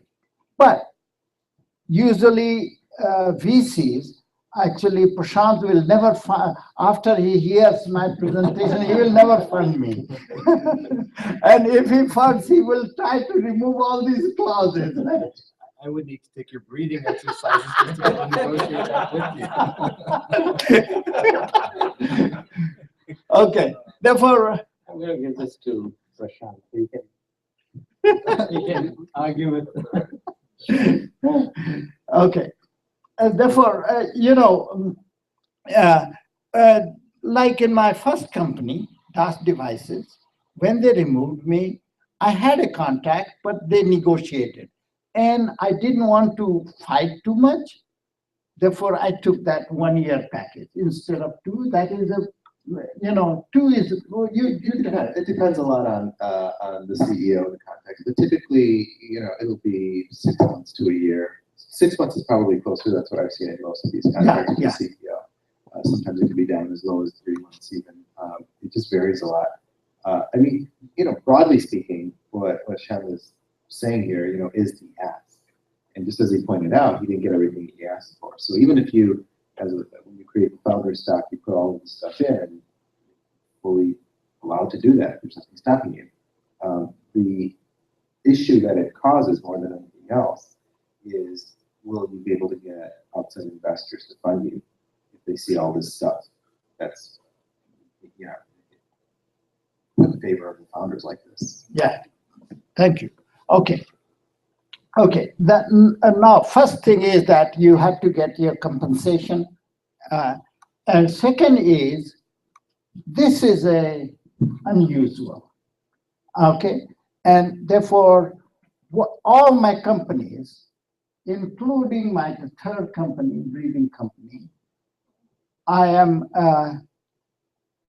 putting all my intellectual property, and instead of my in lieu of my intellectual property and all the initial funding that I have done in starting the company, I take preferred A stock, which is unusual, right? You should tell, Prashant will tell you what is usual in the valley, but I'll tell you my preferred way of doing it. Therefore, I had always taken preferred A stock. And my recommendation would be, which is very difficult, that, preferred A, you should have majority. In my first company, I had majority preferred A. But in second companies, in Forest, when I started, BC didn't want me to get majority. Therefore, that is where negotiation comes in. Then I didn't want to give him over 50%, and they wanted over 50%. Then this is where negotiation I did. I said, okay, tell me, why do you want over 50%? Is it for money or is it for control? They say it is for money. I say, okay, I'll give you over 50%. But we will have to write in the agreement that no decision, major decision about the company can be done unilaterally. Therefore, we both will have to do equal. We have to have simultaneous voting. Therefore, I got a simultaneous voting right. Therefore, we'll talk about it. Okay? Therefore, if preferred A has at least two, and one thing that you have to make sure, what is the reason of preferred A? Because common shares, can be the, what do you call it, non-preferred. It is non-preferred. Therefore, it doesn't have that much weight. The preferred way has a lot of things. If I wanted to do, if I become Zuckerberg, I will make 1 to 100 voting right on preferred A. see, those are the values that you can get into. I thought preferred is only when you put in capital. Like it's not for the sweat equity, it's not for the IP9, all of that is only common stuff. And preferred is only with cash. So I understand if you put your starting financial money into the company, you can always have preferred it, but eventually when the investor will come in picture, their money versus your money would be nothing. Their money is much bigger. So they will still have a lot bigger preferred portion than what you would have based upon your financial equity put in. Generally, preferred, what I understood is only with finances, right? It's generally with IP or Okay. Your IP has a value. Therefore, that is where I have differentiated myself as compared to many other entrepreneurs. That's what he's saying, is that he was able to get away with valuing the dollar value on the idea that he brought to the company, and then converting that into preferred shares. That's so right. If he said, I created this, it's a new type of database, it's whatever, it's worth at least $500,000, then give me $500,000 of preferred shares. That's how I did it. It is not the norm. This is not the norm. Right. To your point, what happens in startups is that sweat buys common and dollars buys preferred. And sweat is the right word, because legally you cannot be paid for not doing anything. Okay. Therefore, that's why all the sweat equity vests. Preferred A doesn't vest. It is just when you start the company, you have that. Did we answer your question? Yes, sort of. Okay. But I'm still questioning because I invested money in my company. I didn't prefer it. I just had a loan. Well, that Should I rather convert my loan into the preferred A stock? What is the GCA? Yeah, you can convert that to preferred A stock, because that's your real money. That's what I'm saying. So a lot of times that'll happen. If the founders have put in substantial amount of money into the company, then at the time of the VC round, a lot of times we'll let that convert into preferred alongside of us. So if they put in, $250,000 or something like that, we'll say, sure, this is a $5 million round, $50,000, and rather than giving you that cash back, then we'll just convert it over into preferred alongside of the rest of the money.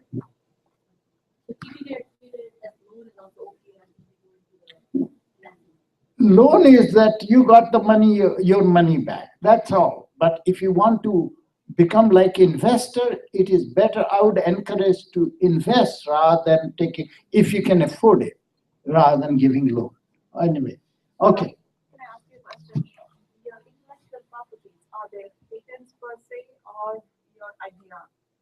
Your IP are the patents Okay. per se? Let me tell you what I did in my first company.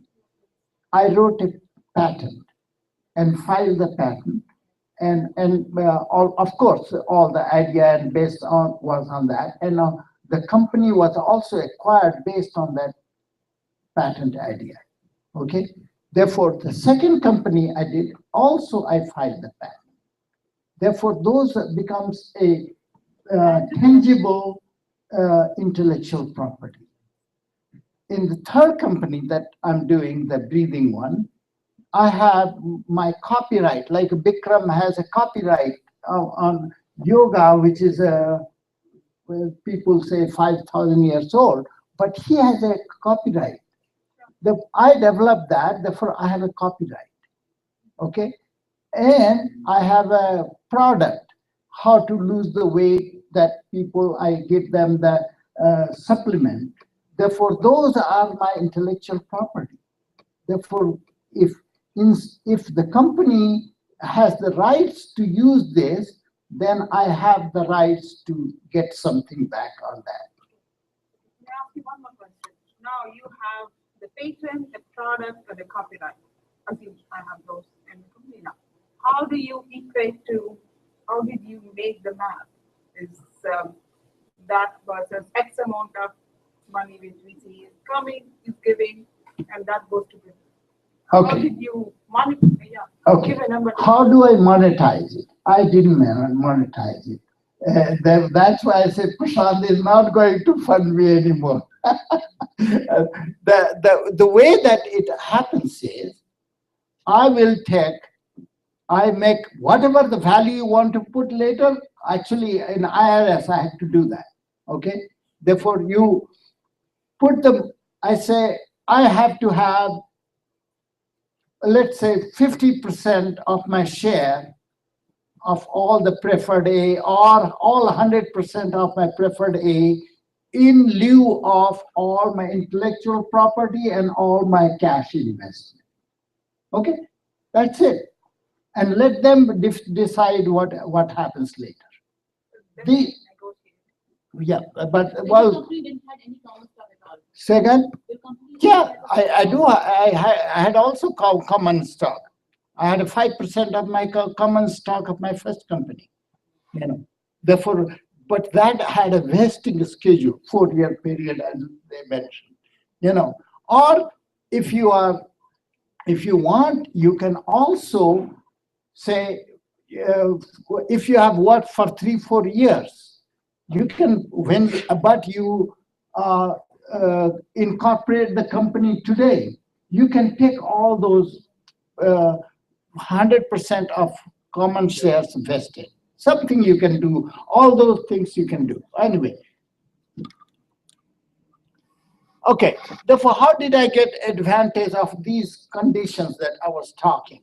Therefore, that DOS devices, I was in the company 94 to 98, and it was making read-write heads for hard disk drives. It was B2B, and I never had even one meeting with a customer.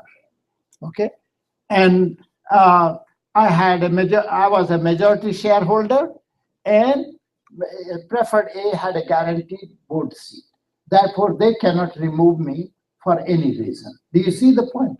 And these are the points with which I negotiate later with the VC. Okay, Infrared, the second company I started, it was software and services, B2B, and I told you all the home builders I used to serve. Mine is a company by generating sales, and I had a preferred A minority, but equal rights, as I mentioned before. Therefore, when as Raj was mentioning before, the board, the VCs came and he took me to Marriott Hotel. I knew that something is happening. You know, when they invite you for a meeting in somewhere off location, with something is wrong. Therefore, I said, okay. That when they asked me, you have only one choice: you stay as a CEO or leave the company. I listened all the things they were saying, and then I told them, okay, I'll give you 3 choices. You have given me only one choice. 3 choices. And I gave him 3: invest money, this, you know. And then they got very angry. And they later, who are you to tell me? That's how he started. He said, it is my money. I said, your money is money, or what is my money? Go and talk to your lawyer, and then talk to me later. And the guy went to his attorney, the VC, and I had one of the option I had given him, that sell me your share, I will buy. Okay, and he went to the attorney. Attorney saw the agreement. He cannot do unilateral decision because we had, you know, every major decision has to be done equally. And therefore, then he agreed that, okay, we'll sell you share, and then I bought the share. Therefore, that's how I ran the company for 10 years. And they were going to shut down the company because we had about $300,000 to $400,000. Therefore, they thought they will take the money. You know, that's basically the reason why. Anyway, therefore, that's what it was in Infrared. And now, presently, I'm starting a company. I started a company, health and fitness related. Right now, it is B2C because all the customers come to me to learn, but eventually when I franchise it, that will become like a B2B type things eventually, or selling the product. And by the way, I'm also looking for my founding team because I fell down. This is one thing that you can see. This picture, do you see that this red bag here? This red bag, Raj can tell you more because he has gone to search for me in the mountain, and I am in this red bag in that. And this red bag would have gone to cemetery, but I'm standing in front of you. You know, and this picture was taken by Raj, and as you can see, this was the fall, and I was in. They found me in coma, and 3 weeks I was in coma in hospital. And how did Raj find you? Well, basically the rangers found him, and after about 48 hours search, and he had 10,000 feet. He was upside down in coma for 48 hours at 10,000 foot elevation, without any significant warm clothes on Mount Whitney. They found him. He was pretty much dehydrated and everything, but they lifted him up with that helicopter, and they brought him to the hospital where I took that photo of the helicopter landing with the body coming out of that. And You're a lucky man. he's like a cat with 9 lives. He used up a couple of lives, but Well, Raj was telling me that they asked me what did I do different that I survived, right? That the ranger, the rescuer was asking. Therefore, it is because what I teach and what I practice. This I just, today, this is today, right? This is the regimen I did. As you can see, my maximum heart rate should be at my age below 150, but I can go up to pretty high. Before the fall, I used to do always over 100%, and you can see in about an hour, 15 minutes is essentially stretching and cool down. But I burned about 730 calories. Even if you do treadmill for 1 hour, I don't think you can burn that much. What do you do for that? breathing. Sit on the chair and breathe. And do you know how much weight I lost? That's why if any of you saw me eating, you will find me that I eat about 2 or 3 people that you guys eat. Because even though I'm 71, but my metabolic range is about a teenager, And look how much weight I lost, 5.5 pounds in 1 hour. Therefore, that is what I'm doing now.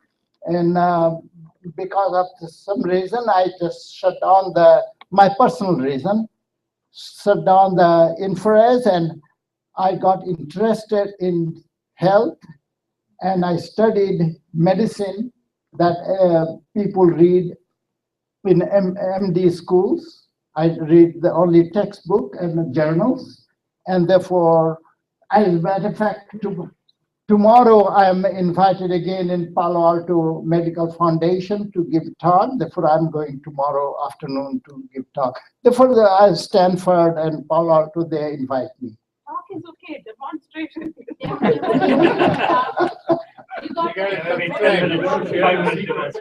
What do you do exactly? You sit on the chair and breathe. And you see, I'm talking. Okay. I'm not sitting, I'm talking to you, but I'm breathing the way I breathe when I do exercise, but I use all the muscles, all the breathing muscles and everything. Thank you very much. This is not like your Baba Ramdev wala. Baba Ramdev type he does, right? Yeah. Even that works. Thank you for being candid.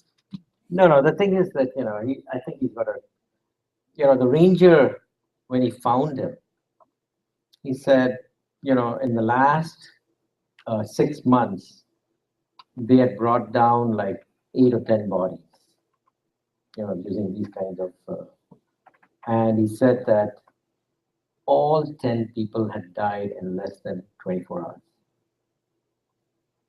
All 10 people. He said that this was the first search and rescue person who was still alive, was barely alive, right? I mean, he was barely dehydrated to where his body was, completely bruised up and all that stuff. But so he said that, the doctor examined him and said that, his inside is like, a teenage boy's because he was very elastic. So when he fell, his bones at 70, all the bones should have smashed, right? Oh, sorry. Oh, 10:30, everything. Oh, okay. Okay, guys, class is over. Thank you very much.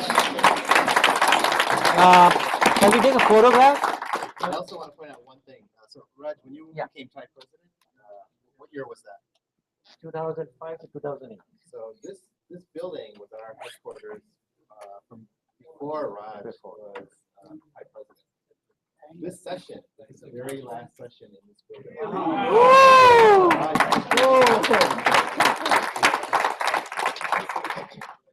Okay, if everybody comes on the stage. I'll take one as well of you guys.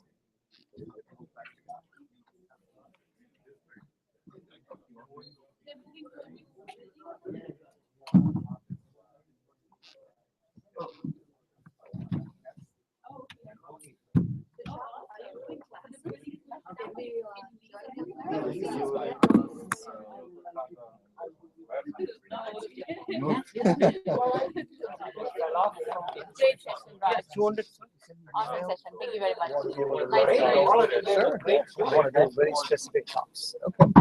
So TiE is moving to Sunnyvale somewhere? We're moving to Sunnyvale. It's going to be in the corner of Arcas Oakley Parkway. Okay. When is it moving? This week. If you walk back through the hallways, you'll see everybody packing up boxes and all that. That's why on the other side we used to have all the startup cubes. They're all gone. Is it as big as this? It's actually bigger, although the event space is slightly smaller. But the office is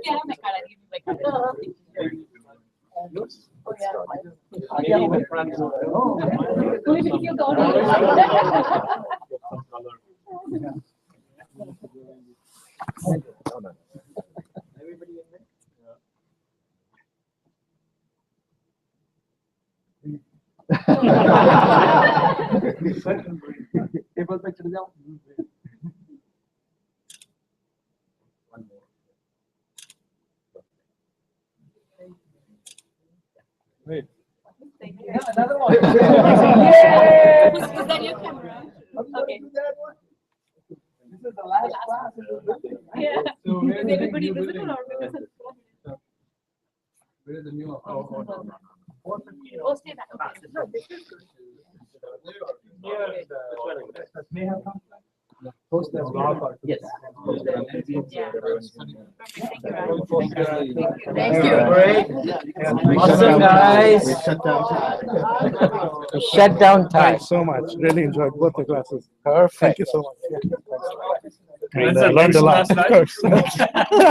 Ready for 301. Now the guys in India. Awesome. Okay, Parth. Thanks, Raj.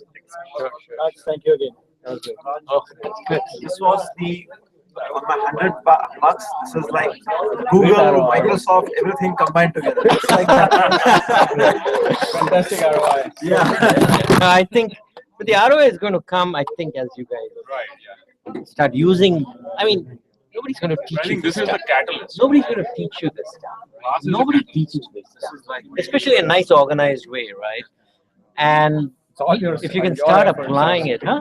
Your efforts. You start applying it, Look, I mean, in negotiating, you're going to get so much. Selling, presentation, everything should get a quantum improvement. That would be the goal, right? And keep posting on the portal and the news feed any successes that you have because you used it, because ultimately, like, people will learn from the successes. I don't know if this is a wise idea, but maybe we can create a closed group on Facebook and just have people share On Facebook or whatever. Or LinkedIn. Yeah, whatever works for everyone. Yeah, I can. Okay, I'll get something going. Yeah. Yeah, We that have would be why really don't I- good. why don't I you do know? that? LinkedIn group. will we be have there. a one-on-one LinkedIn. We can Yes, add we have it a to that. one-on-one That's LinkedIn what we group. can We can do. add it can to add it the to 201 the people to the Whatever 101. works. Yeah, you can maybe Either create would do. subgroups within People 101 use for both. each class. It's one group. This We is only good. have I think 50 one groups. group. One One group. way, Yeah. we can add this one also. Yeah. Yeah, we can do that. This one. Yeah, We're looking sure. forward to the next class. 301. No, we definitely want to do it because I think this has been a quantum improvement for Thai Institute. I think instead of doing one class, one talk on something or the other, to systematically build up, to get kind of a teamwork going between everybody. A lot of benefit. A lot of great friendships. Huh? A lot of friendships have happened. 301 would have been great. Would Huh? be great. 301. Because 301. there's a lot more things about Term term sheets. paper. Term sheets. Yeah, in fact, go ahead and talk about. I think it's Tell- going to tell take me me what- 1 year what to needs to be. digest 201 itself. No. In 6 months. So honestly In 6 speaking, all months. the great material that Spring already time gone is for a while, all of us may have read it. I'm back So on we've April got to do that. And if you Spring, get spring, the we should have a section, We'll have No, we'll have TiESV. spring. We'll do a course in spring. May, June. Maybe June, July. Redoing a one-on-one also would be an idea because there may be other people who haven't Oh. done it, right? 101. And for example, some of us. So there are new can go to entrepreneurs 101. who are going to come, right? So I think that intro to entrepreneurship needs to be done. Great. Well, thank you so much. Okay, Raj. guys. Pleasure. Awesome. Attending your class. Thank you for all the regular support and everything. Yep. Thank you, Raj. Great. Thank you very much. Thank you, Raj. Good to see you. Good luck, Ken. Thank you. Yes, we need Make to it happen. appreciate it. Keep us posted. Huh? Holidays, guys. Huh? Have a good holidays. Good holidays. Yeah. So let's see what Suman and everybody have learned today. Because they're at home, right? Doing the study group. Yeah. Great. Thanks a lot for all the lessons. I think we have learned a lot. And Raju, I'm staying in touch with you because Please we are do. still not in the stage like probably other people in the class, but we registered because we wanted to get on this journey. So I think we have got a lot out of it. I think like to get on the journey this way is so much better. Luckier, in my opinion. I mean, you're lucky because, in a sense, you got a chance to see everything. So, as you know, every journey is going to be unique. Every journey is going to be totally unique. But there are similarities, right?